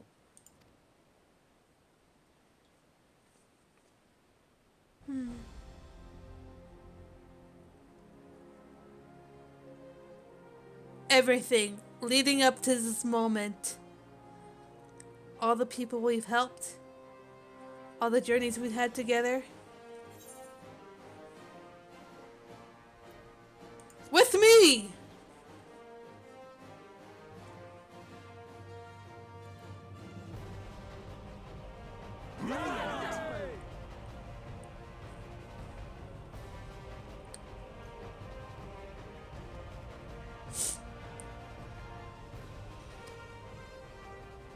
Your assistance is appreciated. Now, in an orderly fashion, if you please.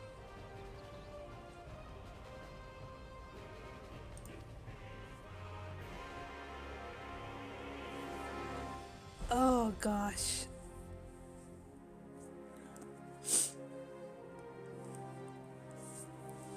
Foshuno's a good father. I don't care what I said before. He's not a dick. He is not a dick.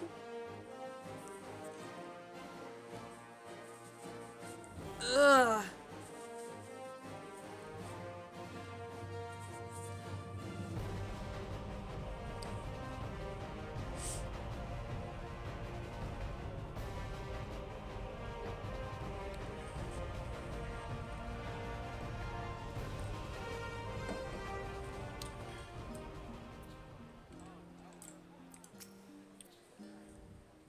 Unaided, we science could never have gathered such a bounty. Refined adamantite, relics sacred and ancient alike. I find myself quite overcome. If I never see another crate again, it'll be too soon.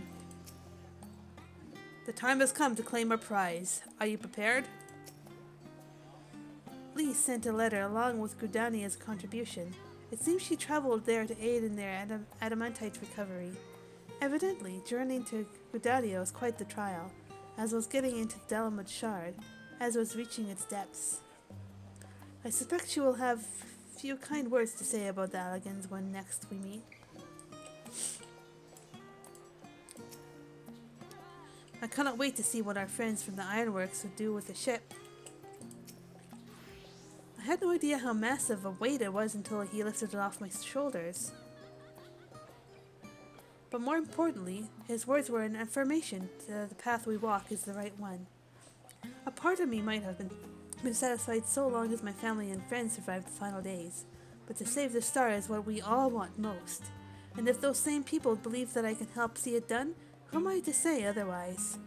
Come what may, I will fight for this world of ours until the very end.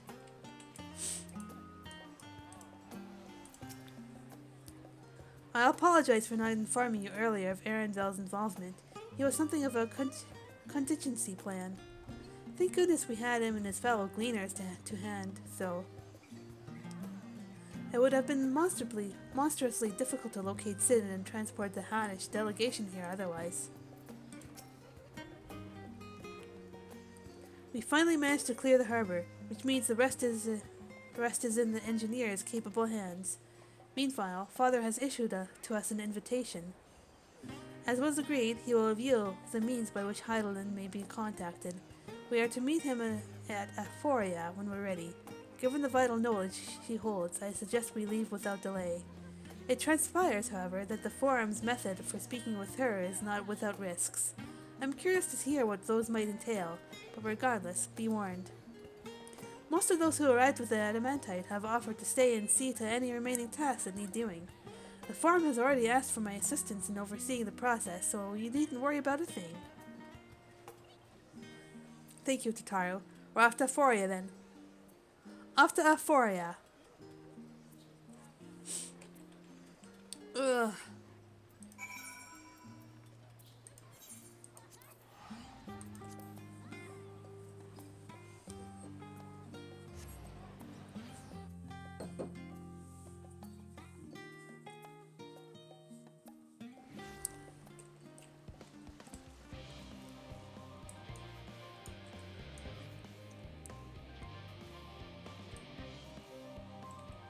Okay, that's all that's here. Lily, I have already shown the others inside. You'll want to speak with Clarelane. She has a key to the lift and could send you down after me.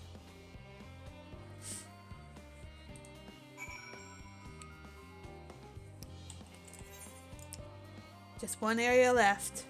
Right here. Ooh.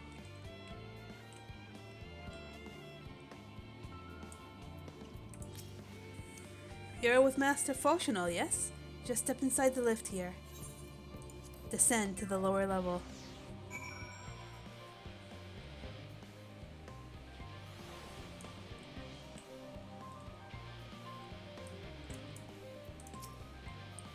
From here, we proceed to the heart of the Labyrinthos, and its most closely guarded secret, Thaumazein. It marks the beginning and end of our efforts. Hence we delve to seek audience with the star, and once we will embark on our journey to the heavens. This way, if you please.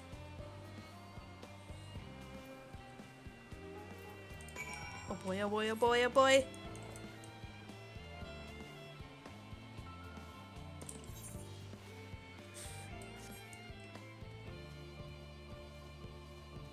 Whoa.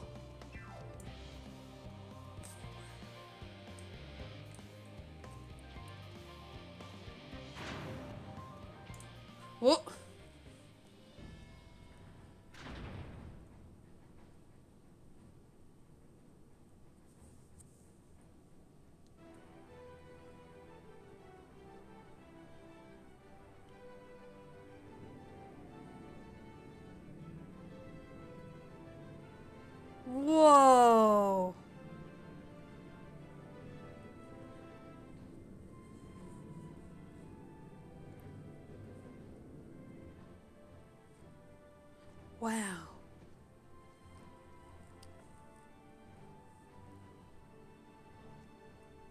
I bid you welcome to Thaumazein.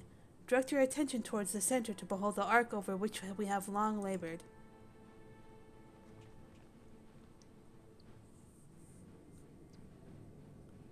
As you can see, 'twas designed as a medium-sized craft, the better to reduce fuel consumption. Miniaturizing magics have been applied to its interior to ensure that the thrust-to-weight ratio does not place too great a limitation on its freight capacity. The Aether Burner, as you know, has been removed for further modification, but we shall reattach it soon enough. I have received word that Krokol and several of your allies are working on it with intense fervor. They are sure to see it done. 'Twas by their expertise that many a prior disaster was averted. If anything, I fear they will not afford us much time for speaking with Heidelin ere they finish. Point taken. Let us move on. I must warn you again, however, that even with the benefit of our device, to treat her with her is not a simple feat.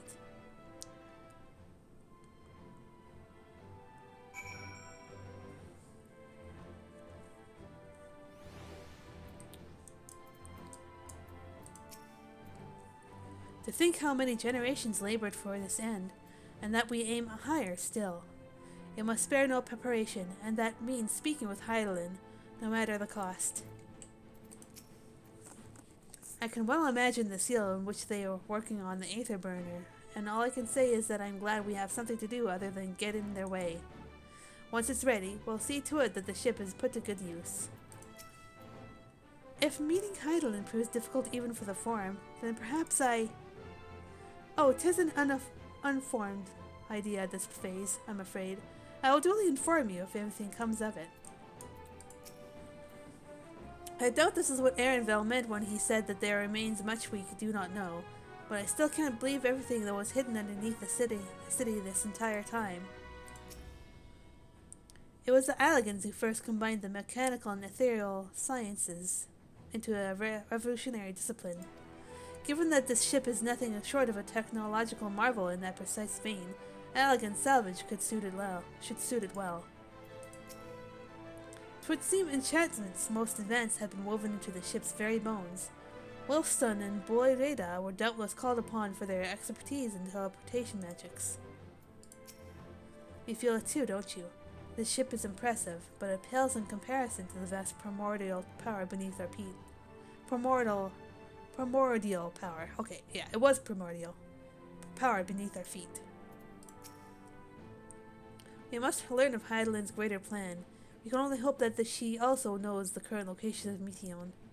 And we can do neither if we do not focus on whatever trial awaits us within. I have done what I can to impress upon you the gravity of what lies ahead. Are you prepared?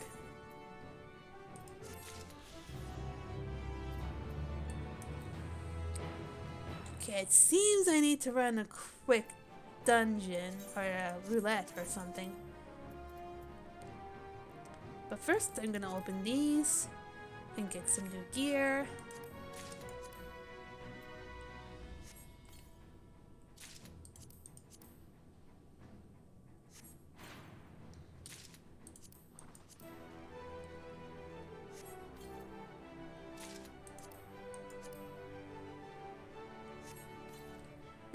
I'm not that far.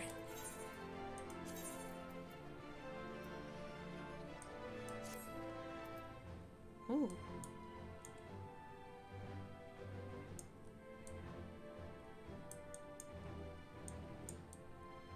That's kind of neat.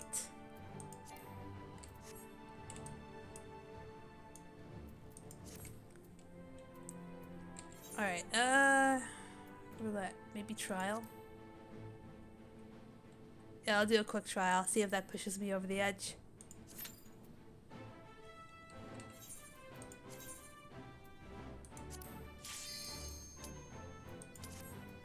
Fine.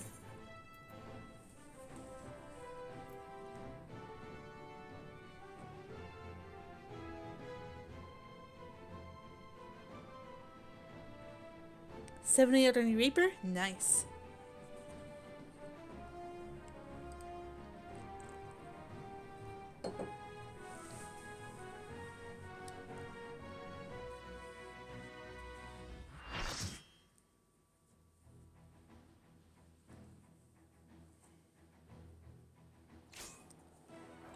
Hi, Shiva.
Ah!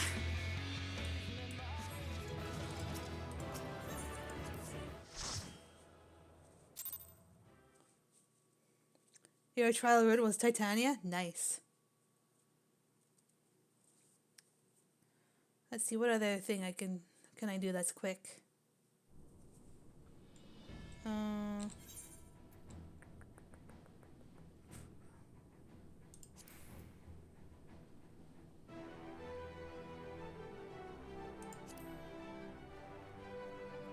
I'll do a normal raid.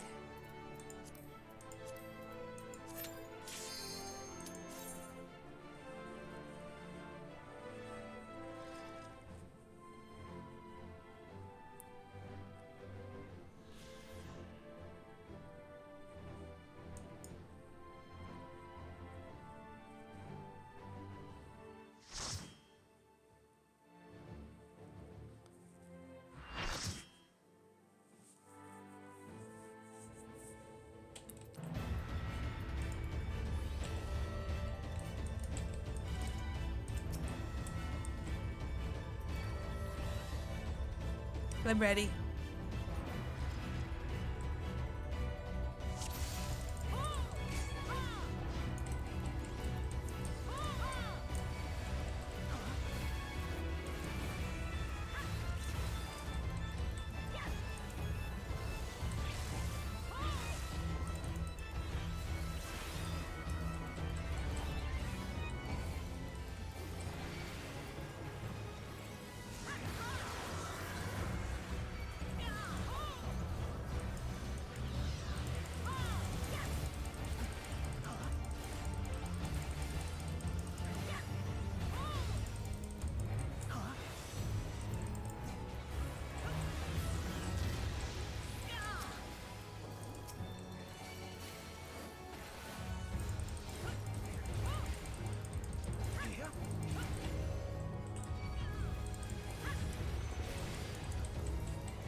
You can take it.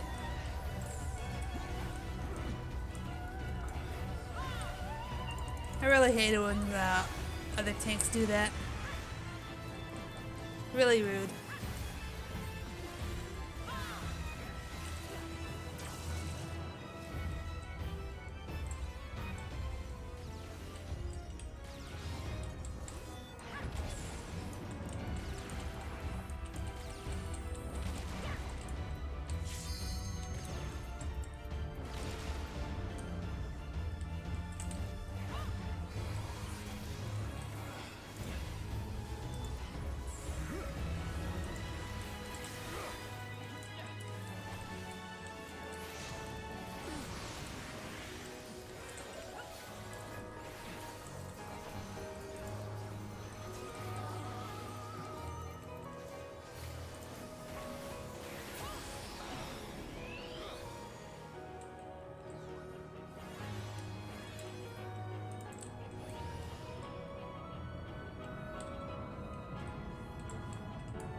Oh.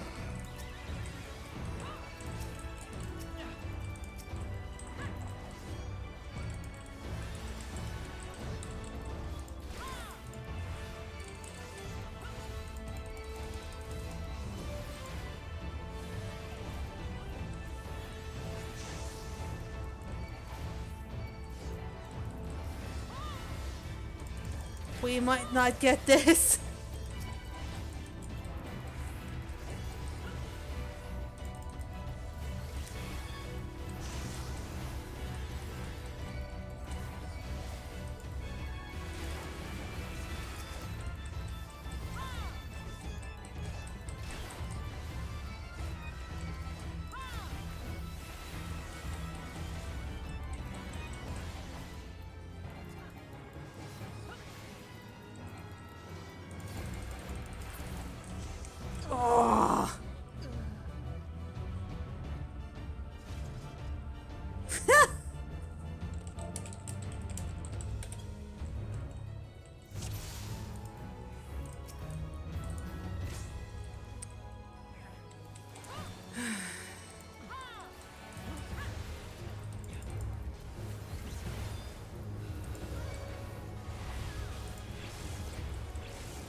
we go.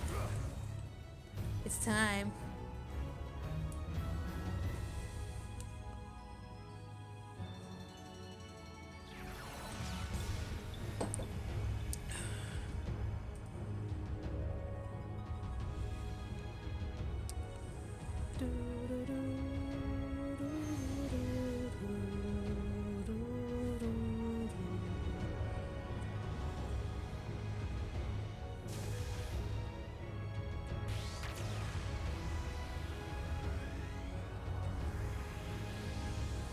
Yo.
Nice. Ah! That wasn't enough. I might as well do like a Aether current quest then. That'll put me over the edge.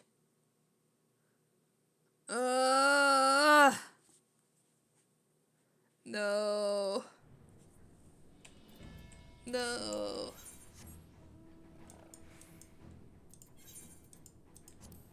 No.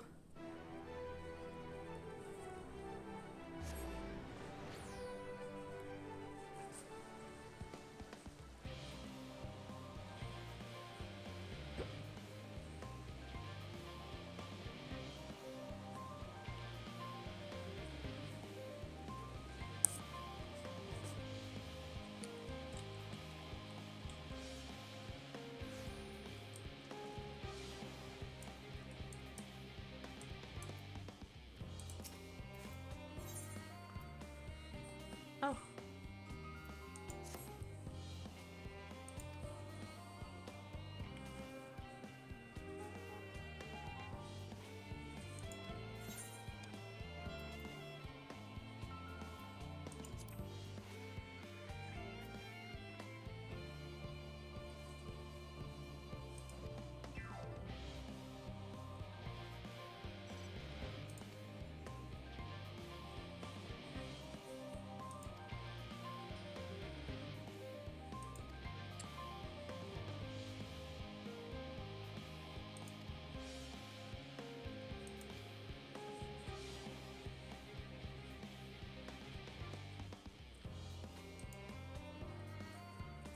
I will find the child.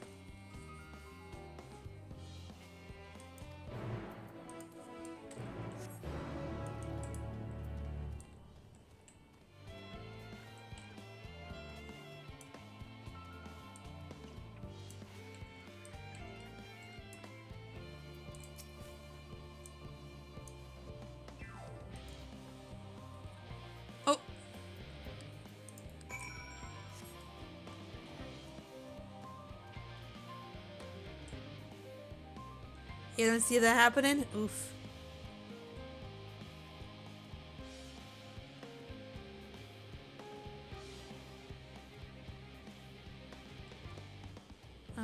There he is.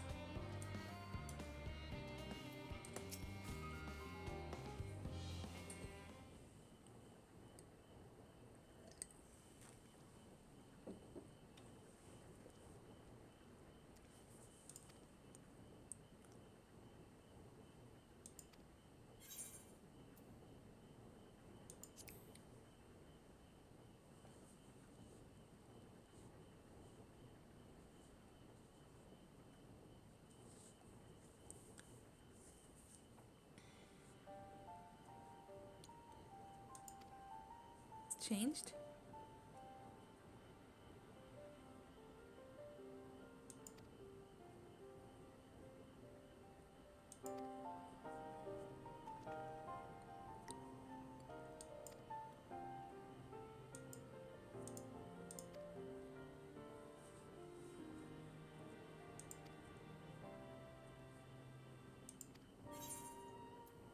You don't need to pay me.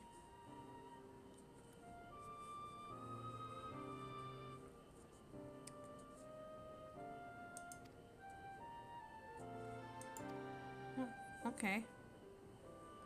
Sure.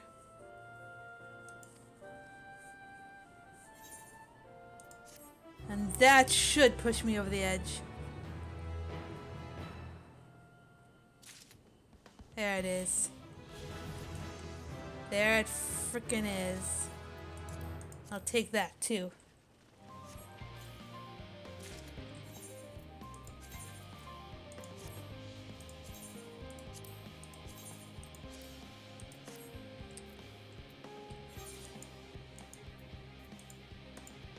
Go back over here really quick to change back my armor set. My glamour. My glimmer glam.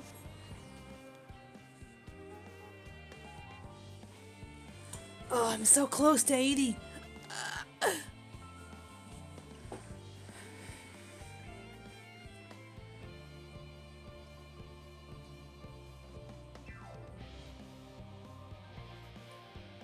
How far does my rusted buff take me? I didn't look at the whole length.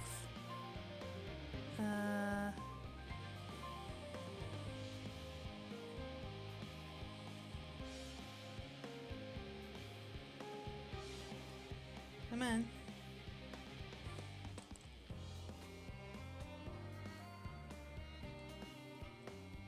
Come on.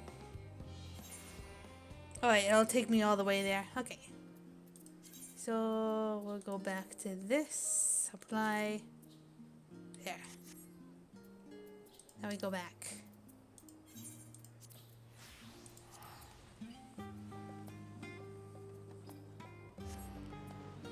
$90, yes.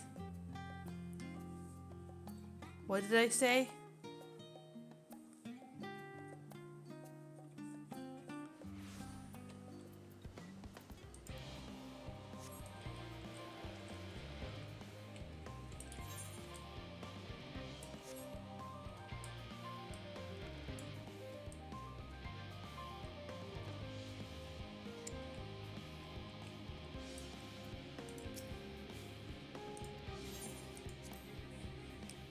I descend.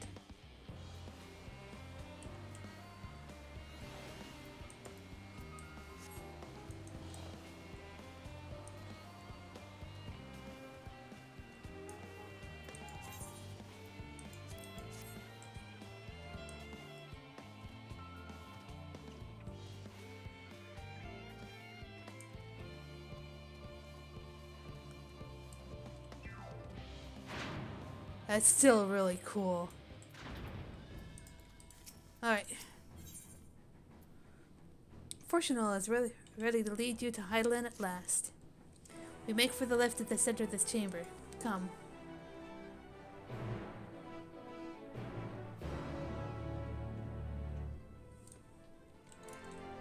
If I must walk.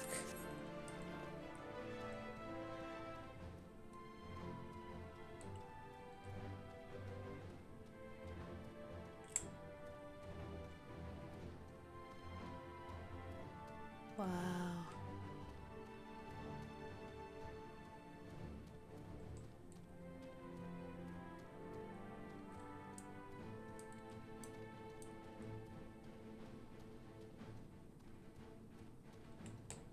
Okay.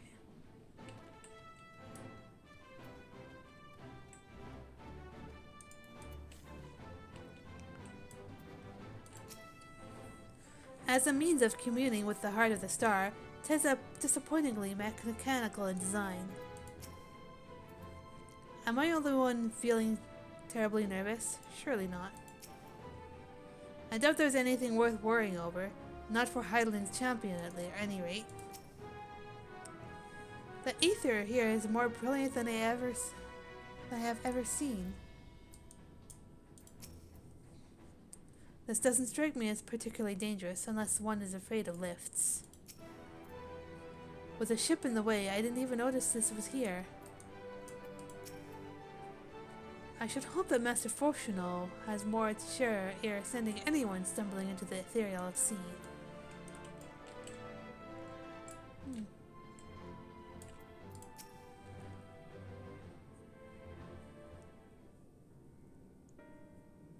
As you all know, alongside our physical world exists an ethereal plane, what we refer to as the ethereal sea.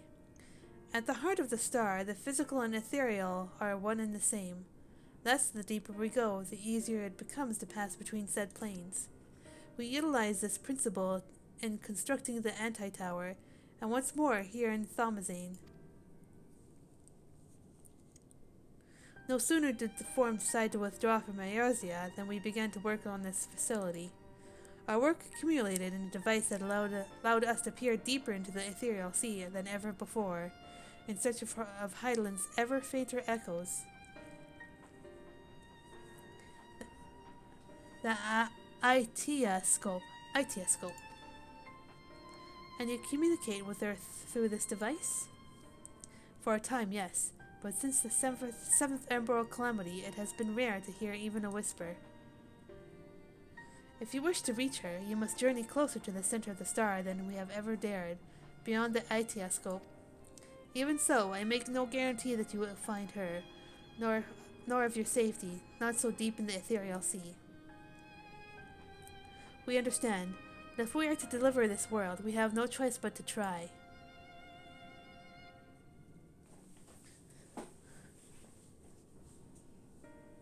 I know. I only wish we could do more than observe your progress from afar. The Etioscope's ocular lens, by which we may peer into the ethereal sea without placing ourselves at hazard, lies above us. Through it, we can watch and guide you. In those swirling depths, there are pockets of ether so dense and turbulent that they can unravel one's soul. If we determine that you are at risk of coming into contact with such a pocket, we will recall you with teleportation magics. To that end, it would be best if one familiar with the composition of your souls remained here to assist in assessing said risk. Otherwise, there is increased probability that we will extract you too early, or too late.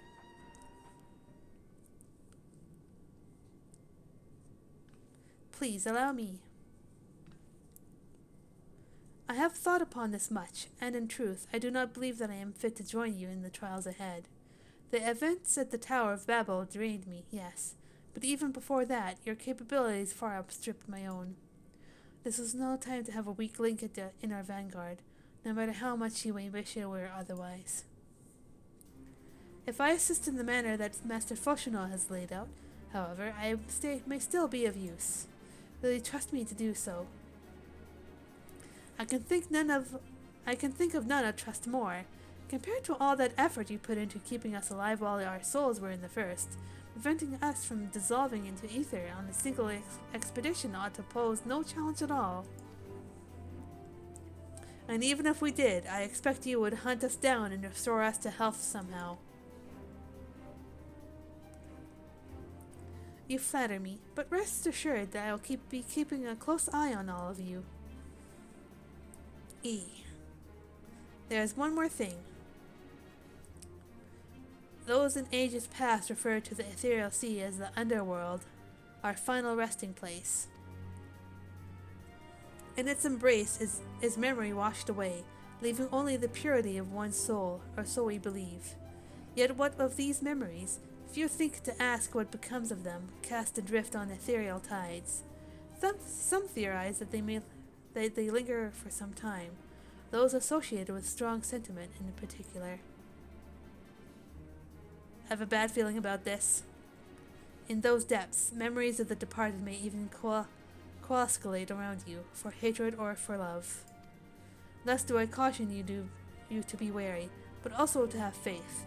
Remember those who did gladly extend a hand to you, that they may lift you up once more. I'm gonna freak out if they put Haschelfont in here. I'm gonna be so freaking upset. Alright! It is time to delve into a new dungeon.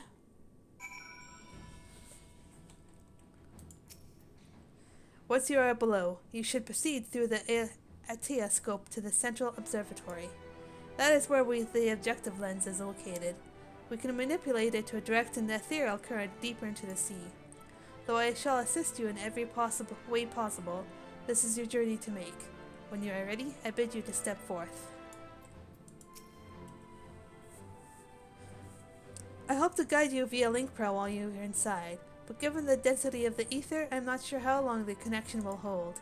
Even if you can't hear me, however, be assured that I am watching over you.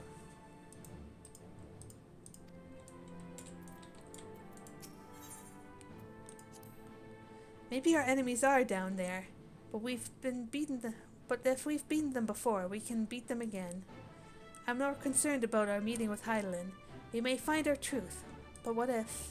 No, I would rather not think on it. Let us move on. If some part of them remains in the ethereal sea, do you think? Forgive me, that's not why we're here, and no matter what happens, she'll always be with us. With me, most of all. She'll tell us to live for the here and now, to do what must be done, and we will. We have always tried to do the right thing, but we have not always been kind, nor merciful. I should not be surprised if some few harbored her resentment for us as they passed on. We must face these truths, and meet them as they come. Oh.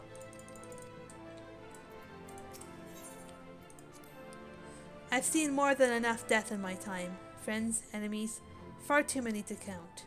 Once, revenge was all I lived for. All that hate, all that anger. What good did it do? None, that's what. The way I see it, there's no point living for the past. It's the present that needs protecting. I cannot help but think of those who were transformed into beasts. Their ether dissolved into nothingness, their souls forever lost. Yet I dare say Fendaniel still wanders the ethereal sea, as do Ancients who gave rise to Zodiark, setting in motion so many cataclysmic events. If there is justice to do morality a work that governs their fates, I do not know it, nor do I think any man ever will. Did I talk to you yet? Yeah.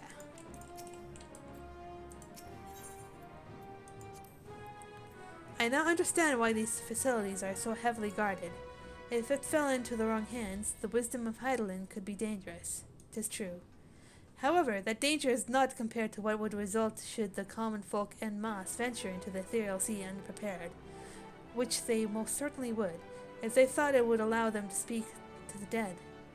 Once that secret got out, no rational argument could be dissuaded the people from wanting to see their loved ones, no matter how ephemeral the meeting.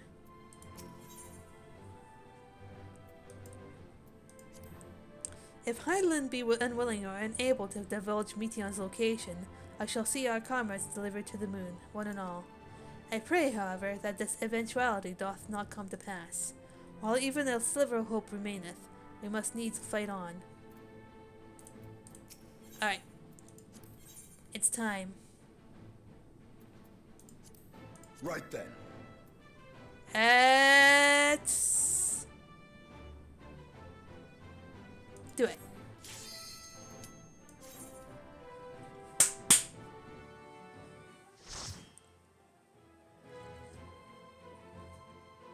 Her children, one and all.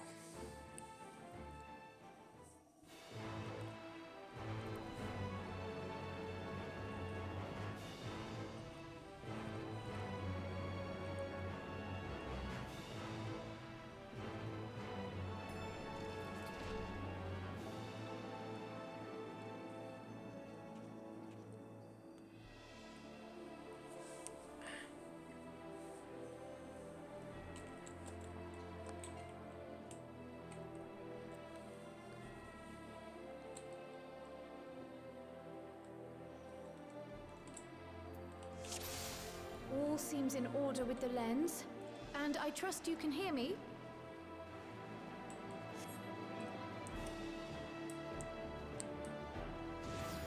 Those things are pure malcontent, the residue of lives unfulfilled.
You underestimate me!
Rivalry.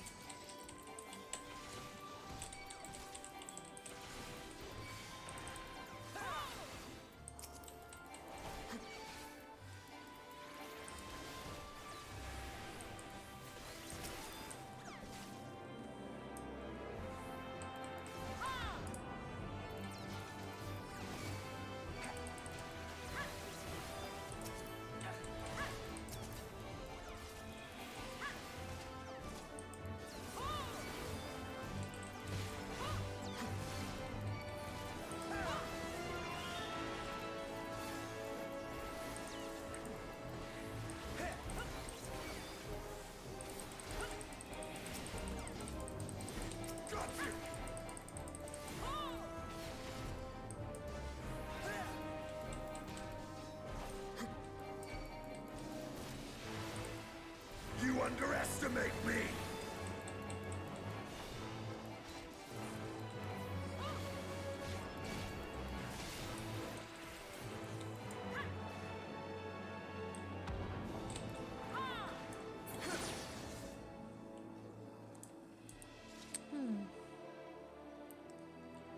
Oh, that one's a different color.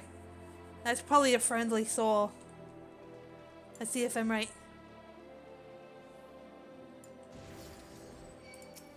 Ilbert.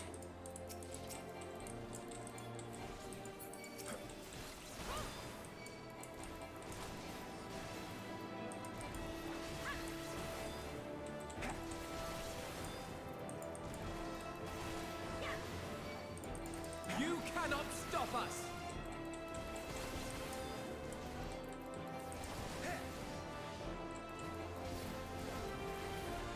Who's the hidden soul? Oh.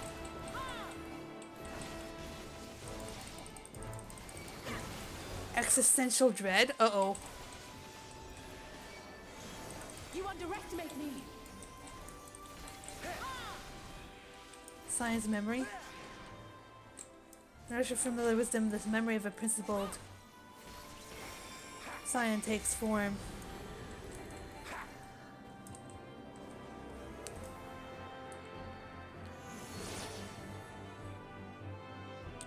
No mistaking that staff? Thank you always. Was that,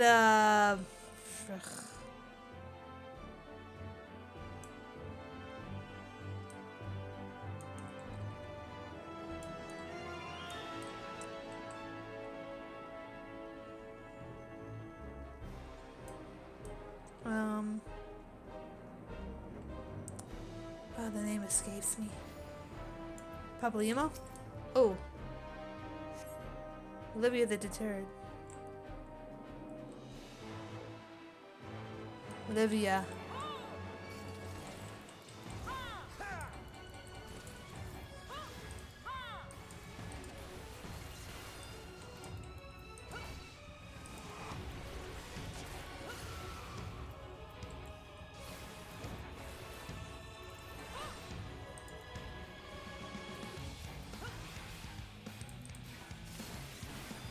Yeah, Papalymo.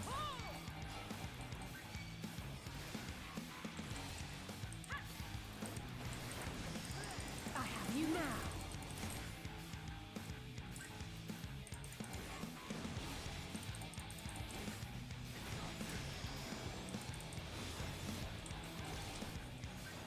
Obvious signs of a AoE attack there.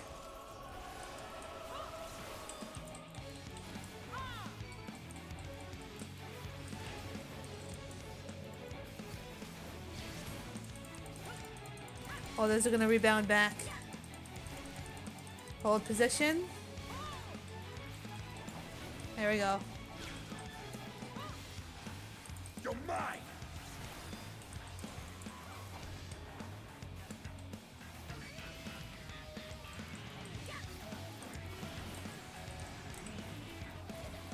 You underestimate me.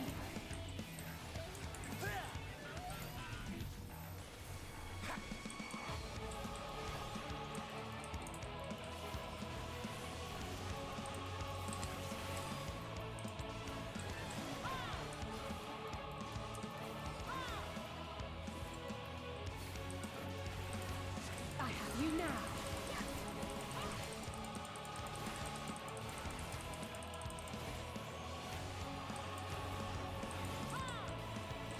You underestimate me. Oh, that was fast. Hold.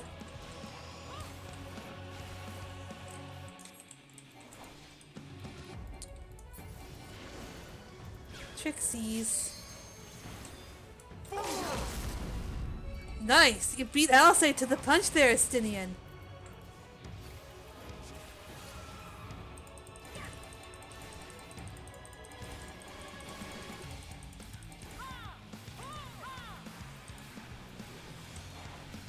Auto to ammo.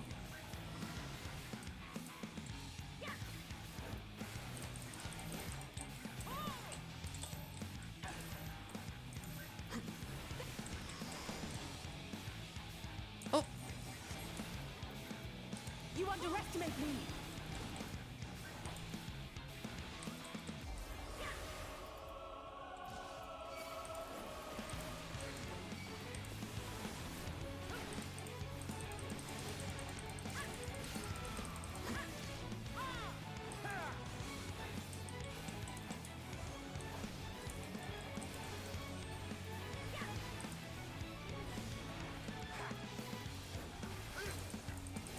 go.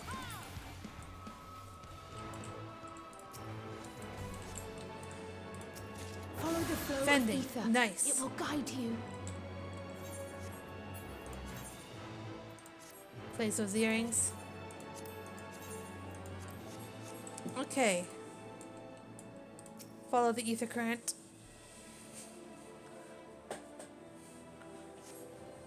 The ether is too dense. Ah, I'm losing you. Whoa. Holy shit.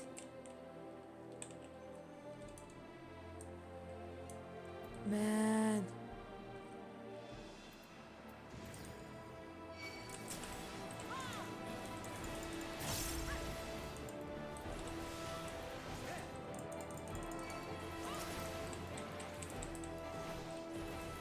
There!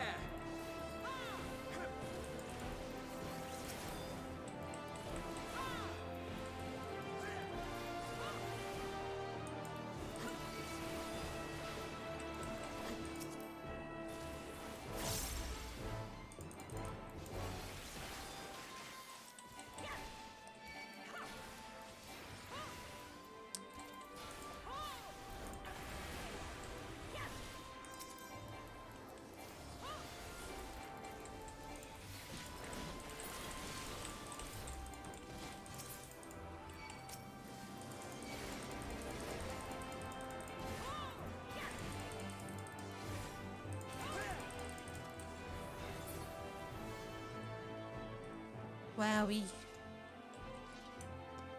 Alright, let's see who's next.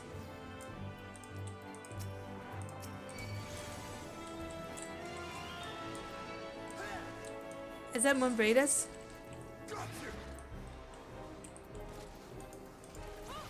Yep, that's Moonbraidus.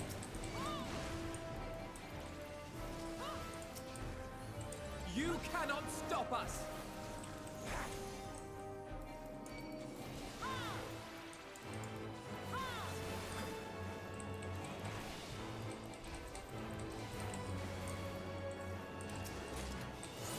Ooh, Savage Might.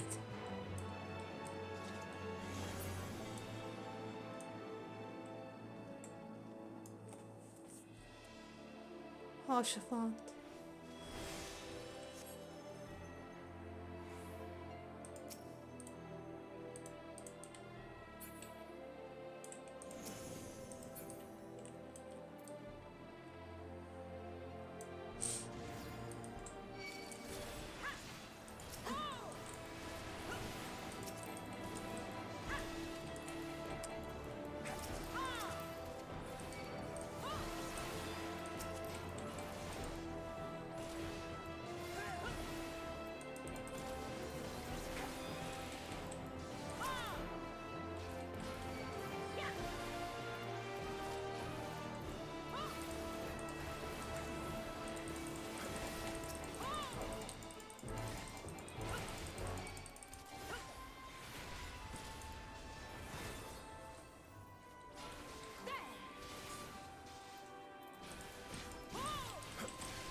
Hit 79, nice.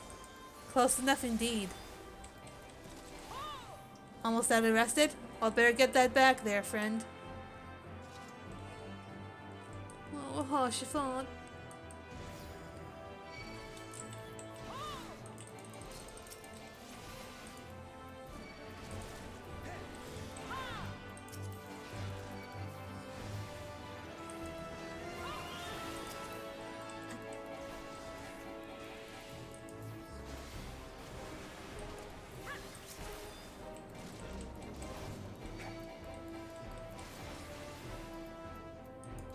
I have you now.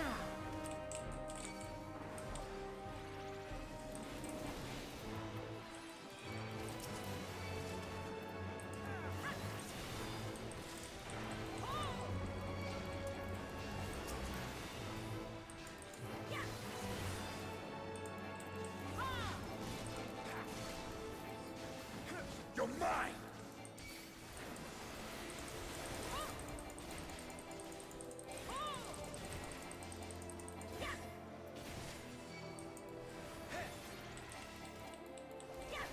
You underestimate me!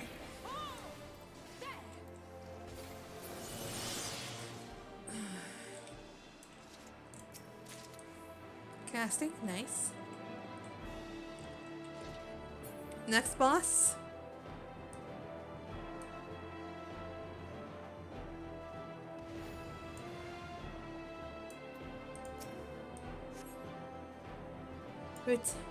Ritatian?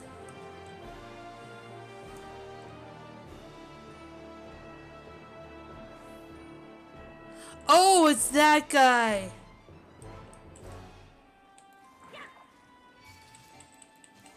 This will be interesting.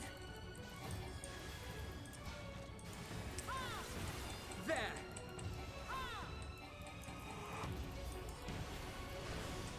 Oh.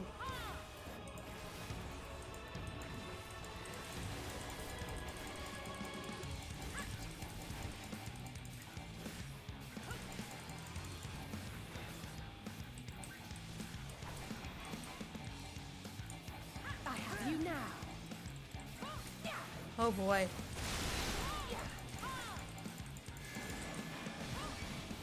You cannot stop us!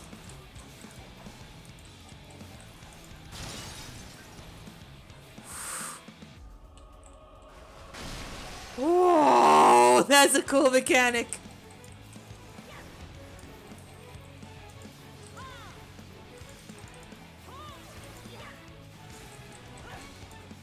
You underestimate me!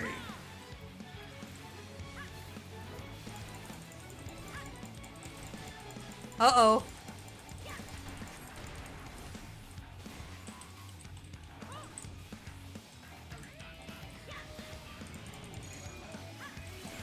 There!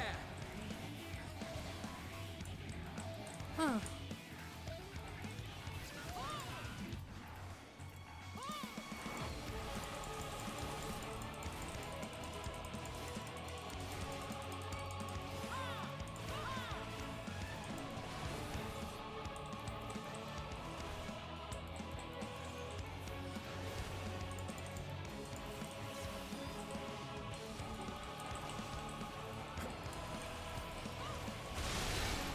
You underestimate me!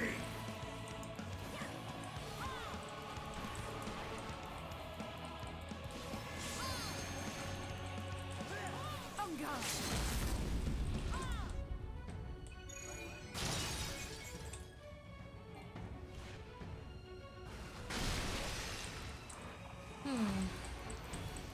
On guard.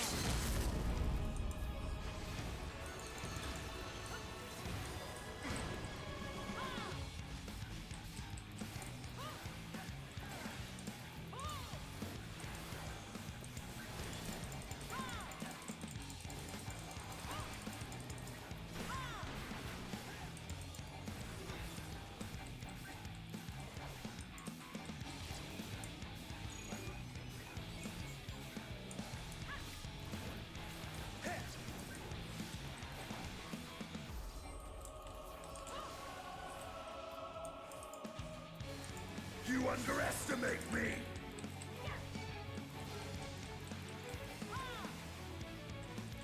You cannot stop us! There!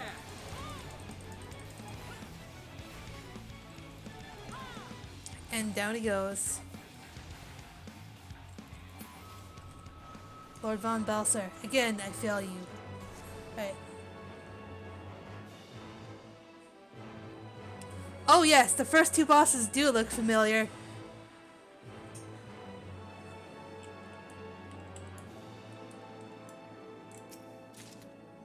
Slaying? I don't need that. At least not yet. Hang on, I'll be right back. Gotta do something really quick.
Alright, let's continue.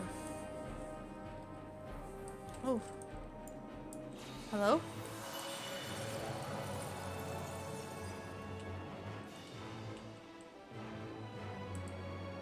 Look, the crystal.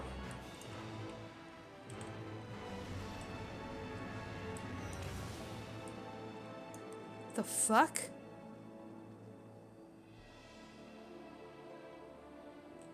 What is that?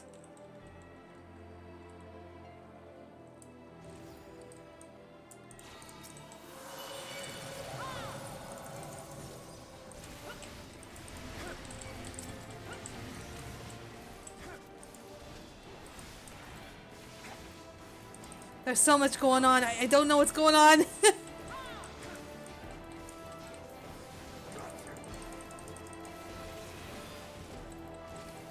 Trying to think of who could be the last one.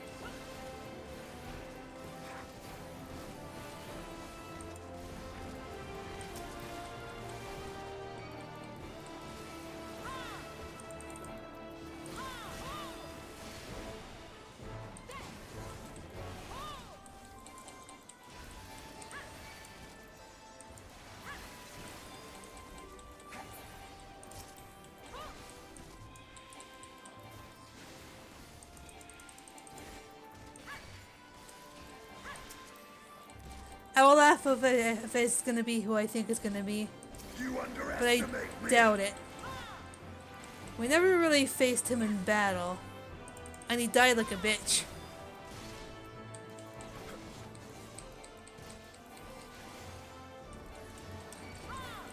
Oh yeah, I looked at my summer the other day and it's like that's a lot of abilities I can't use anymore.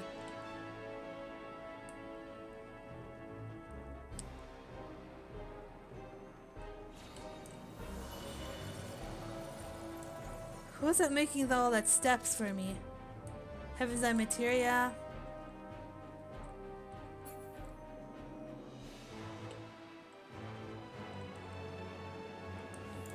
This way forward. There.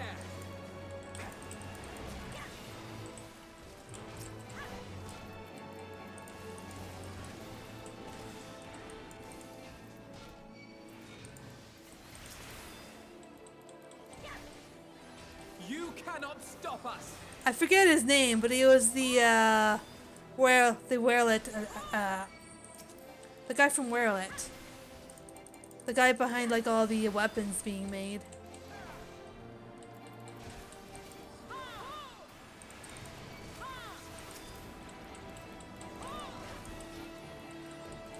God, I'm bad with names. Yeah, him. Probably not gonna be him though. Since we didn't really defeat him in battle or anything like that.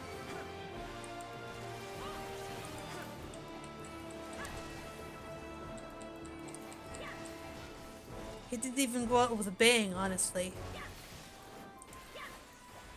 Just a very audible pop. Just a pop in existence.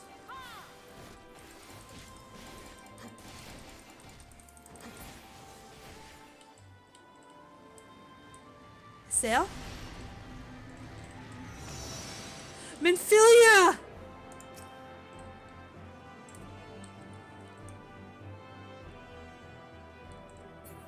I should have known.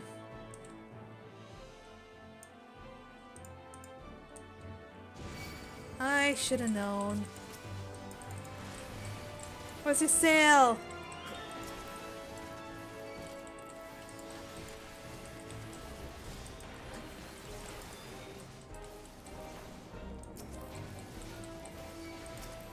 You cannot stop us.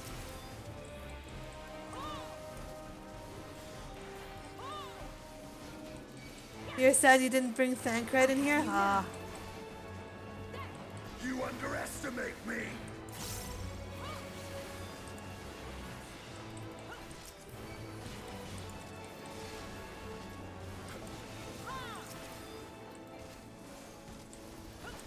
I thought I pressed that.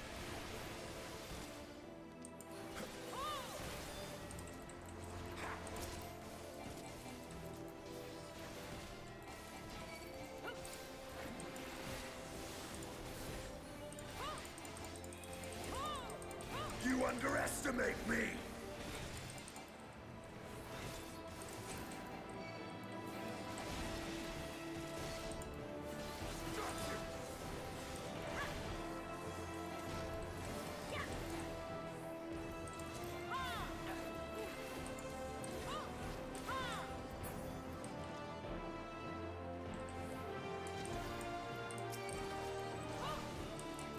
Sinking regret.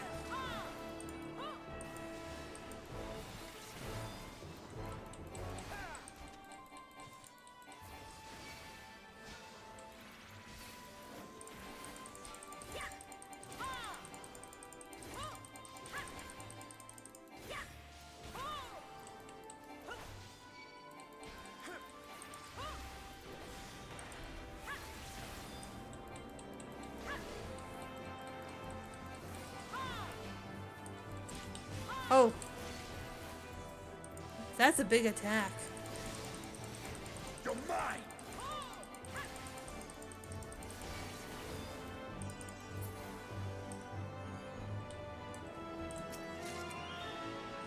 Materia. Alright, who is it? Let's do this big reveal.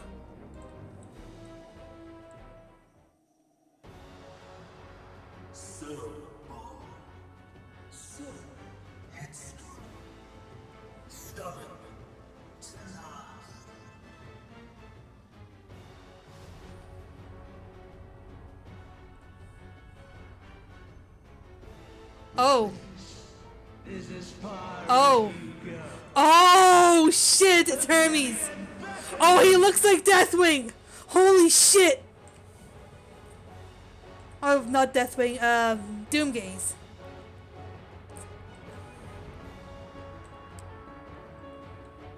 Oh shit. Bring it on. Many faces have I worn, but this is my favorite by far. Estini, what are you doing? You will persist in this folly no longer.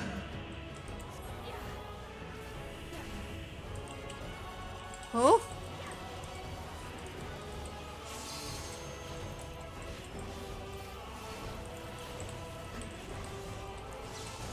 The stage is set.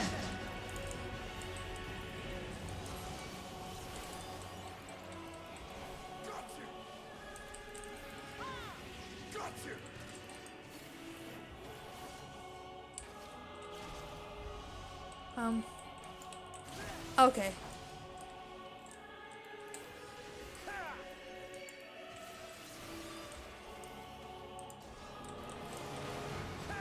Oh.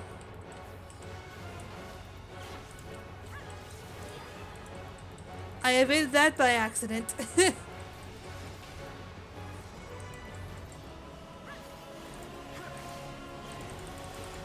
Let the curtains rise for the main attraction.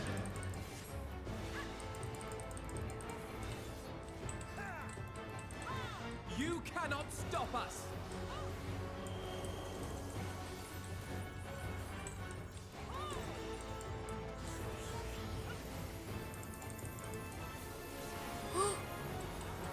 It's Sail!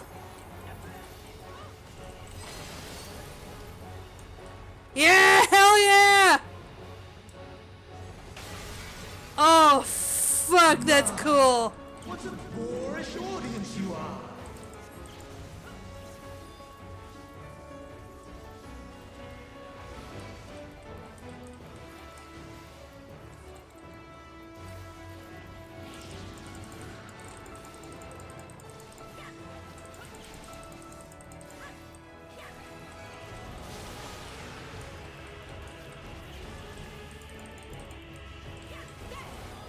Left.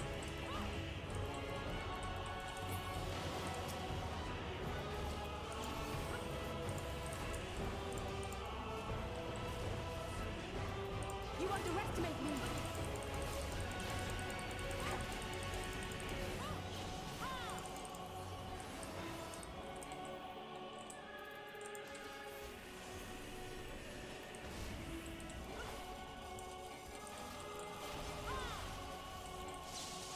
Okay, I see where they're at now.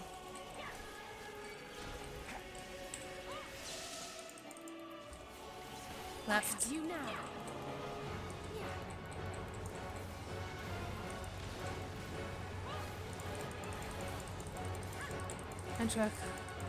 Entropat. Ow.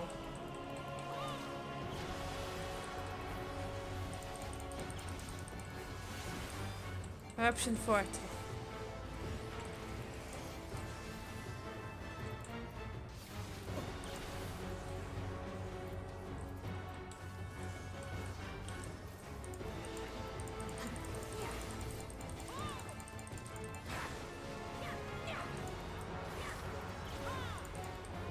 Right.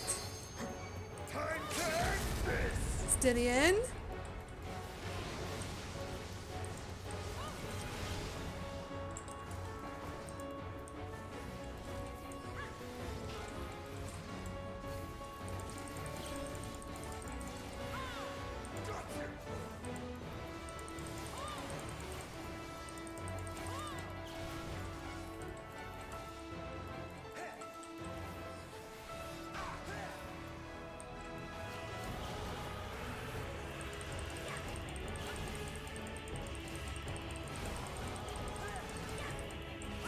Gotcha.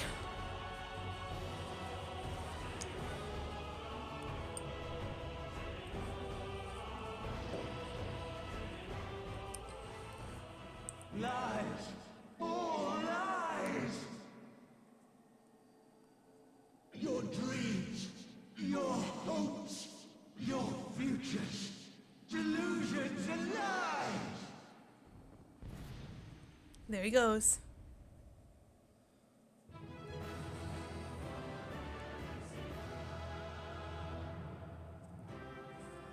True.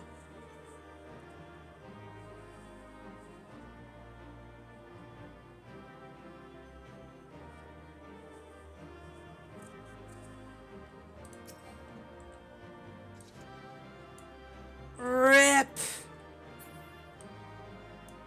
Rip.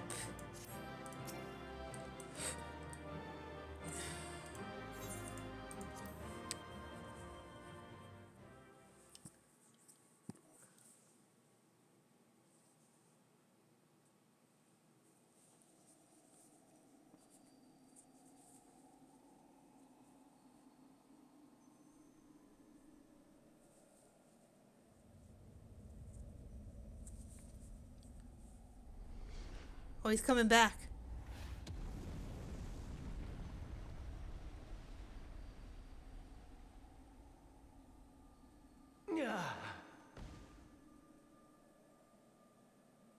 My very essence begins to wane. Sweet, sweet agony.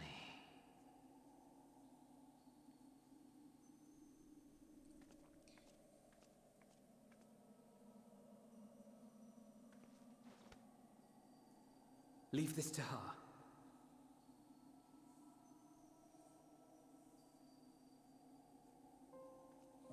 Come to deal the coup de grace. Good. Watching you struggle against the inevitable is bad comedy. Erase me from existence, soul and all.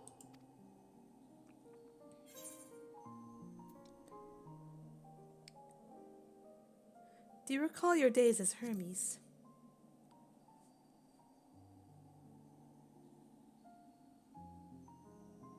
How would you know that name?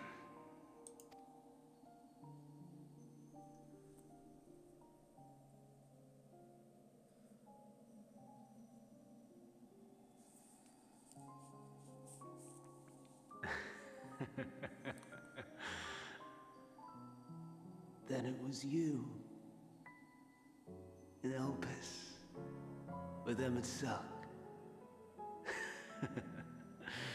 The final pieces fall into place.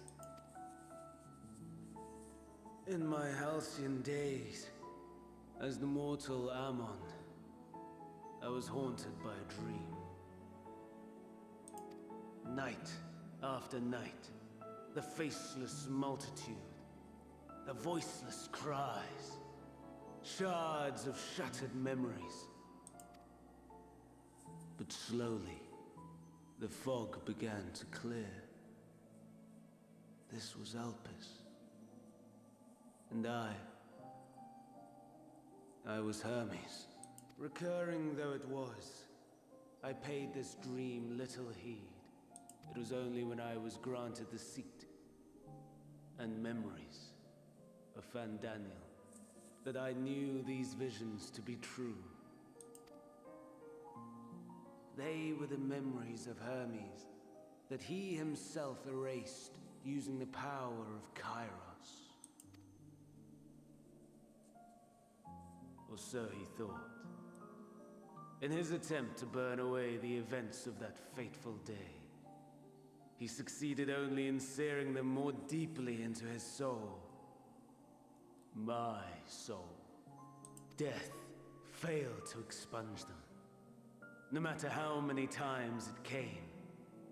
Rebirth after rebirth, from one Fandaniel to the next.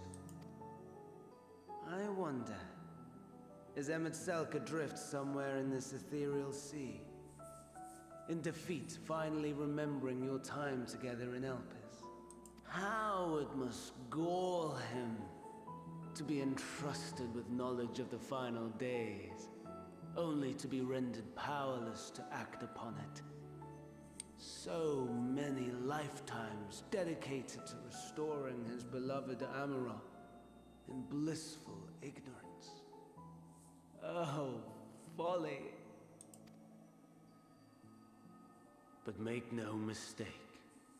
My life as Hermes is not the reason I invited the world's end. I have lived.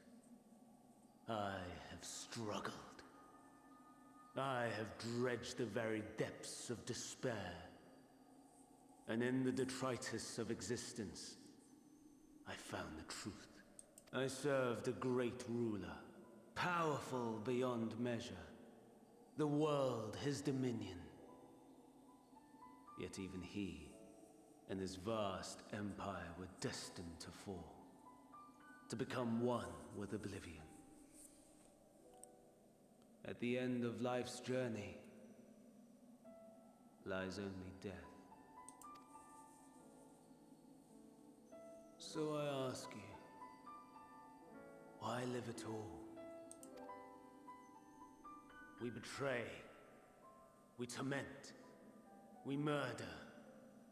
We are wicked, spiteful creatures, without exception. If life is so sacred, so precious, why fill it with such misery? Man wallows in a hell of his own making without purpose or meaning.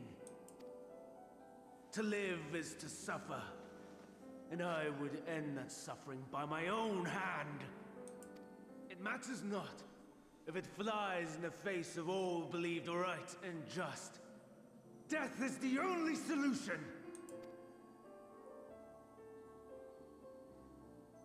That is my truth. My answer to the question. And yet... You're not satisfied with it. Even as the words pass my lips, I am filled with doubt. Has my search reached its end?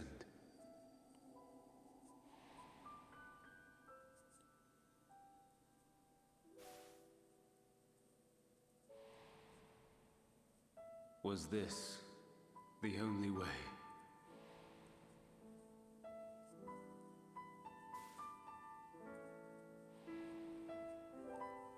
After all these years,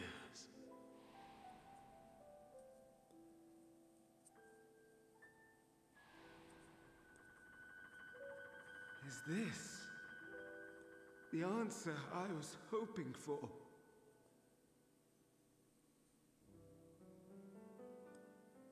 The lamentations of the damned. How it vexes me to see your conviction falter at the last. Fandaniel, Still clinging to existence, I see. You, who champion death so fervently, unwilling to accept your own, refusing to be purified and swept into the sea of souls. As do I. We prisoners to men, watching as the world turns. Though unlike me, you will be spared the ignominy of having your corpse made a puppet. Oh! Dancing to another's Wait! Is that Arcee? Can I punch him in the face? How very astute. But let me be clear, I have not come to consort with the likes of you. Nor have I come to bemoan the state of the world following my untimely demise. In fact, I delight in mankind's downfall and the anguish it brings the savior of the savages. If I played some small part in the chaos, all the better. Not that I was in any position to resist. But to be made accomplice to the betrayal of Lord Xenos. I would die 1,000 deaths to exact my vengeance.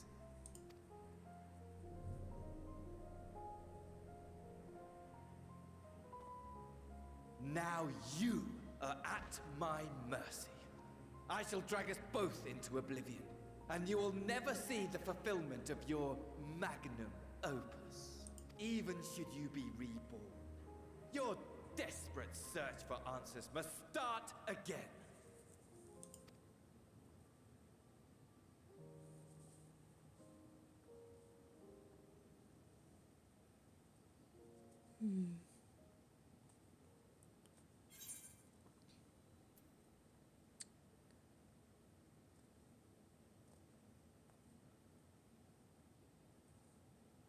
Next time we'll find the answer together.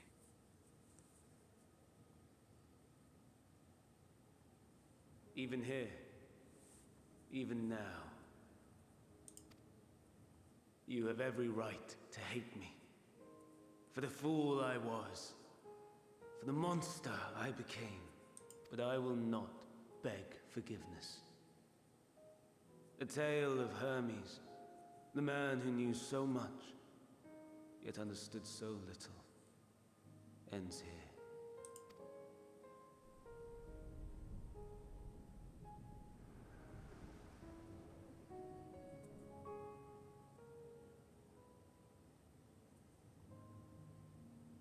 Don't try to follow me. I had more of you people than I could stomach in life. Never mind in death. Likewise, I pray we do not meet again. You had better hope not.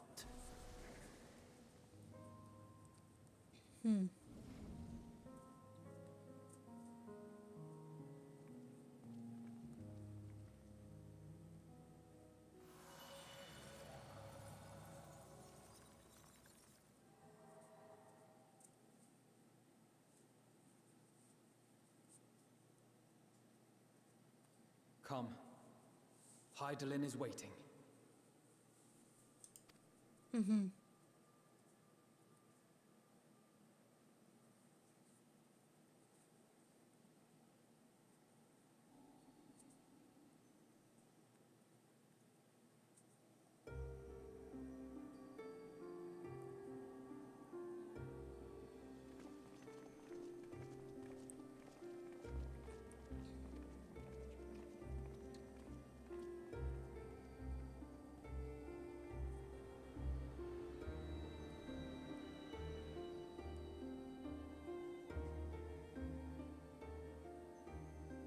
Brave travelers, I welcome you.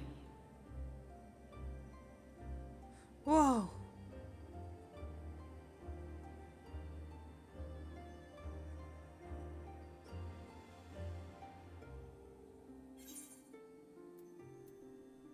We meet again, Vanat.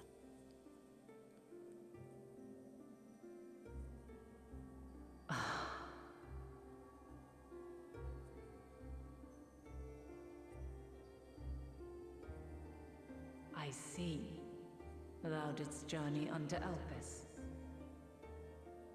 And now, the rivers of time converge.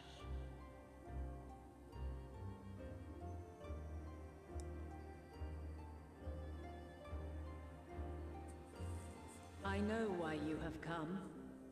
Yet I would hear you speak your reasons all the same. You created the moon to deliver mankind from the final days. But is that really how it has to end? We do not wish to abandon this world. We want to protect the source and all of its shards. To flee is but one of two paths. The other leadeth to Meteon, far beyond the stars, where she doth chant creation's requiem.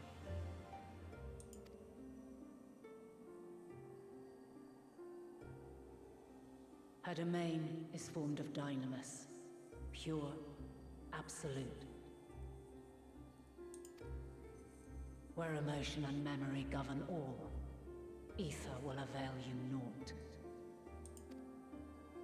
Meteon hath gathered the pain and despair of countless stars, and to go unprepared is to go unto your doom. We'll beat her. We'll win. I swear it. Is what I might have said once. After everything I've seen, all the times I've succumbed to my own anger and fear, I can no longer pretend that courage and faith will be enough. But are we truly so powerless that our only choice is to flee? Far from it, my child. Long ago, the inhabitants of myriad stars, many more prosperous than Atheris, sought to free their worlds from life's woes.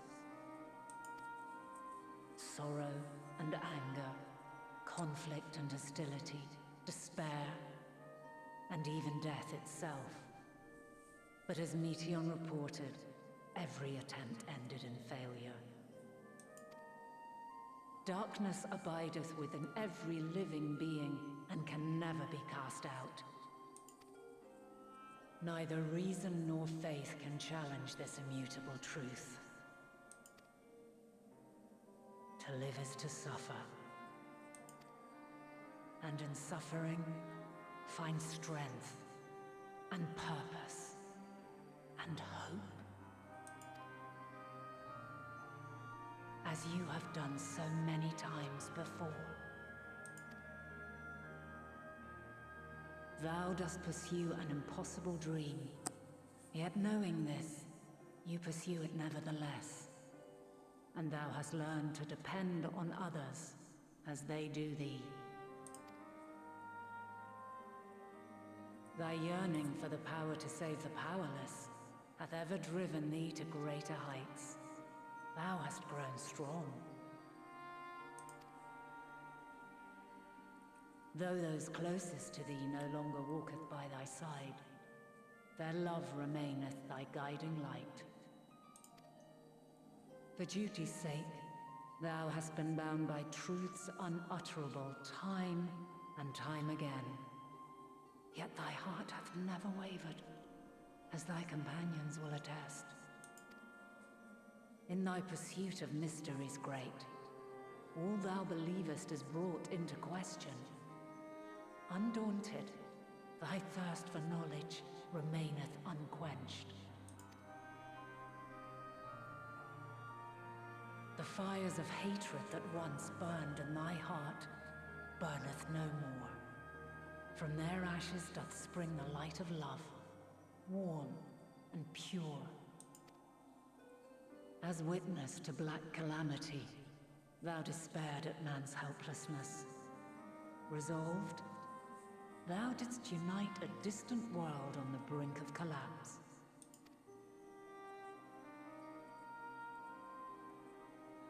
And thou, my champion, when all did seem lost, thou never abandoned hope. For every trial and every foe that did bar thy way, thou hast proven equal to the challenge, drawing courage from the many bonds forged on thy journey.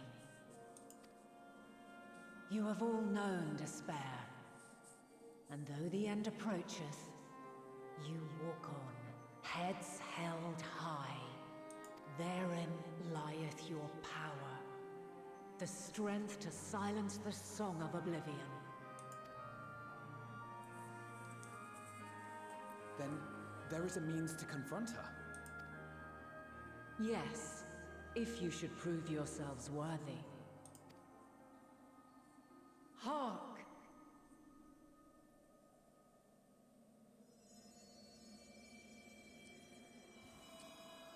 She's the trial. Nigh impossible is it to send mortals to the edge of the universe. Should you fail, there will be no second chance. As the will of the star, I ask of you this. Do you possess the fortitude to stand firm when all around you doth crumble? Do you possess the faith to vanquish despair itself? Should you lack the strength to best a supreme deity, I cannot allow you to make the journey. You must leave this star and never return.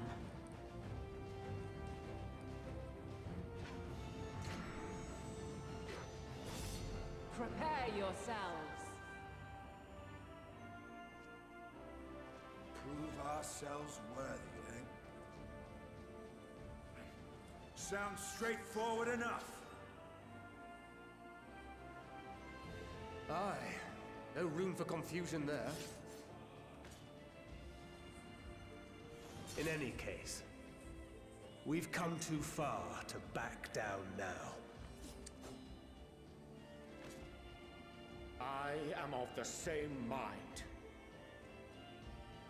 What power I have, I shall bring to bear.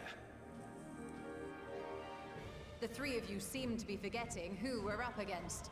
It's not every day we battle a divine being of untold power. Well, not quite every day. Do try not to get underfoot. Needless to say, there'll be no margin for error. Let us hold nothing back. For the people of this world and those beyond the rift.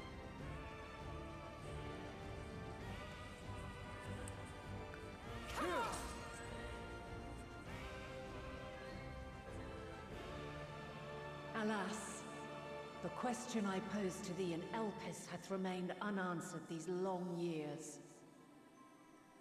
I would hear thy response, warrior of light. Shouldst thou emerge victorious?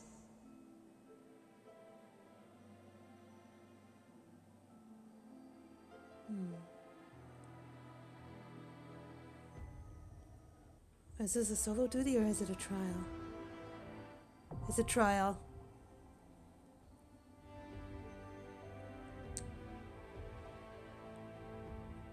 Oh.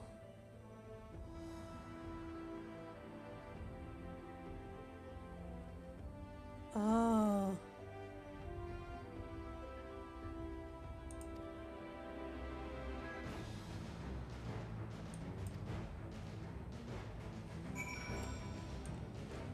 Huh.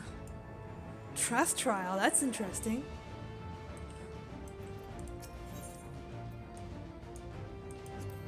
From the ruins of a sundered paradise did she rise, to grant the star new life.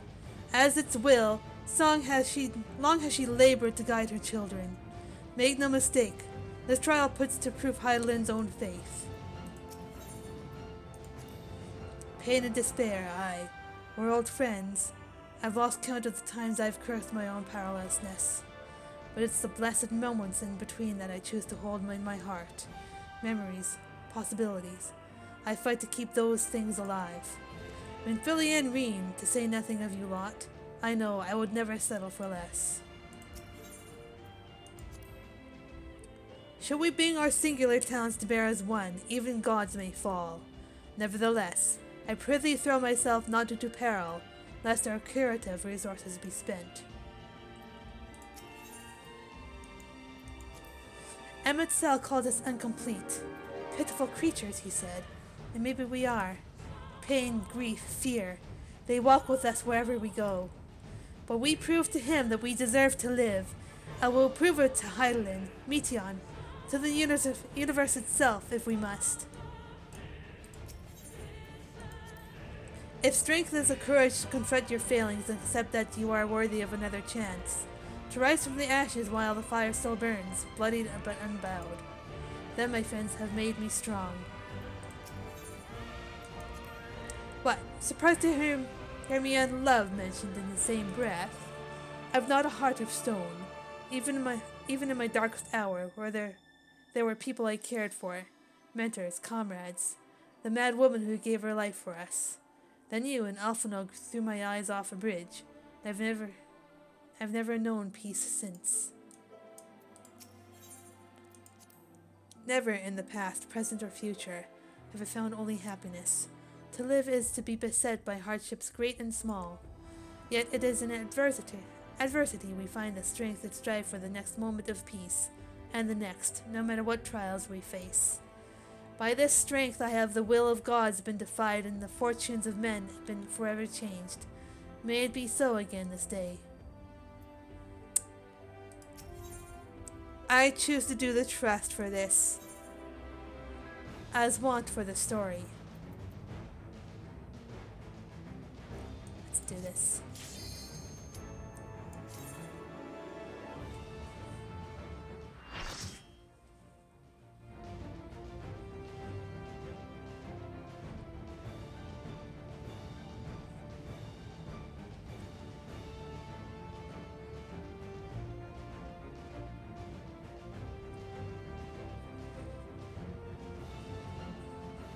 Divine Light, Hydaelyn.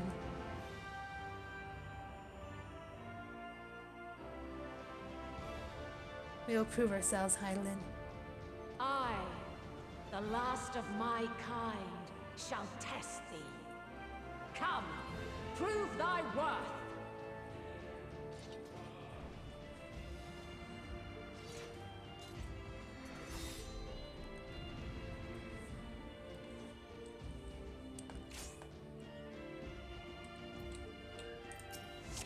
What is this?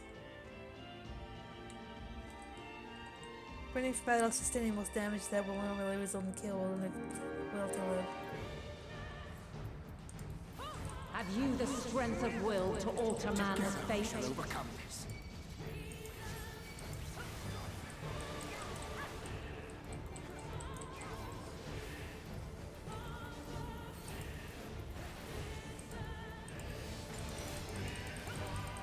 A change of arms. May the test continue. Dawn Mantle.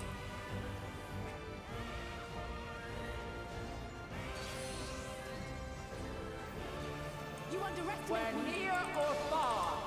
Ow. My turn!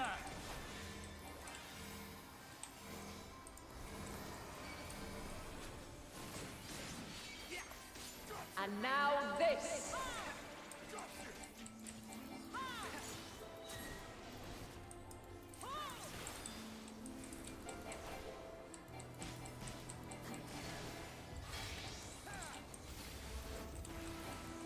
Light unyielding. Prepare yourself.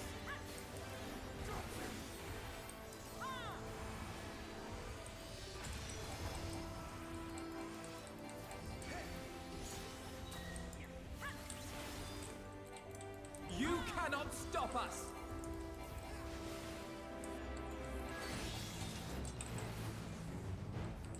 By blade. Okay. The stars shall grant thee succor.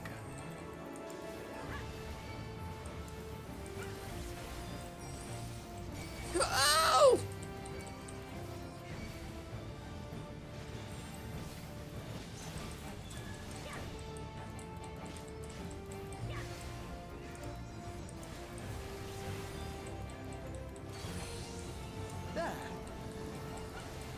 Where near or far.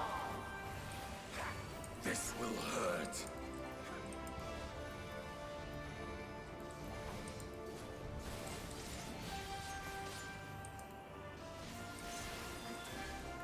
You cannot stop us! I have you now. There.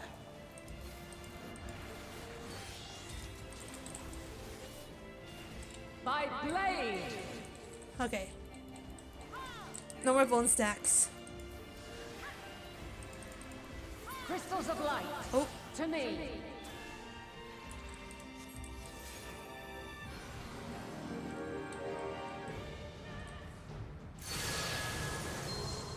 Oh. Here.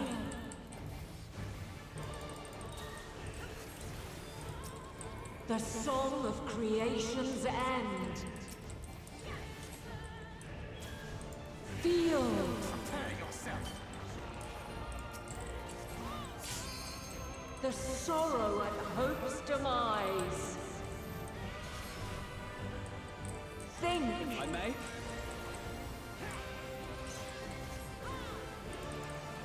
Find your way in the darkness.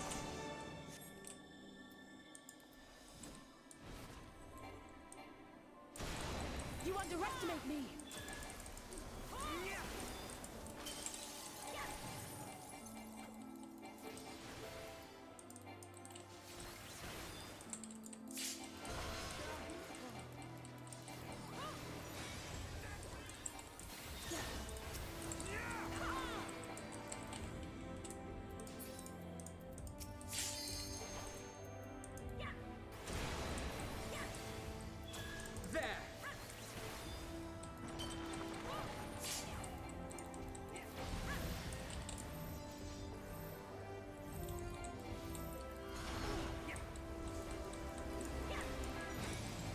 That's cutting it close.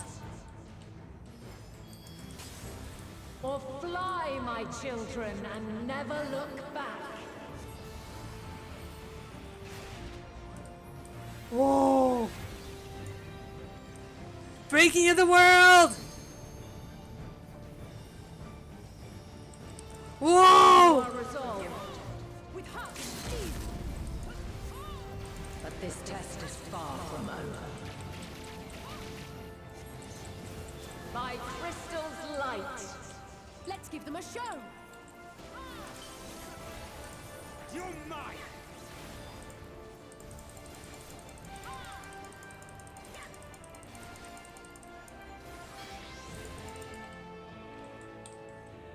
Light unyielding.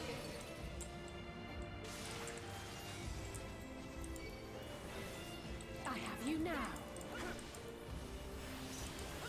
Refulgence eternal. There. Okay, I was right. You underestimate me. I will not hold back.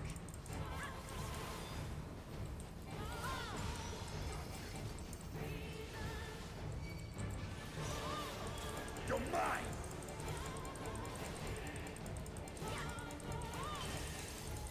Make ready.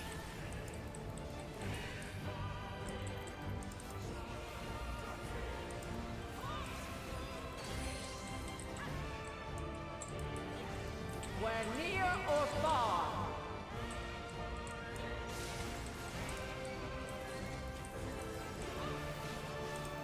You underestimate me.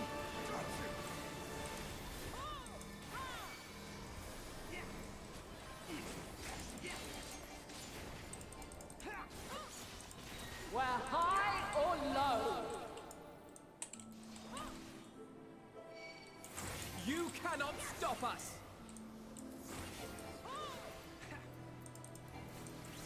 Stay put.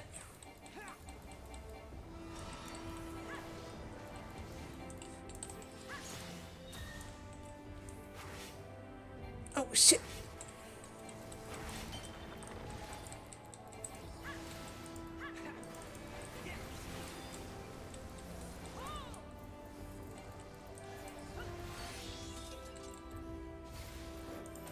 By blade.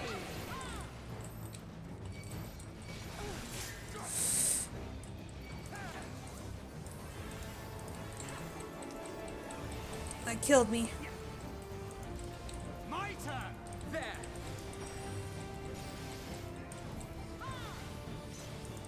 Succumb not to fear!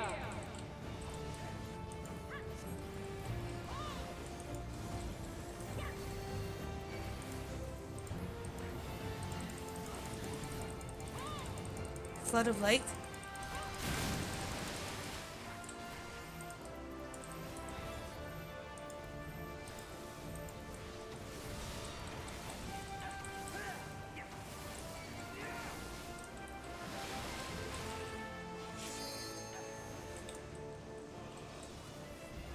Whoa. You underestimate me!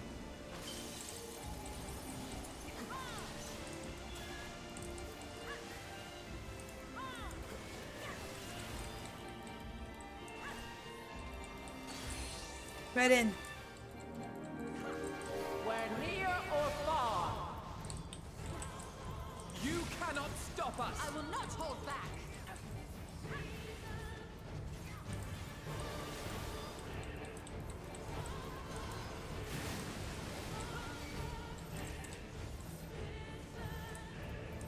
Be gone!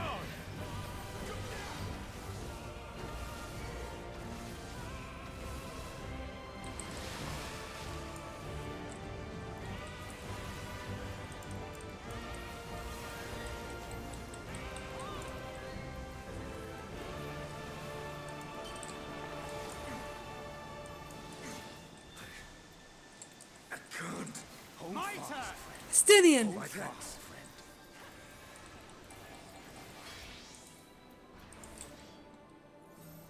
Light unyielding! There!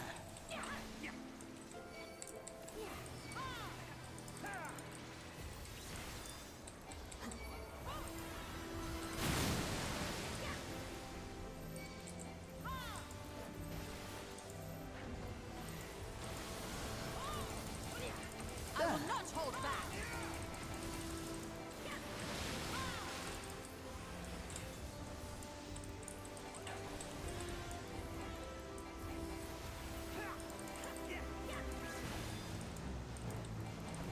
You're mine!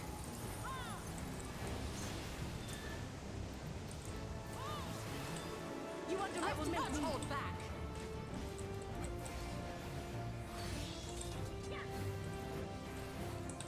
By blade! There!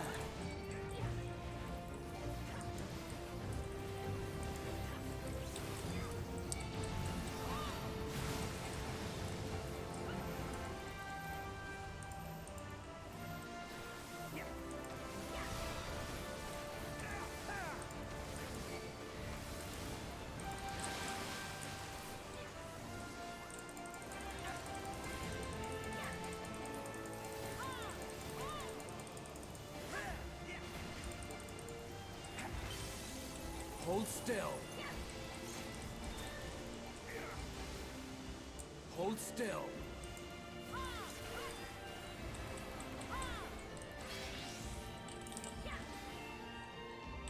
Light unyielding! Oh. I have you now!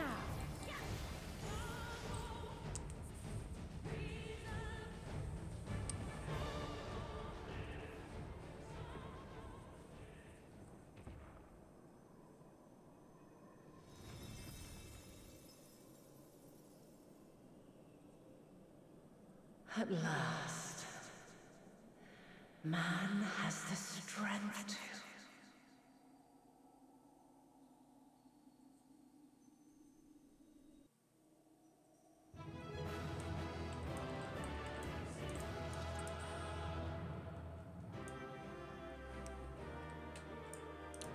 We're in this together, right? Oh. This is intense.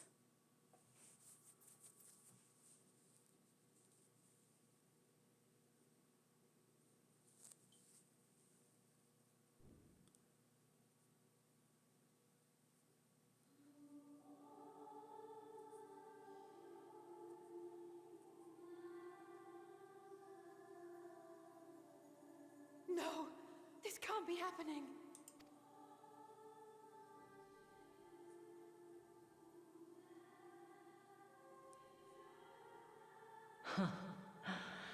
Though my power is in constant flux, I have always kept a reserve for this very moment. It was a true test of your prowess. You have done well.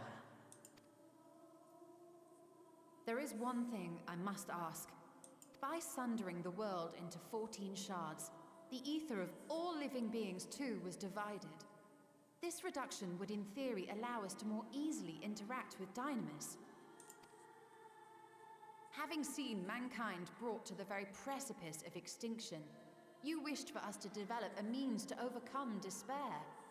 You believed we had the potential, and sundered all creation to see it fulfilled, to deliver us to that swirling maelstrom of Dynamis in which our foe hides, and grant us the power to defeat her once and for all. Is this not true? It is as thou sayest. 'Twas the trial to which I subjected mankind, and it hath led to untold bloodshed and suffering. There was no kindness, nor justice in the tragedy I wrought. When confronted with the almighty Zodiac, my only recourse was rend him and the world asunder, that his power be diminished for a time. And so it came to pass. Now you, my chosen, have surpassed my expectations. Surpassed me. I entrust the fate of the universe unto you. Shit, we're losing her.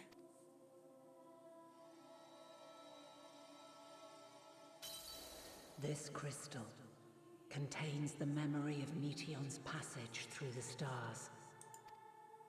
Deliver it unto the Loporrits. They will guide you to her.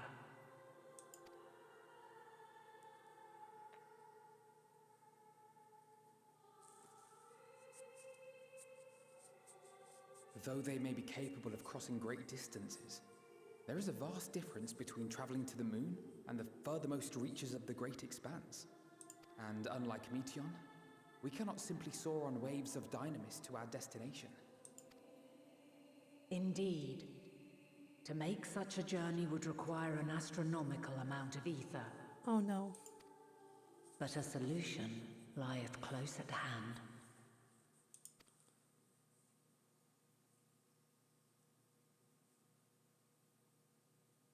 Of course.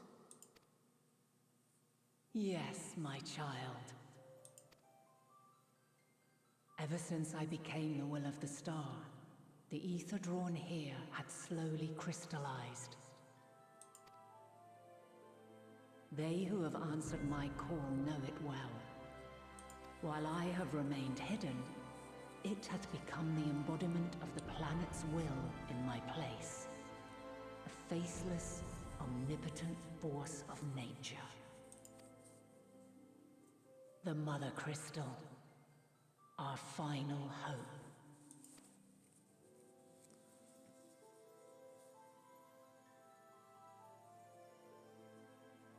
Alas, I can do no more. The fulfillment of this task doth fall to you, my chosen. Now, heed these words.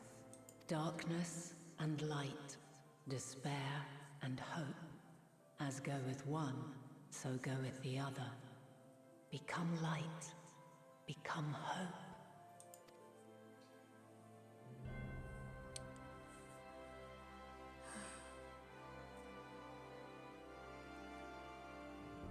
I have a gift for thee. Come closer.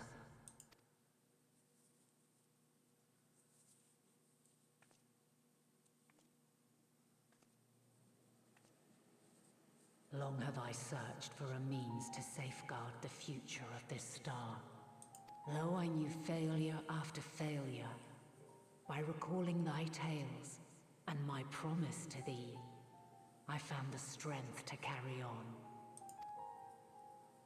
Though the world is ever changing, Thy thirst for adventure hath never waned.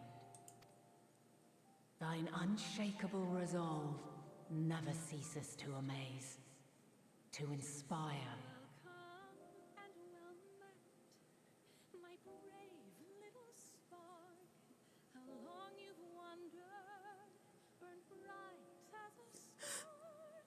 Oh, I have awaited you patiently all this time, past every fate. As a mark of my gratitude, I bestow this final gift. This song's hidden hard. Thou dost possess the crystal of Azum, yes? As always. As Heidelin, I reside over the forces of stasis, tranquility, peace. The laws which impart stability to existence itself. I will weave this self-same power into the crystal, granting thee mastery over matter, to give form to the formless. Use it wisely, or it will not last indefinitely. As thou hast seen on thy journey through the ethereal sea, souls are drawn to thee. Mayhap this trait will prove to be a boon rather than a hindrance.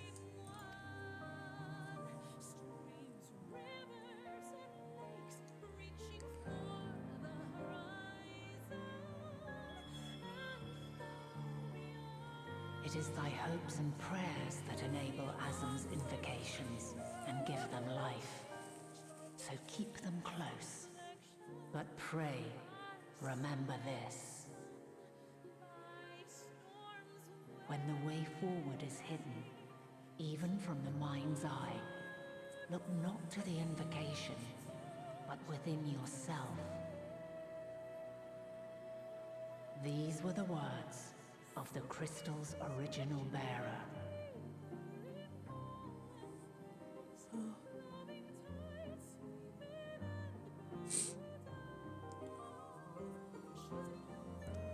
With that, my work is finished. Fulfill our promise. Right the wrongs committed when the world was yet whole. Silence the song of oblivion. Teach her a brighter melody. Show her our journey is far from over.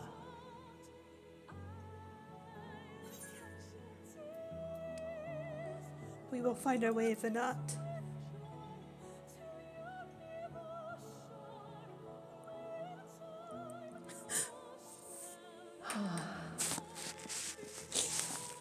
Of this, I have no doubt. For yours is a light brilliant beyond measure. Long after I have gone, though not even my soul remaineth, my love will be with you forever, my dearest children.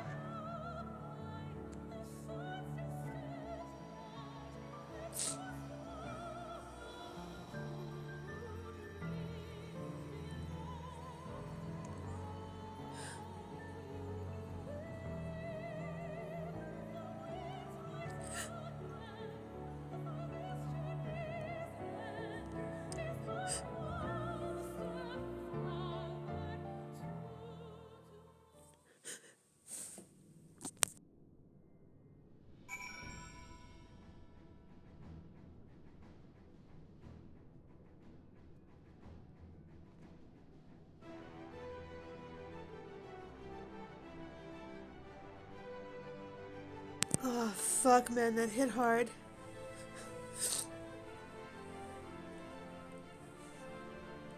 Ugh.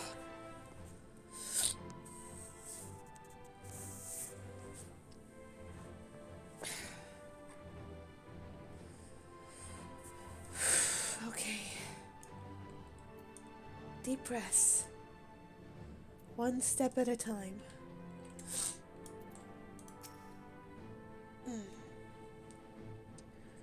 Far be it from it. Far be it for me to review Heidel's own words. Yet even if her actions were neither kind nor just, we can yet give them a nobler meaning. We can make her faith the salvation of mankind. If Dynamis is ruled by emotion, perhaps prayer has more tangible results than I suspected, albeit ones that are not always obvious to us. In which case, we may hope that Heidel's wishes continue to move the hearts of men as they set forth time and time again. 'Tis fortunate that Fortunal hath kept living way appraised of our progress. We require the Loporrit's aid more than ever. A bit small for a welcoming party, but I've never been one for crowds. I will keep Heidel's words in my heart, as Talisman and Lodestone both. She and Heidelin were two of a kind, weren't they? Full of love for the star and its people, always holding hope for our future. I will keep Heidel's words in my heart, as Talisman and Lodestone. Okay. She's given us all she can. We must share what we know with Father and the Loporrits at once, that it not go to waste. Lily, did you meet Heidelin? Pray tell. How is she? Thank goodness, I never would have forgiven myself had any of you come to harm.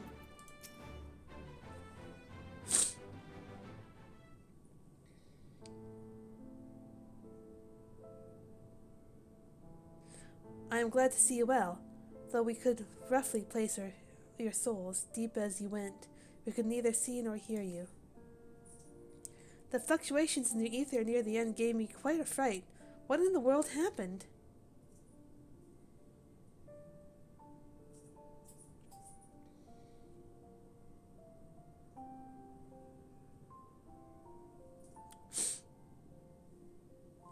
Hi, Mia. Cat time, come here. Come here. Ugh.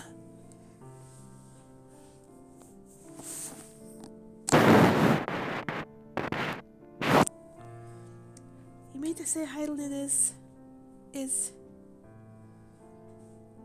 No, there's no time to feel our feelings. We must carry out Heidelin's will without delay. We'll find Meteon, if it's the last thing we do. If you wouldn't mind handing over the crystal, that is. That fancy navigatory one.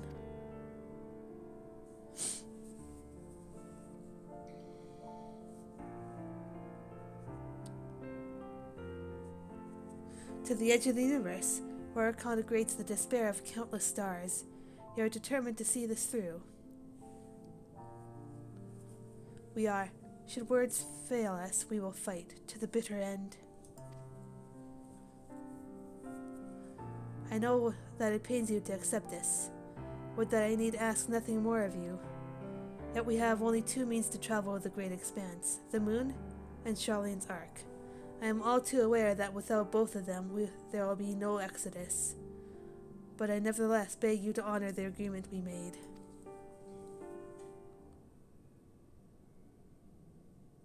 The Forum's decision will be honored.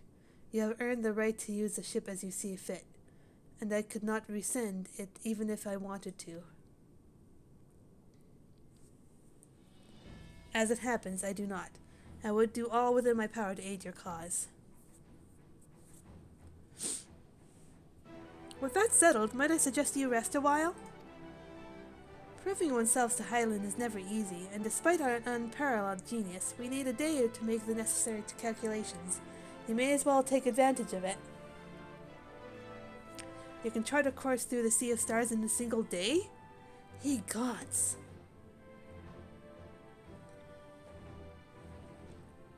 Shall we head above ground for some fresh air then, and perhaps a nap?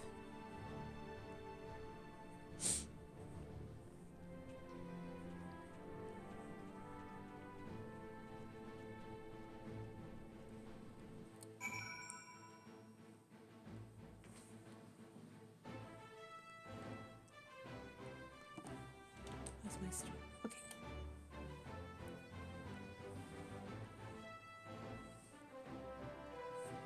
Hi, Mia. Good girl. You're a good girl.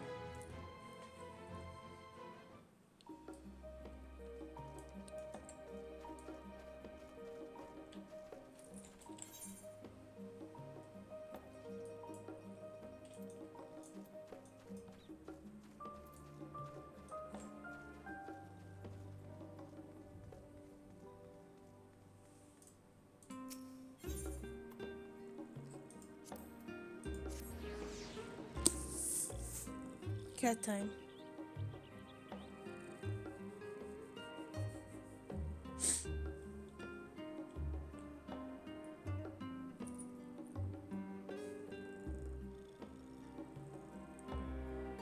Ugh.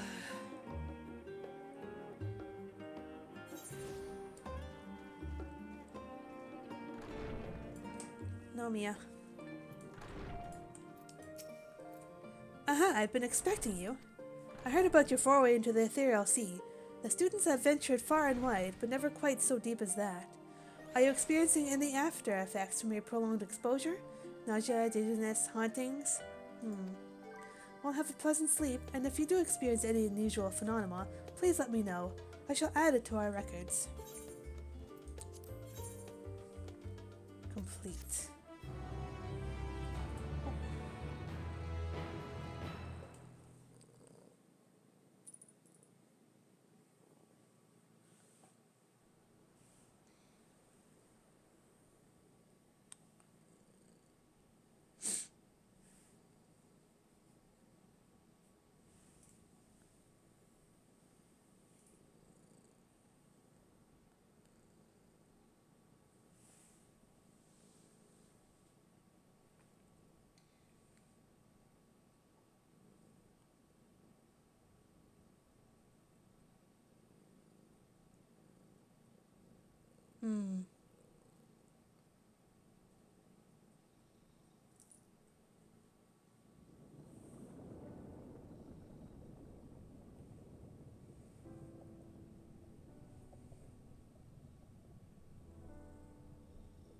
There you are.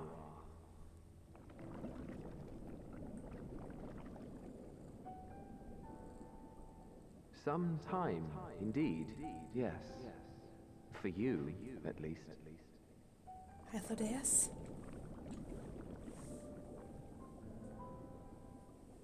Believe me, I'd meant to get some proper sleep. But here we are, drifting along instead. Well, well, you too. And so we remain, to watch and wonder.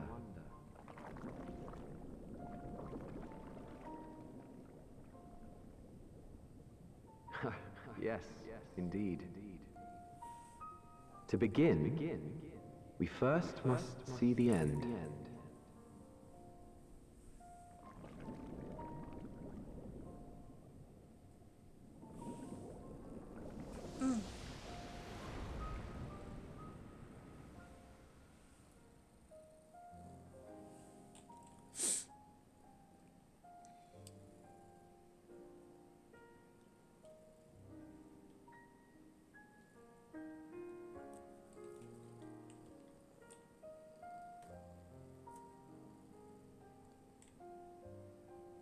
A beautiful morning.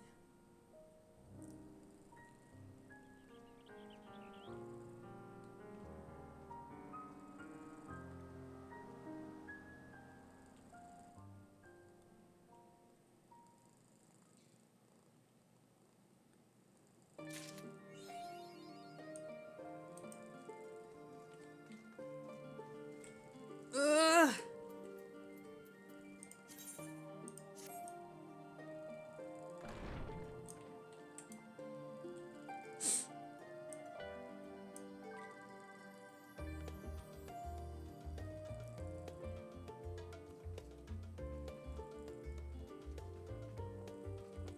Oh, there it is. A great many of the helping hands that delivered the adamantite are still here in Charlian, and I, for one, could not be happier. Between the Aether burner to be refurbished, supplies to be transported, and meals to be prepared, we need all the assistance we can get. Even Lord Emmeline has been doing his part, albeit it's at a snail's pace. Still, it's the thought that counts, but a bit more effort wouldn't go amiss. Lily, I trust you've had a good rest. As envoy of Master Fortunos arrived not long ago with a message, the Lombards have determined the Meteon's location. You've been asked to gather at the Rostra. I'll meet you there, along with the others.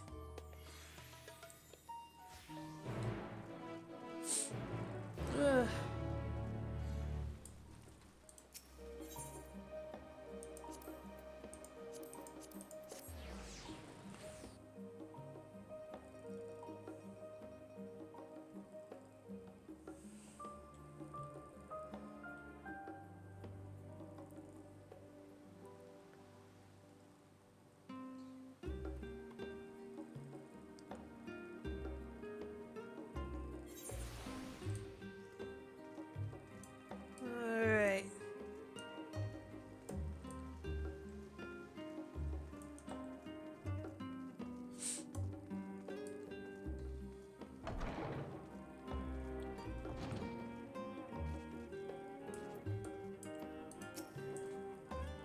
Gods, I cannot believe the Loppers managed to find Meteon out there, hidden among the stars.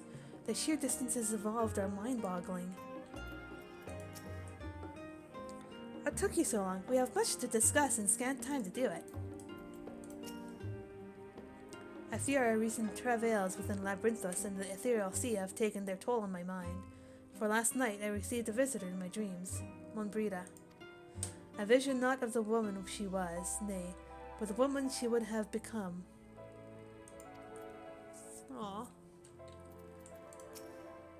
Since the final days first manifested, we have been tested as never before, even more so in your case. Nevertheless, our work is far from over. We cannot afford to falter now, not when the end is in sight. Hydaelyn, the heart of the star, is gone, and yet on the morrow the sun will rise and life will go on. When I look upon Charlian and its idyllic surroundings, there are moments when her absence feels unreal, as do the final days. Would that it were so. How did you sleep? Well, I should hope. It's likely the last opportunity we will have to take a proper rest for quite some time. I probably could have done with a few more winks myself. Ugh. Get it together, Graha. The thought of what's to come was keeping me awake, you see. So I thought I'd do a bit of research, hoping I might eventually feel weary enough to doze off. But before I realized it, it was already morning. No need to scold me. I already regret it, and I will probably only feel that regret more keenly as the day wears on. Hydaelyn, okay. Not feeling any ill effects from the Etioscope, are you? After playing test subject for those new Aether sites, even the mention of Aether sickness makes me feel a little queasy. Did I talk to you yet? Before coming, I thought to inquire after our comrades abroad. It seems that the effects of the funalities have been observed further and further north of Garlemald. For a blessing, those regions are largely uninhabited, but in any event, we mustn't misinterpret it as a geographical spread. There's no telling where in the world the phenomena will strike next, unfortunately.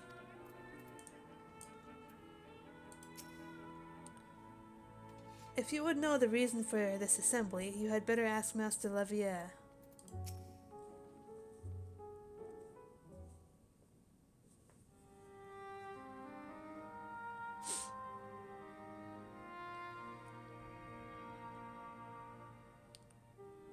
Everyone appears to be present and accounted for.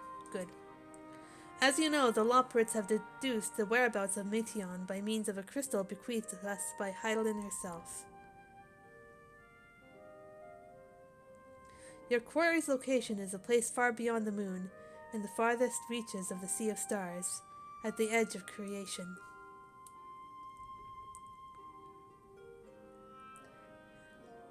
A veritable Ultima Thule.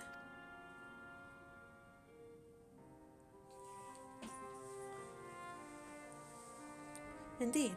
How then are we to reach it? An excellent question. Luckily for you, I have an equally excellent answer. In theory, with its advanced propulsion systems, the moon is capable of delivering you to Ultima Thule, but the myriad other facilities housed within would greatly impede travel through the Sea of Stars.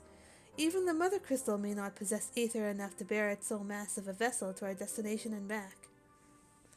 However, if we integrate our hyperhopper into your aether burner, we should be able to fire things up and jump our way to the end of the universe in no time. Father, does this mean...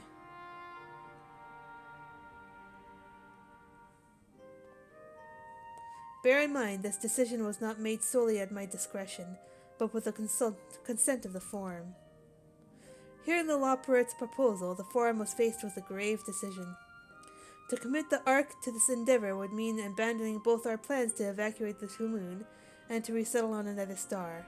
Needless to say, the proposition invited fierce debate. In the end, however, the Forum was swayed by the simple fact that Hydaelyn believed you possessed of the strength needed to overcome this crisis. The Great Exodus was, after all, a plan of Hydaelyn's own making. Therefore, if in the 11th hour she would proffer another means by which we may seek salvation, we would be fools to dismiss it out of hand. Indeed, she sacrificed everything, her very existence, to avert the destruction of this star. That is why we have chosen to place our faith in Hydaelyn, in you. The Ark will be made ready for your voyage to Ultima Thule. What of all the people that have labored so tirelessly to prepare for the evacuation? They must be furious. I would not be so sure. They have not forgotten your deeds on the Magna Glacies. Nor did your instrumental role in orchestrating the delivery of adamantite go unnoticed. No, the people do not protest. Quite the contrary. They have expressed unwavering support for you and your mission. Are the Loports too willing to abandon the Exodus? Were you not listening to when we said we were born of Hydaelyn's love for Aetherius and its people? If it means your survival, we would do anything to help. And you'll most certainly have need of our expertise where you're going. There's no guarantee Ultima Thule is a place that supports life, an otherwise vexing problem our know-how can remedy. Besides, Hydaelyn chose us to lead the way to Meteion. Why else would she give you a crystal only we can decipher? But more importantly, we are perfectly content to evacuate Aetherius until you brought us there, Arianje, and now we're enamored with the place, so what choice do we have but to save it?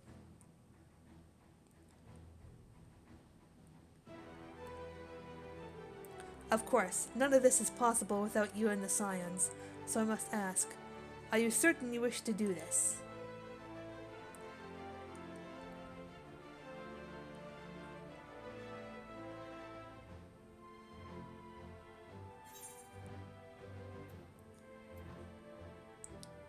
You couldn't stop us if you tried.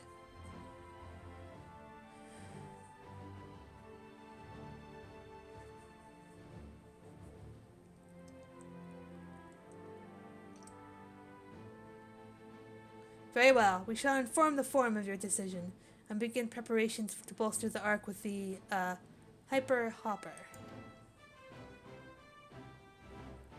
The Loports will coordinate with the Elizabard contingent to have the necessary components transported via the Tower of Babel. Of course, it will take time until the work is complete.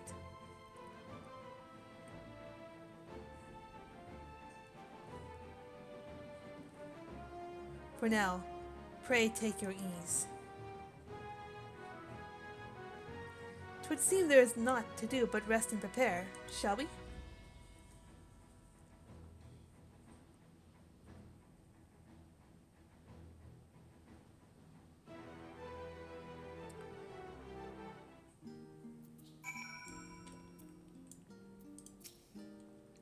There is much to be done before the Ark can be made ready for your voyage. Would that I could be afforded time to speak with Elfin and Alisay. Alas, I can but pray they find a moment of quiet calm before the journey to come. As you can imagine, not all Forum members are willing to endorse this plan. Though through no fault of yours, of course. Given what is at stake, it's only natural that opinions are divided. That said, the final decision was reached with an overwhelmingly majority, much to my surprise. No need to worry about lending a hand with the Hyperhopper. We already have more than enough help, so go and relax while you still can. Okay.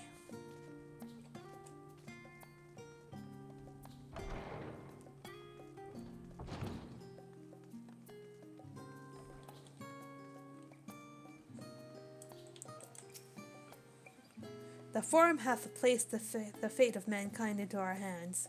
You must not betray their faith. I should very much like to speak with the Loports once their work is complete. 'Tis plain Hydaelyn has entrusted them with a great deal of knowledge, and I suspect there is more they could teach us. A rare opportunity to rest, I say we make the most of it. In all honesty, I didn't think the Forum would approve this measure, and certainly not by such a large margin. I dare say, though, that Master Fortunal impassioned recounting of your audience with Heidelins helped sway the vote. He has a way with words, after all. Where do you think Alphino got it from? I wasn't expecting to have time on our hands. What should we do?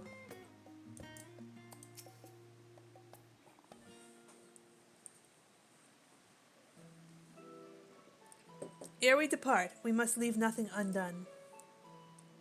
Quite, though it is difficult to conceive how one can best prepare to brave a domain where Dynamis governs all. Nevertheless, Heidelin deemed us worthy of the trials that await. For lack of any other feasible options at this late stage, let us trust in her judgment and face Meteon as we are. Which leaves the not so small task of coordinating our efforts here to find you and Tataru. If all goes to plan, we'll be back before you know it. I certainly hope so. Well, we will be praying for your safe return. Mayhap it'll affect the Dynamis for the better. With that settled, we should get some rest and make the most of the time we've been afforded.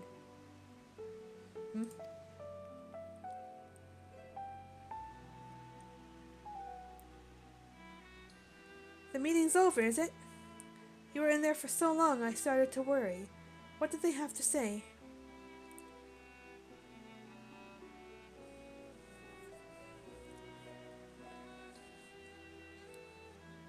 The edge of creation, I see.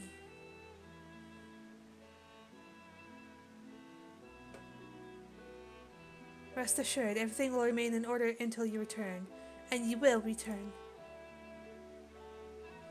Actually, Lily, can I borrow you for a moment? Looks like your plans for the interim are decided. When the two of you have finished, meet us back at the Baldessian Annex, alright?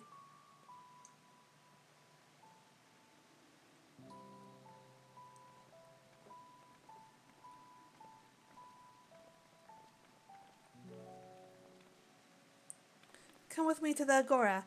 I have something to show you.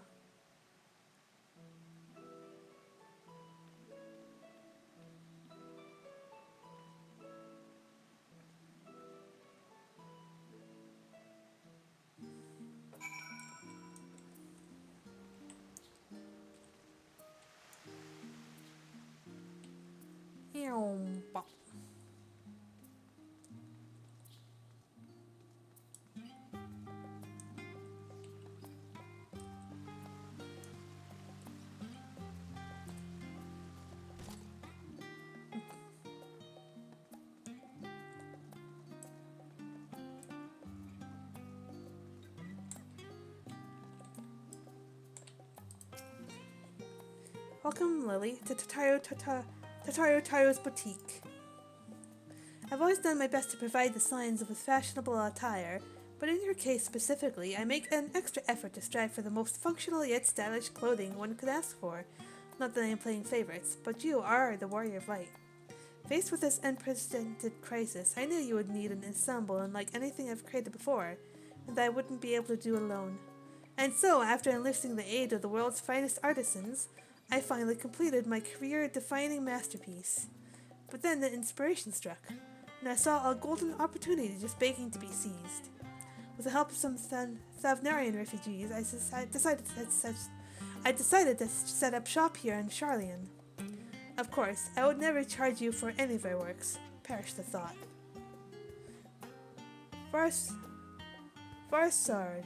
Farud, how are things coming along?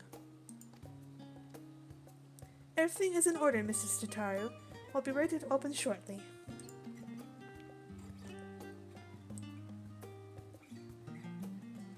Which is why I brought you here, to be our very first patron. Would you mind waiting here a moment longer?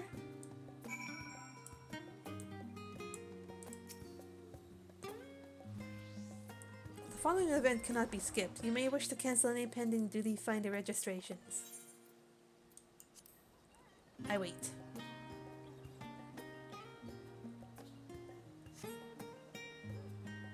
Taru. What have you done?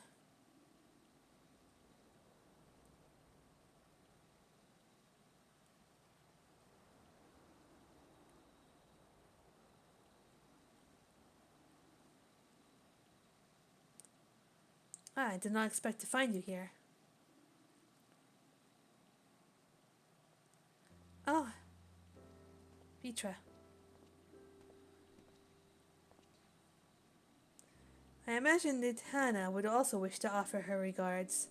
Alas, after delivering our dragon scales to the engineers, she remained to assist with their work on the Aether Burner.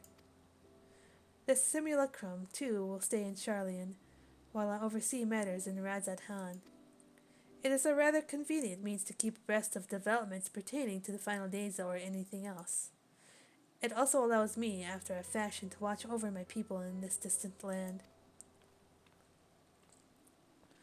Varshan, I was hoping you'd stop by. I can't thank you enough for allowing your artisans to work with me here at the boutique.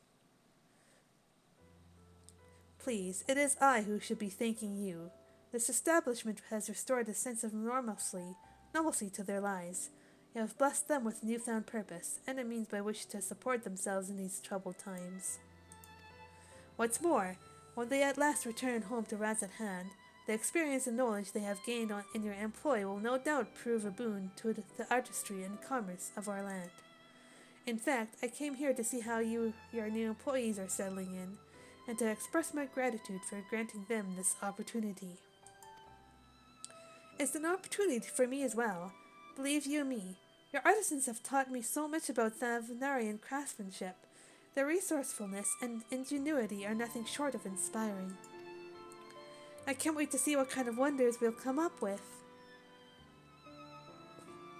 I pray you every success in your endeavors, Mistress Tataru. Before coming here, I heard word that the Forum's decision of what will soon be attempted. It was only then that I finally understood why my father called the star the last bastion of hope. Indeed, it was the last bastion, for the flame of every other star he encountered had likely been extinguished. In the boundless dark, the light of burning life must have been blinding in its splendor. Your journey into the heavens to protect that light, may the scales of my kin serve you well. I have faith you will prevail, and restore peace and tranquility to the star.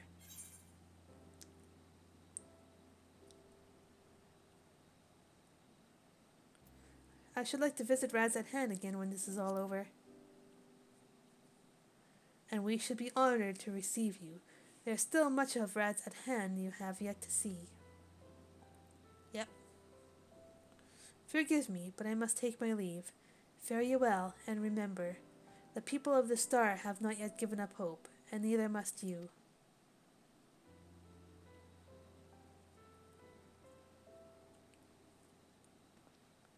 See you later, Varshan.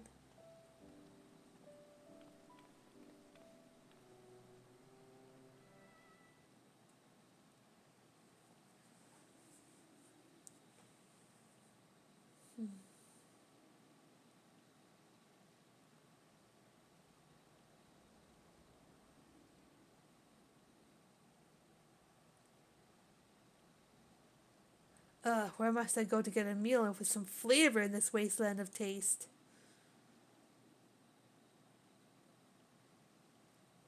Ah, Emma.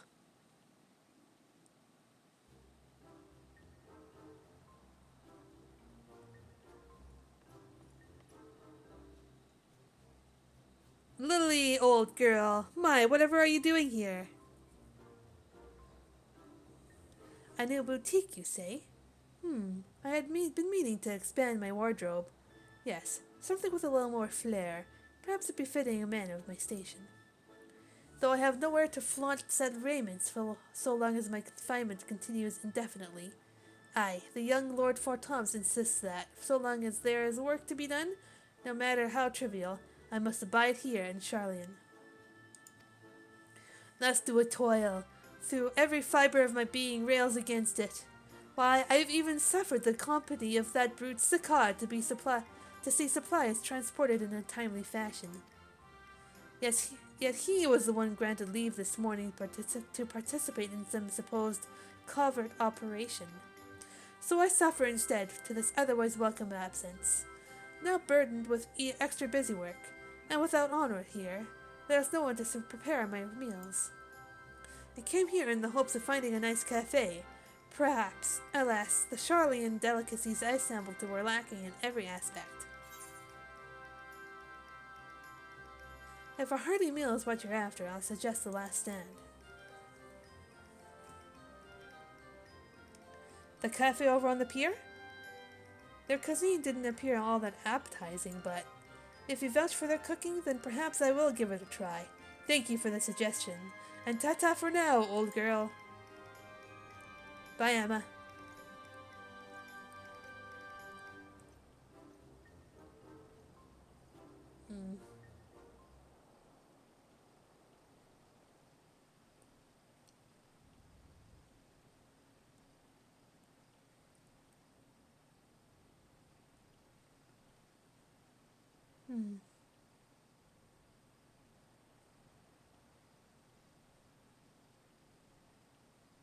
Well, is that Lillian Tataru I spy? Oh, hi, Hancock.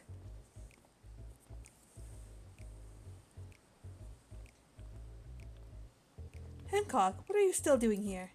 You said you were returning immediately after dropping off your cargo. Yes, that was my original plan, after all. Any expertise required aside from the delivery of goods is well beyond my purview. But what matter of entrepreneur would squander an opportunity to study the markets of the northern seas? Worry not, I will return straight away to Kagane once I have finished. Of course you would find a way to turn this crisis to your advantage. She wounds me, the industrious woman running a new boutique. I am not blind to the travails of those who fight on the front lines to deliver us from ruin. Indeed, I have every confidence they will succeed, and I would make myself and my business ready for their return. If you believe in them so devoutly, then why not put your money where your mouth is? Fair enough, Tataru. Tataru, fair enough. There is not more I can do to help ready the Ark and her heroes for their maiden voyage, but on your return I shall host a grand celebration in your honor at the Boccario Inn. Accommodations are quite costly, given the reputation of said establishment, but the East Aldenal Trading Company would be honored to foot the bill. Will they be lemon cakes? Oh, a woman of tart tastes, I see. Yes, there will be lemon cakes and much, much more. The finest delicacies the world and Lord Lolorito have to offer.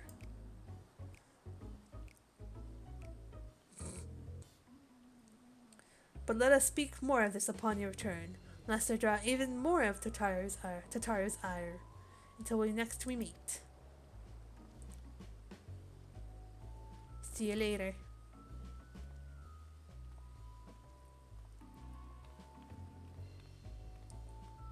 More waiting.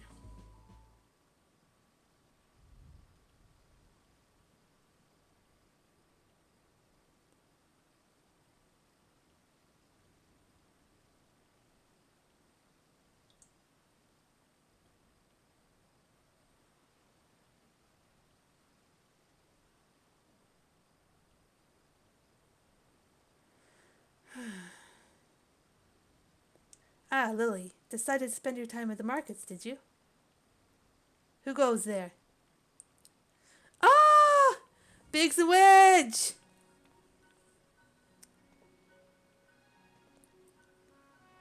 Tataru!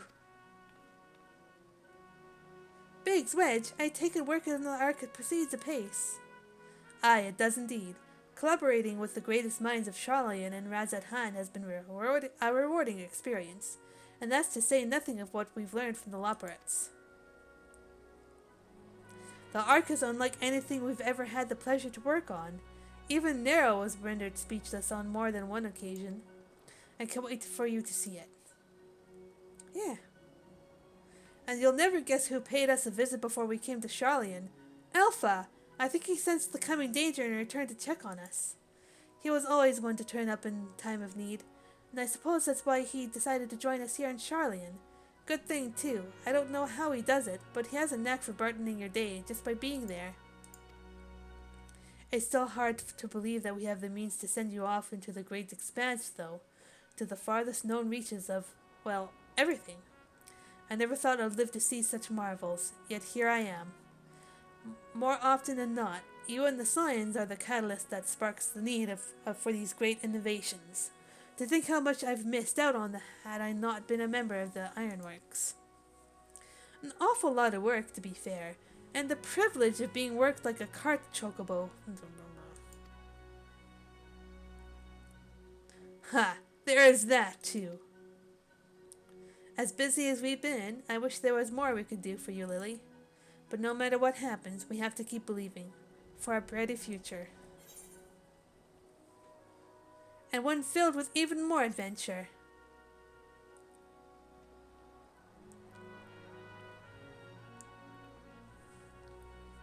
When you head back, would you tell the engineers I'll be along shortly with refreshments? That's very kind of you, Tataru. They'll be glad to hear it. And on that note, Wedge and I should get going. Still a few more supplies to gather before we return.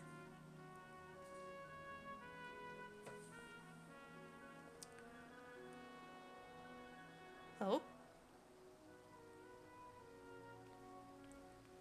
Come on.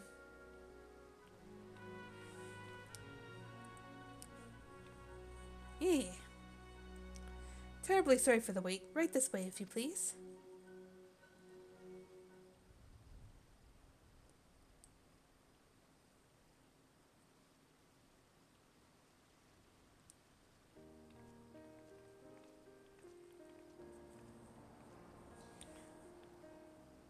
Right, I don't believe the two of you have been formally introduced. This is Farsarud from Palka's stand. Farsarud.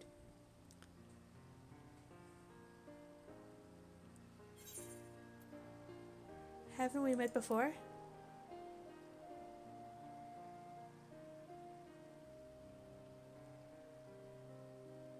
Ah, yes, it was you who helped us at Perusa, and again when crossing the ice-ray fields, was it not? I thought we exchanged a little more than glances then, but it's kind of you to remember me.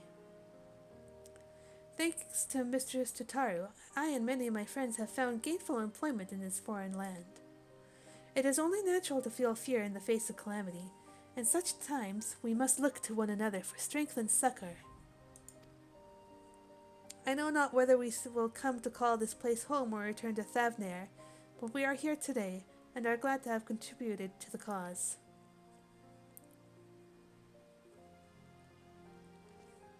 And contribute they did by helping to make our new garments as durable as possible. We put our hearts and souls into them, and I have every confidence they'll keep you safe in the battle to come. Thank you. Gods, to think how far we've come since our humble beginnings at the Waking Sands. From the rising stones to the falling snows, and even a certain insufferable someone's ruby bazaar. We were always fortunate to find friends along the way. Even when you were swept away to the first, Grahatia was there to grant you sanctuary. I'll never forget the relief I felt when you all returned to us. I thought my heart would burst. Yours has been a long, long journey, and I've been privileged to watch, often with bated breath, as you persevered time and again. For all the joy we've shared, there's been much sorrow as well, but I've long since learned you can't have one without the other. Which is why, oh shit, and you can be certain I'll be the first one to welcome you back on your return. Yeah.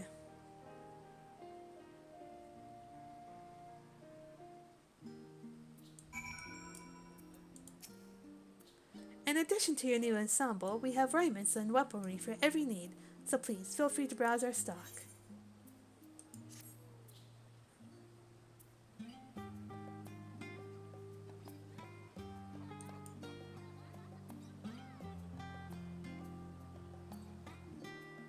Okay.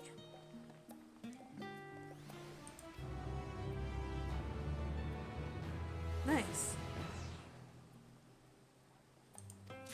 Cool. Okay. I know I said I was gonna keep going until the end, but I have a feeling it's gonna be several more hours before I get there, so I'm gonna see what this stuff looks like. Ooh.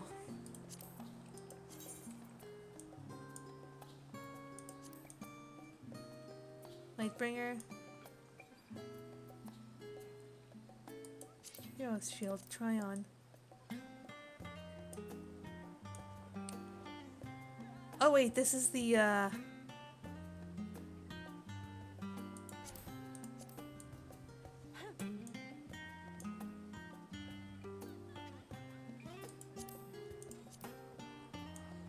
Oh, neat. Okay, it's... Ooh.